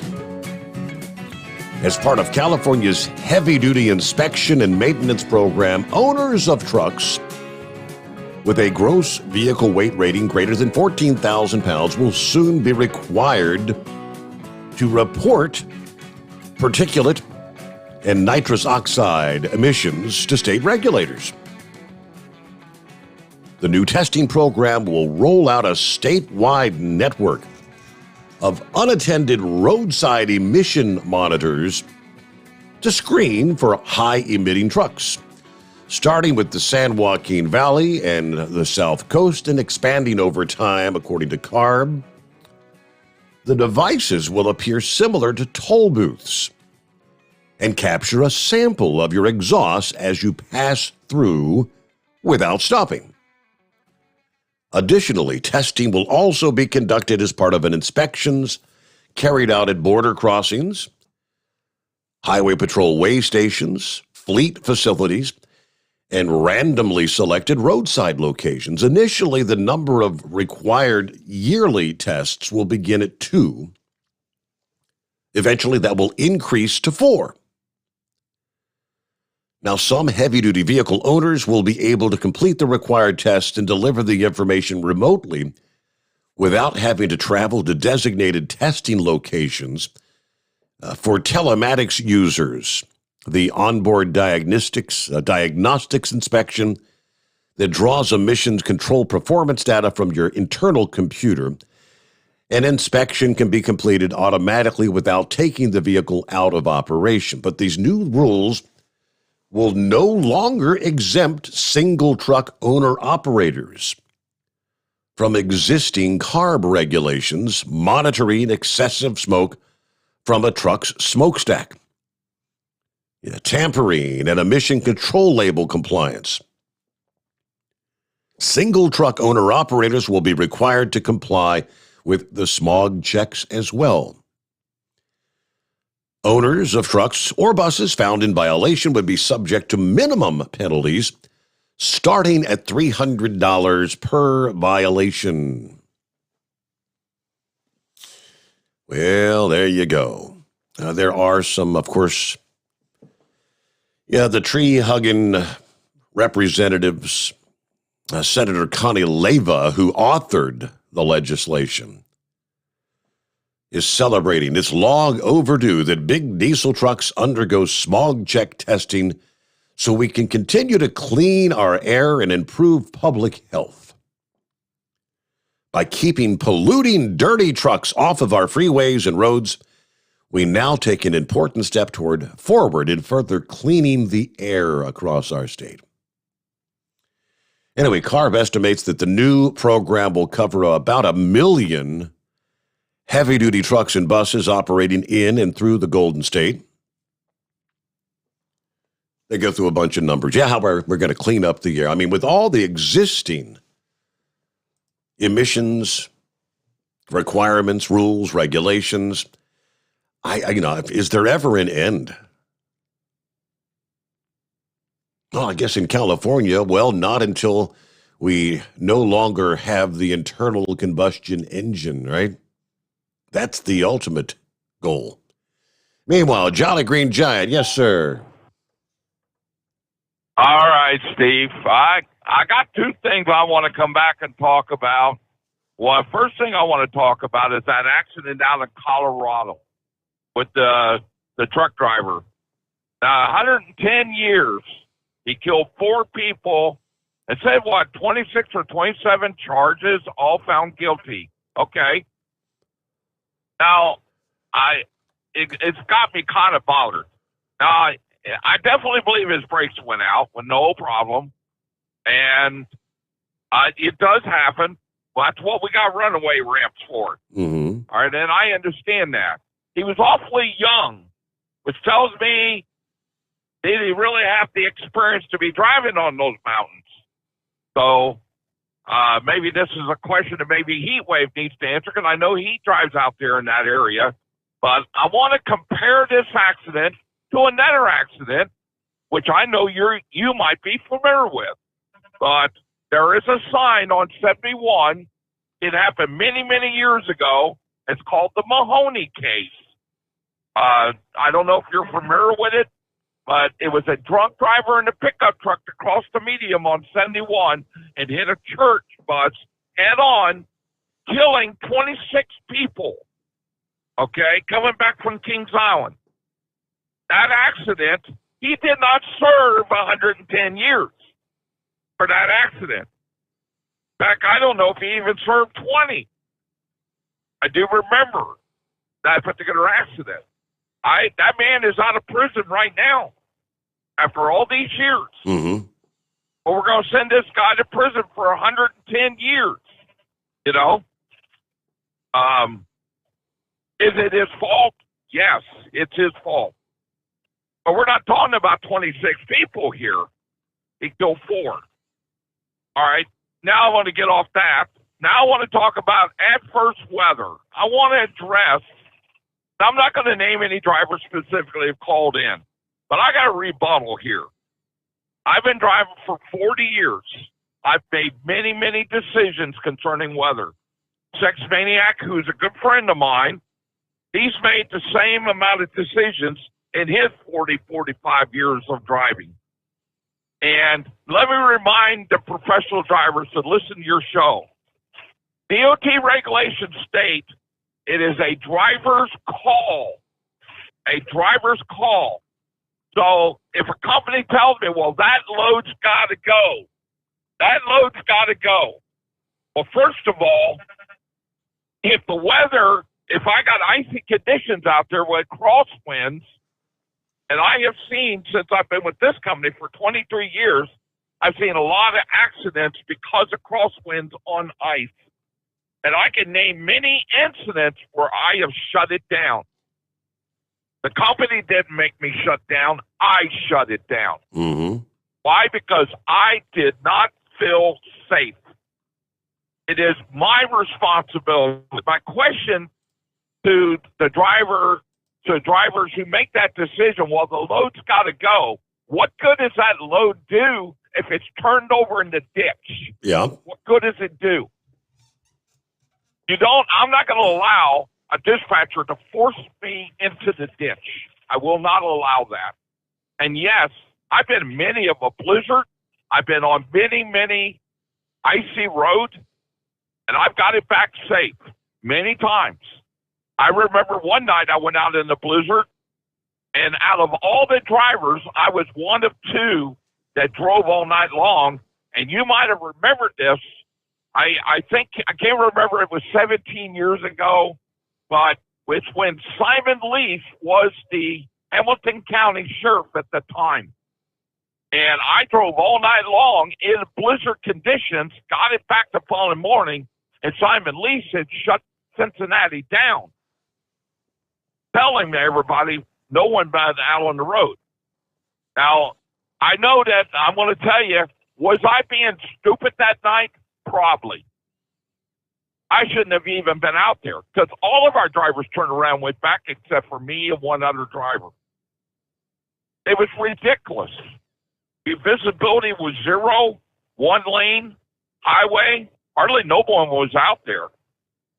And I got to be honest with you, I have no regrets of decisions that I've made protecting myself, the load, and the truck. I have no regrets. And I've been in high winds, and you were asking, what do you do? Mm-hmm. You shut it down. That's exactly what you do. You shut it down. How do I know? When I see trucks that have been picked up and put in the ditch because of high winds, that's an indication to me that maybe I need to shut it down. What another little saying I've got, if I can't find a parking space in the ditch, then maybe it's time for me to pull over. Okay. And I have driven many of a night where I have seen that, Steve. Okay? No load is more important to me than my life. No load. I'm sorry. I care about our customers, and I do. But no load is more important than my life. Plain and simple. And I'm not going to lay a unit over in the ditch because I was being stupid and I should have known better. So I'm thinking later today there's a whole bunch of drivers that are going to be making those decisions, those hard calls. I mean, when the winds are going to hit 45, then 55, and keep ramping up. At what point's it time to get off the road? Once you see a couple of other trucks in the ditch, I don't know how long do you wait?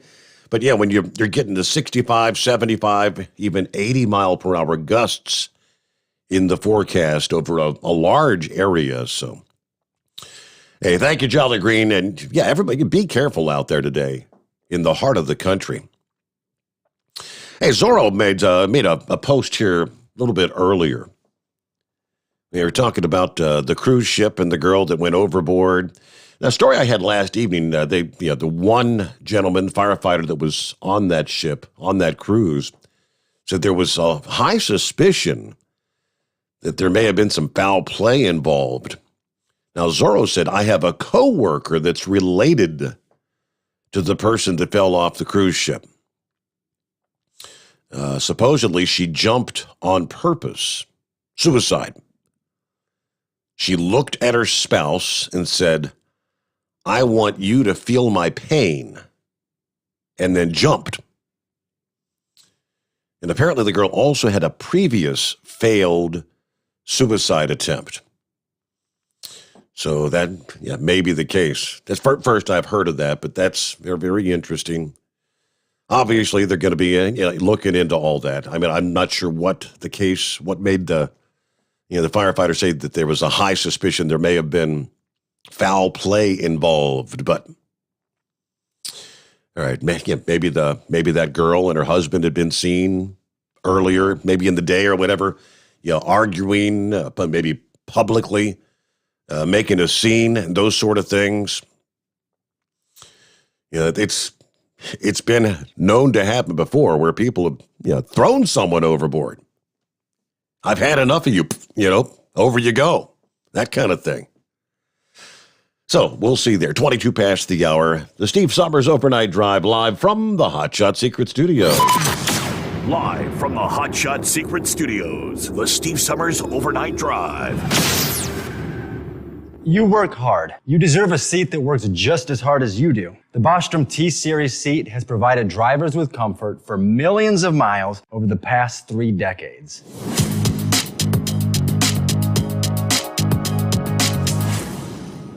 Each seat is built right here in the USA and has 4-position front cushion tilt and higher low-profile air suspension with isolator.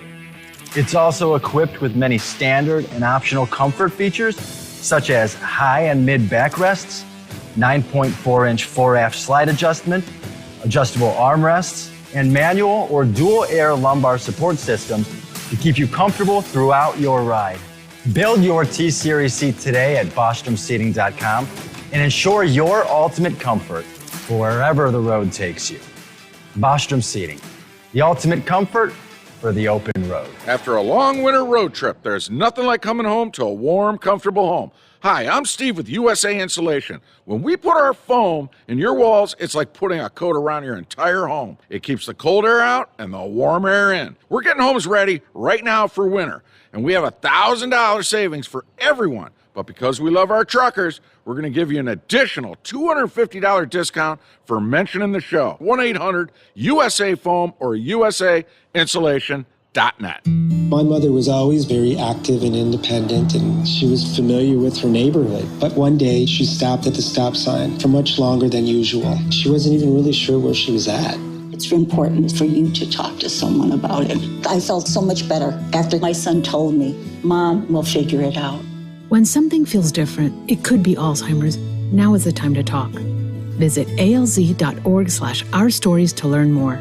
A message from the Alzheimer's Association and the Ad Council. Because Channel 19's a little congested. Call Steve now at 844-844-3388. The Overnight Drive.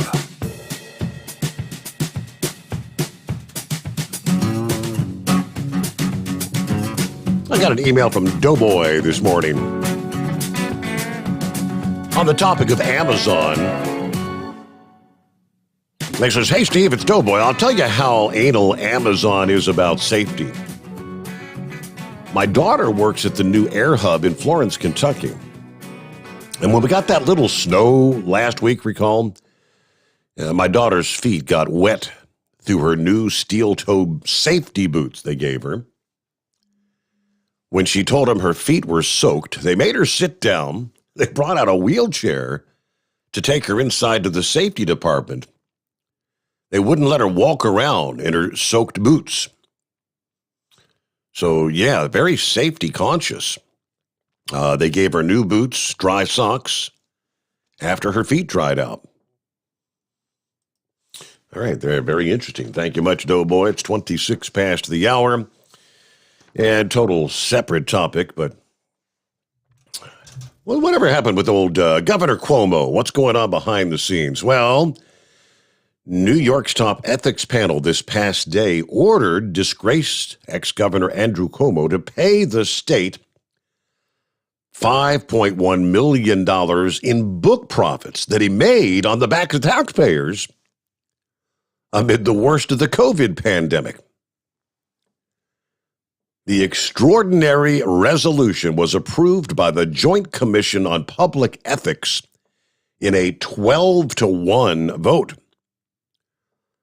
A month after the ethics agency voted to revoke their prior approval, allowing Cuomo to earn outside income from his book, which was entitled American Crisis: Leadership Lessons from the COVID Pandemic. Now, that was while he was still governor in New York, in the throes of the deadly outbreak. The lone dissenter in that vote was, by the way, a Cuomo appointee. But they rescinded their approval after concluding that Cuomo violated pledges not to use state resources or government staffers to prepare the book. He has to pay the money to the state by next month. The resolution drafted by the commissioner, the Senate Republican Committee, said Cuomo lacked the legal authority to engage in outside activity and receive compensation in regard to the book. Governor Cuomo is not legally entitled to retain compensation for any form of outside activity related to the book. The panel also found Cuomo's book proceeds should be turned over to the Attorney General, whose investigative report forced the resignation of Cuomo. All right. Apparently, I guess Letitia James would have ultimately determine who the profits are going to be distributed to. Who's going to get the $5.1 million? Or does Cuomo even have the money anymore? He probably blew it already. It's 29 past the hour. Our number, 844-844-3388. We'll get back with Chevy Guy coming up. There's Pup. Haven't heard from Pup in a while. How you been? Hang in there. It is the Steve Sommers Overnight Drive live from the Hot Shot Secret Studios. USA Radio News with Tim Berg. The governor of Kentucky says there are over 100 people still unaccounted for in the aftermath of severe storms that brought tornadoes to the state.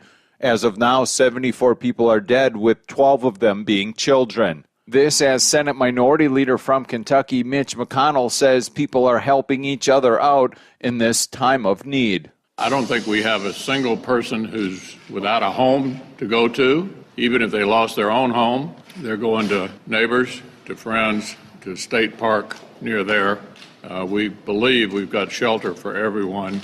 The University of Pittsburgh School of Medicine releasing a study saying 34% of children in the United States had insufficient or unreliable health insurance prior to the start of the COVID-19 pandemic. This is USA Radio News. Learn how thousands of smart homeowners are investing about $1 to avoid expensive home repair bills. John, a former non-customer, said, "My air conditioner broke and I had to spend $1,900 to fix it." Jeff, a customer, wrote, "My air conditioner broke and I got a new one at no out-of-pocket cost." Mary, a former non-customer, wrote, "My heating system stopped running. I had to spend $3,000 to get a new one." Lisa, a customer, wrote, "My heater stopped working. I got it fixed at no out-of-pocket cost." For about $1 a day, you can have all the major appliances and systems in your home guaranteed fixed or replaced with HSC's home warranty coverage. Call now, and the first month is free. If the lines are busy, please call back. Call now, 800-238-9182, 800-238-9182, 800-238-9182. Again, that's 800-238-9182. You're listening to the Overnight Drive with Steve Sommers. The Hot Shot Secret Facebook page gets a lot of robust Q&A about diesel problems and their solutions. We listen to our customers. Here are their words straight from their mouths about Hot Shot Secret everyday diesel treatment. Our fans call it EDT. I'm John Sharp, a.k.a. Jay Sharp from Newburgh, Pennsylvania. Using EDT, my local fuel mileage went to average of 22 to 23, and my highway MPG went to 26 to 28. Hi, I'm Danny. I'm from Arizona. I drive a 02 Ford Excursion. I use EDT at every fill-up, and my mileage went from 12.5 miles to gallon to 14 miles per gallon. I highly recommend it. Everyday diesel treatment delivers a 6-in-1 premium fuel treatment for every fill-up, every time. Everyday diesel treatment is available at truck stops, Tractor Supply, O'Reilly's Auto Parts, and online at HotShotSecret.com. Hot Shot Secret, powered by science. How do you sleep on the road? After downtime, do you wake up well-rested and invigorated or tired, achy, and sore? Well, if it's the latter, you're not sleeping on the Big Rig Mattress. The Big Rig Mattress is a hybrid with an individually pocketed spring core that's engineered to deliver the best restorative sleep for your time on the road. Learn more about the Big Rig Mattress at thebigrigmattress.com or call 877-736-4233. The Big Rig Mattress, 100% made in the USA since 2009. You work hard. You deserve a seat that works just as hard as you do. The Bostrom T-Series seat has provided drivers with comfort for millions of miles over the past 3 decades.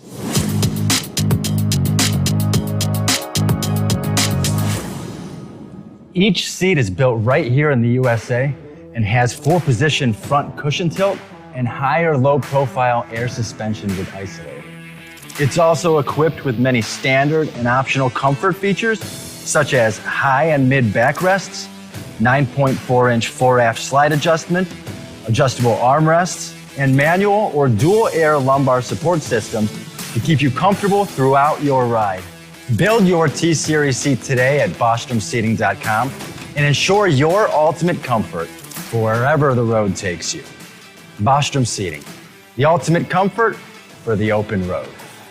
At Turbo 3000, our founder Andy Matouche firmly believed you should challenge yourself. Put the most money back in your pocket, where it belongs. Four Wheeler magazine took our challenge, and they wrote it did exactly what we said it would do. As fuel prices keep going up, get your Turbo 3000 from manufacturer direct. Call us at 888-311-9993. Always free shipping in the USA, and for a limited time, save $45 off total purchase using coupon code STEVESAVES at turbo3000.com. To some people, the sound of a baby babbling doesn't mean much. But that's not necessarily true. By 6 months, they're combining vowels and consonants. By 9 months, they're trying out different kinds of sounds. And by 12 months, their babbling is beginning to take on some meaning. Especially if there's no babbling at all. Little to no babbling by 12 months or later is just one of the possible signs of autism in children. Early screening and intervention can make a lifetime of difference and unlock a world of possibilities. Take the first step at autismspeaks.org. A public service announcement brought to you by Autism Speaks and the Ad Council. And now, back to the Steve Sommers Overnight Drive, live from the Hot Shot Secret Studios.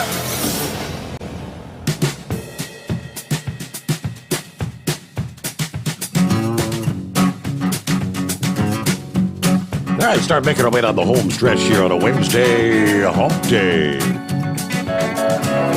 Hope your week's going well. Again, if you're going to be rolling through central portions of the country, in some areas, the winds are already beginning to howl, but they will be picking up from west to east. Yeah, from Colorado through Kansas, Nebraska, South Dakota, Iowa, eventually into Michigan. Yeah, Wisconsin to Michigan. Yeah, later in the day, wind advisories in place through much of Illinois, Missouri, eastern portions of Oklahoma, and north central and northeastern portions of Texas. See what they're saying down toward the Dallas-Fort Worth area. Rather than high wind warnings, it's wind advisories. So sustained winds 20 to 30 miles per hour, gusts up to or in excess of 40 miles per hour for those areas. But for those in the high wind warning areas, yeah, things are really going to be kicking. Scan through a couple of these here. All right, let's see. This is like in Nebraska, 9 a.m. Central Time this morning. Winds becoming northwest 30 to 40 miles per hour, gust to 70 miles per hour, especially this afternoon. Damaging winds will blow down trees, power lines, widespread power outages are possible. Yeah, travel, obviously difficult, especially for high-profile vehicles. Trucks may be blown over. Holiday decorations will be damaged or blown away. Visibility may be reduced by blowing dust. And a period of snow squalls is possible Wednesday afternoon and early evening. A little bit further down the line, here we've got from the Omaha Valley, Nebraska. High wind warning. All right, let's see. Peak gust as high as 75 miles per hour in localized areas. Portions of east central, northeast, and southeast Nebraska, southwest and west central Iowa. Looks like from noon till 9 p.m., the strongest winds will overspread southeast Nebraska. From the south between 9 and noon, winds then increase over the rest of eastern Nebraska and southwest Iowa in the afternoon hours. A few hours within winds gusting over 50 miles per hour. So on down the line it goes. 50, 60, 70-plus mile per hour winds, depending on where you are. It's going to be a big, big wind field as this storm is intensifying there over the heart of the country. All right, hello, Chevy guy. Hey, before you put your notice out, I was watching the Tucker Carlson and following a news story. He was covering Governor DeSantis, and DeSantis was sort of making a crack on about where all these illegals are going and where they're sending them to. And he said they need to control the borders and not keep waiting. They need to do it now. And he said, if they started busing them, he said, we need to start busing them from Martha's Vineyard and in different places where the mostly rich are at. Mm-hmm. And he said, you'd see them throw up a wall overnight. But I did a little bit of fluff there, but I thought that was sort of cool.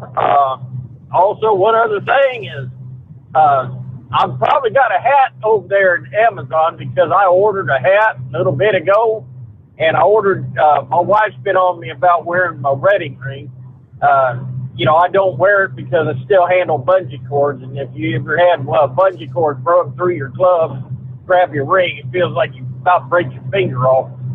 So she said, order a silicone ring. Well, I ordered a silicone ring. I finally got that turkey in, and that thing was so tight. I don't know if I'm allergic to silicone or what. So I go to Walmart yesterday, and I said, well, we need to get a ring sizer. While I'm standing there looking at the ring sizer, they got the silicone rings there at Walmart, if anybody's interested. I don't know why my wife thinks it's that important for me to wear one, but like I said, did a little bit of fluff. But yeah, that sending the illegals to the rich folks' place section of town might make a difference. But what's even more important, how come we don't have an exact count of how many buses, how many planes, and where they went? that's top secret information. Mm-hmm. For some reason, this government feels free to use taxpayer-funded money, and the taxpayer doesn't have a right to know where it's going and what it's being used for. So, other than that, full disclosure, I'm all for that. I mean, no matter who, no matter who it hurts, I'm still waiting on a full disclosure on how many sex offenders we have up there in that sex offender list and how many people we're paying. We don't have to have the victims' names, but we do need to know who we got in our Congress and our our side, their side. The names need put out there. How many people have sent their children up there to be pages into our government and got sexually violated. So, you'll never see it, because we are not a government of the people, for the people, by the people, not from the government to the people, from the people to the government. They flip that around and then just pray that God save this nation, like Eagle said, and maybe we can get it flipped by next year. People pay more attention what's going on. So, other than that, we're going to sit back and copy the rest of the mail. How about it? Very good. Thank you, Chevy Guy. I saw the whole thing about DeSantis. I hadn't touched on that, but I think he's serious about this because, I mean, last week he allocated $8 million in the state budget to fly migrants back to what he called elite Democrat enclaves, including Washington, D.C. Put them on their front porch. But, Ron DeSantis plans to deport illegal migrants who have been flown secretly into Florida from the southern border by the Biden administration. Destination, Delaware. The president's home state. Or Martha's Vineyard, or Barack Obama's holiday paradise. It was back on Friday. DeSantis said, if you send them to Delaware or Martha's Vineyard, that border'd be secure the next day. But again, to that end, he did indeed allocate $8 million in the budget. We do know from open source flight maps that what they're calling Biden Air has been secretly flying illegal immigrants all over the country, not just sending them to white plains, but Jacksonville, Florida, Alexandria, Virginia, Chattanooga, Tennessee, Long Beach, California. I mean, destinations far and wide. If the federal government is intent on keeping the southern border open and refuses to notify states when they're dumping a bunch of unvetted, unvaccinated migrants on their doorstep, it's up to the governors to stand up for their communities and stop the services from being overwhelmed by this influx.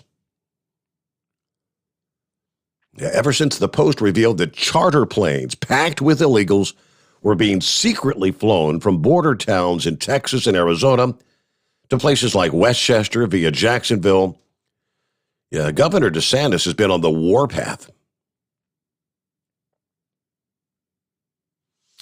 It's 16 before the hour. Hey, there's Pup. What's been happening, Pup? Haven't heard from you in a while. I know it, big buddy. Hey, congratulations on the upcoming wedding. All that business. Or did I misunderstand? I thought your daughter was going to be getting married. No, it's not my daughter. It's my nephew, actually. My nephew. Yep. Oh, sorry about that. Hey, did anybody answer Kentucky Ken's question about the wind and stuff? I didn't get a listen there for a little bit, but best thing you could drive in the wind's a tanker. But, like if he's en route somewhere and he doesn't feel safe, those exit ramps that go down below the interstate level and what have you, I've always found good protection down in those. And it's just little tricks of the trade that or park your truck so it's directly going straight in the wind. Right. One time I was going from Omaha to Sioux Falls. I was hoping that South Dakota would put me out of commission because the wind was so high, because I had a 10,000 lead and an empty tail. Well, that tail kept trying to come off the ground because the wind was so high. So I got the wise idea that I used the crown of the road. I went to the hammer lane, put my four-ways on, and drove it about 30 miles an hour till I got to our next terminal, because we don't have sleepers. But it's just experience, and the stronger the wind, the more you go slow. And good piece of advice: if it's bad weather, good weather, or what, don't be driving any faster than what you want to hit that ditch at.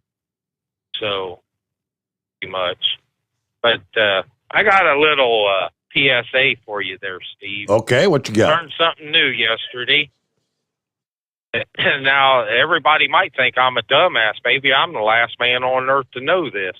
But is your brand new vehicle, is it a front-wheel drive? It is all-wheel drive. 14 front-wheel drive, their front-wheel drive car, Impala. And I had a doctor's appointment yesterday coming home. Bam, blew the right front tire. Put the donut on there. Wouldn't you think you'd put the donut on the tire you blow out, Steve? Well, I'd normally, yes. Okay, that's where we're in the same boat. Because I've always dealt with pickup trucks and cars that had full-size spare tires. So I put the donut on there. I go to take off, and all of a sudden I start smelling something hot, and pull off to the side of the road again. There that little tire was, just smoking. I thought, oh, Lord. And so I thought, well, maybe I did something wrong, and went back over everything. Nope. Anyway, ended up finally getting to an exit ramp. What you got to do, Steve, on these newer vehicles, if you blow a tire and they're front-wheel drive and with the traction control and all that, you've got to take the tire off of the back of the car, put it on the front of the car, and then put the donut on the back of the car. Because it keeps trying to put the brakes on because the little tire is trying to spin faster than the big tire, is what the computer reads and stuff. So I figured you'd get a kick out of that. That, or you could put me on the Dumbass of the Week award. I don't care. Very, very interesting. Yeah, I mean, this Subaru has all-wheel drive. If you've got all-wheel drive, I wonder if it would do the same thing on the front or the back. I don't know. Have you looked at your spare tire? Is it full size? Or is it a donut? I haven't even looked. I have no clue. That right there is going to make a huge difference. If it's full size, then you'd be fine. Be good to go. But if it's one of the little donuts, that's why I'm getting back home so early this morning. Is I left work at right at 8 o'clock yesterday. Went to my doctor's appointment, blew that tire out, had all of that commotion going on. I never ended up getting home, eating, and going to bed till about 5 o'clock yesterday evening. So they gave me a short run tonight, and another fella took my run. So I just figured you'd get a kick out of that. So other than that, I've been sitting back listening to the show and everything. So just chilling. All right. Take it easy, and if I don't get to talk to you, you have a Merry Christmas. All right, you do the same. Thank you very much. And what are we looking at? Elon Musk. Yeah. He called Elizabeth Warren Senator Karen. Everybody, we all remember what a Karen is, right? You know, just that bitchy, crabby, complainy, bitchy female. You're a Karen. Senator Karen, and it said she reminded him of an angry mom after she said that the Tesla CEO should pay more in taxes. Let's change the rigged tax code so the person of the year will actually pay taxes and stop freeloading off everyone else. That was the tweet she sent out after with a link to the story that Elon Musk had been named Time Magazine's Person of the Year this year. So I guess they're going to get in a back and forth kind of deal. Musk replied, "Stop projecting," arguing that the Massachusetts Democrat lied about having Native American heritage in order to benefit from affirmative action policies. Hey, you remind me of when I was a kid and my friend's angry mom would just randomly yell at everyone for no reason. Please don't call the manager on me, Senator Karen. Senator Karen.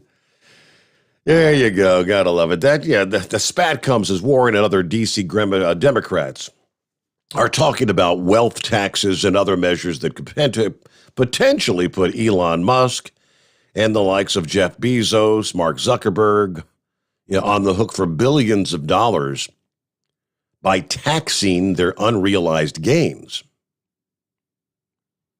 Musk, by the way, the world's wealthiest man, net worth of $252 billion. And we return into the Steve Sommers Overnight Drive, live from the Hot Shot Secret Studios. Live from the Hot Shot Secret Studios, the Steve Sommers Overnight Drive. Dean Michael, the tax doctor here. Are you one of those truck drivers that came home after a long haul and found the only thing waiting for you was a stack of IRS letters? Your significant other was gone, but your newfound IRS problem is still there. I've heard this story many times over the years. While I can't help you with your broken heart, I can fix your tax problems. If you owe more than $10,000 to the IRS or haven't filed for many years, call me for a free consultation at 888-557-4020 or go to mytaxhelpmd.com. Like I always say, you keep your eyes on the road, I'll keep mine on the IRS. 145 over 92. 180 over 111. I had a heart attack and a cardiac arrest, and then a stroke. Your blood pressure numbers could change your life. Lowering your high blood pressure could save you from a heart attack or stroke. If you've stopped your treatment plan, restart it or talk to your doctor about creating one that works better for you. Start taking the right steps at manageyourbp.org. Now I'm, trying to get better, stronger than ever. Brought to you by the American Heart Association, American Medical Association, and the Ad Council. At Hot Shot Secret, we share the science behind common diesel problems. For example, stiction. Found throughout the oil system, stiction is the sticky friction that negatively impacts your engine's ability to function at an optimal level. The molecular structure of oil is a hydrocarbon. The engine's extreme heat, tight tolerances, and high pressure cause the oil to break down and release hydrogen, leaving behind varnish, a carbon-based deposit. The varnish clings to the engine's moving parts, creating drag on the turbocharger, oil pump, and pistons. Symptoms of stiction include a rough idle and the loss of fuel economy and performance.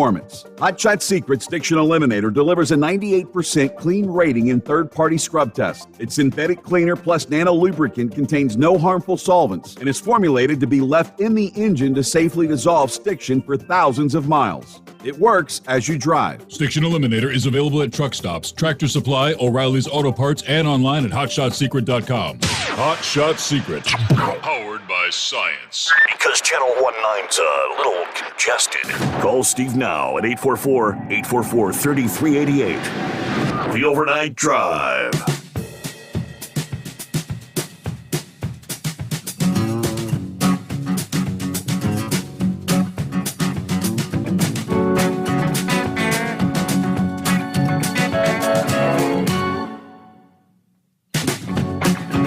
Well, hello to old Stumpy,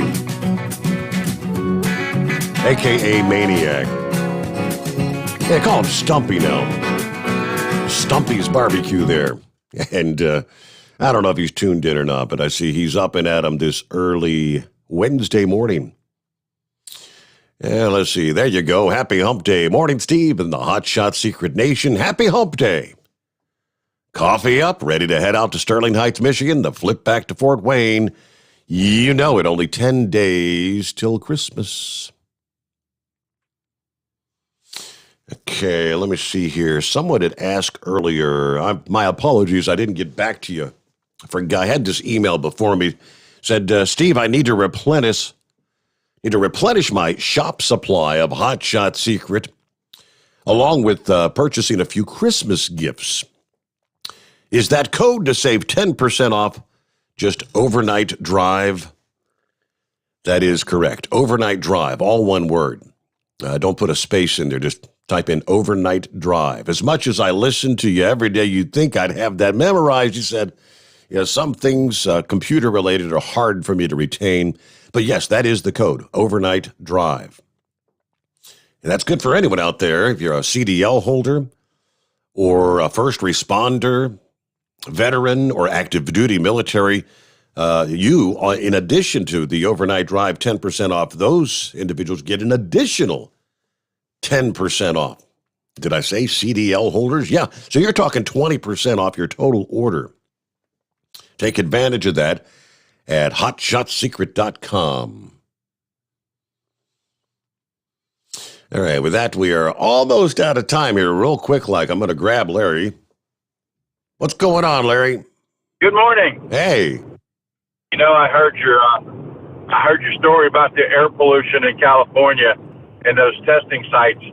I wonder, with the admission situation on the regen on the truck, if a truck is going through regen, going through one of those sites, is that going to fail that truck in that inspection period? Good question. Switching gears, when you guys were talking about the driver making a decision to park the truck in inclement weather, I think Jolly Green Giant was talking about the 77 blizzard that we had that was crippling the whole area, and Simon Lease did shut everything down. The only thing was allowed on the road was emergency vehicles. I think that was 1977. But on that decision process, one of the things that I've always held very, very tightly with is my driver trainers. Every driver trainer I had, they had to commit to me that regardless of what operations said, they need that guy in the truck, the trainer would not release that person unless that trainer was confident that the person was safe and could operate the vehicle safely, that he or she could put their hand on a Bible in front of 12 of their peers and testify that when that person was released from their custody and control, they were confident that that individual could safely operate the commercial motor vehicle. That's where it starts. So what he was talking about, pulling over the truck and his decision, me, that starts with every corporation with that trainer having the, I don't want to say that word, but the gonads, I guess, to say no when operations is pounding on the desk. I need that guy in the truck. But you've got to have that trainer that's willing to say yes or no and be confident with that decision. That make sense? Yes, sir. Absolutely.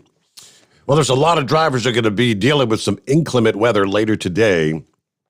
I do see the National Weather Service and the Storm Prediction Center is kind of now, they've kind of bumped up to where there's an enhanced risk of even a moderate risk. The scale of 1 to 4 or 1 to 5.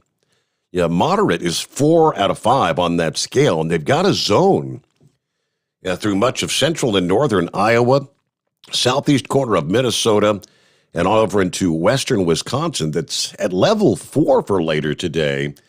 According to KMBC, significant winds 75 miles per hour or greater within the slight, enhanced, and moderate risk zone for the afternoon and evening hours. Tornado potential for portions of Iowa, Minnesota, and Wisconsin. With the rapid storm movement, some of these storms could be moving at 70 miles per hour. Let's just hope and pray we don't see anything as far as deadly tornadoes like we saw in parts of the southeast with the storm last week. Be careful out there, folks. Make good decisions. See you back at the midnight hour tonight, the Steve Sommers Overnight Drive live from the Hot Shot Secret Studios.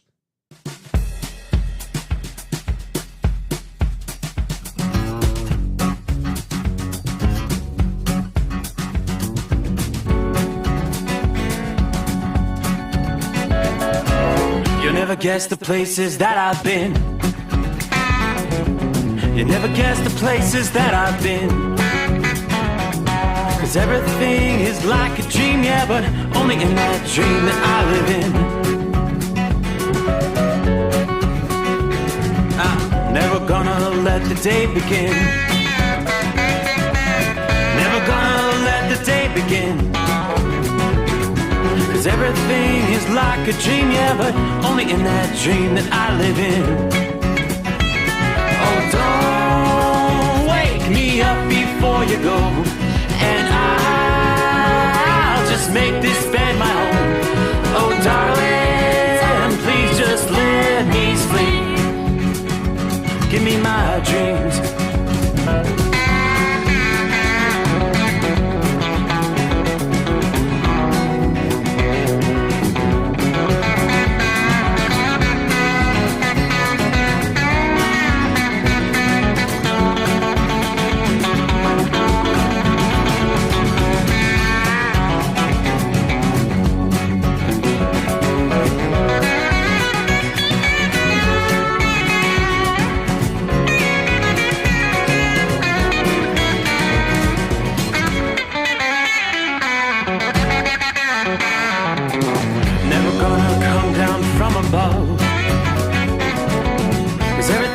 Better from above.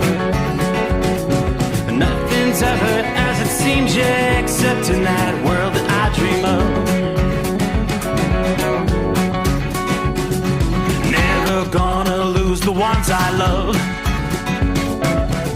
Never gonna lose the ones I love.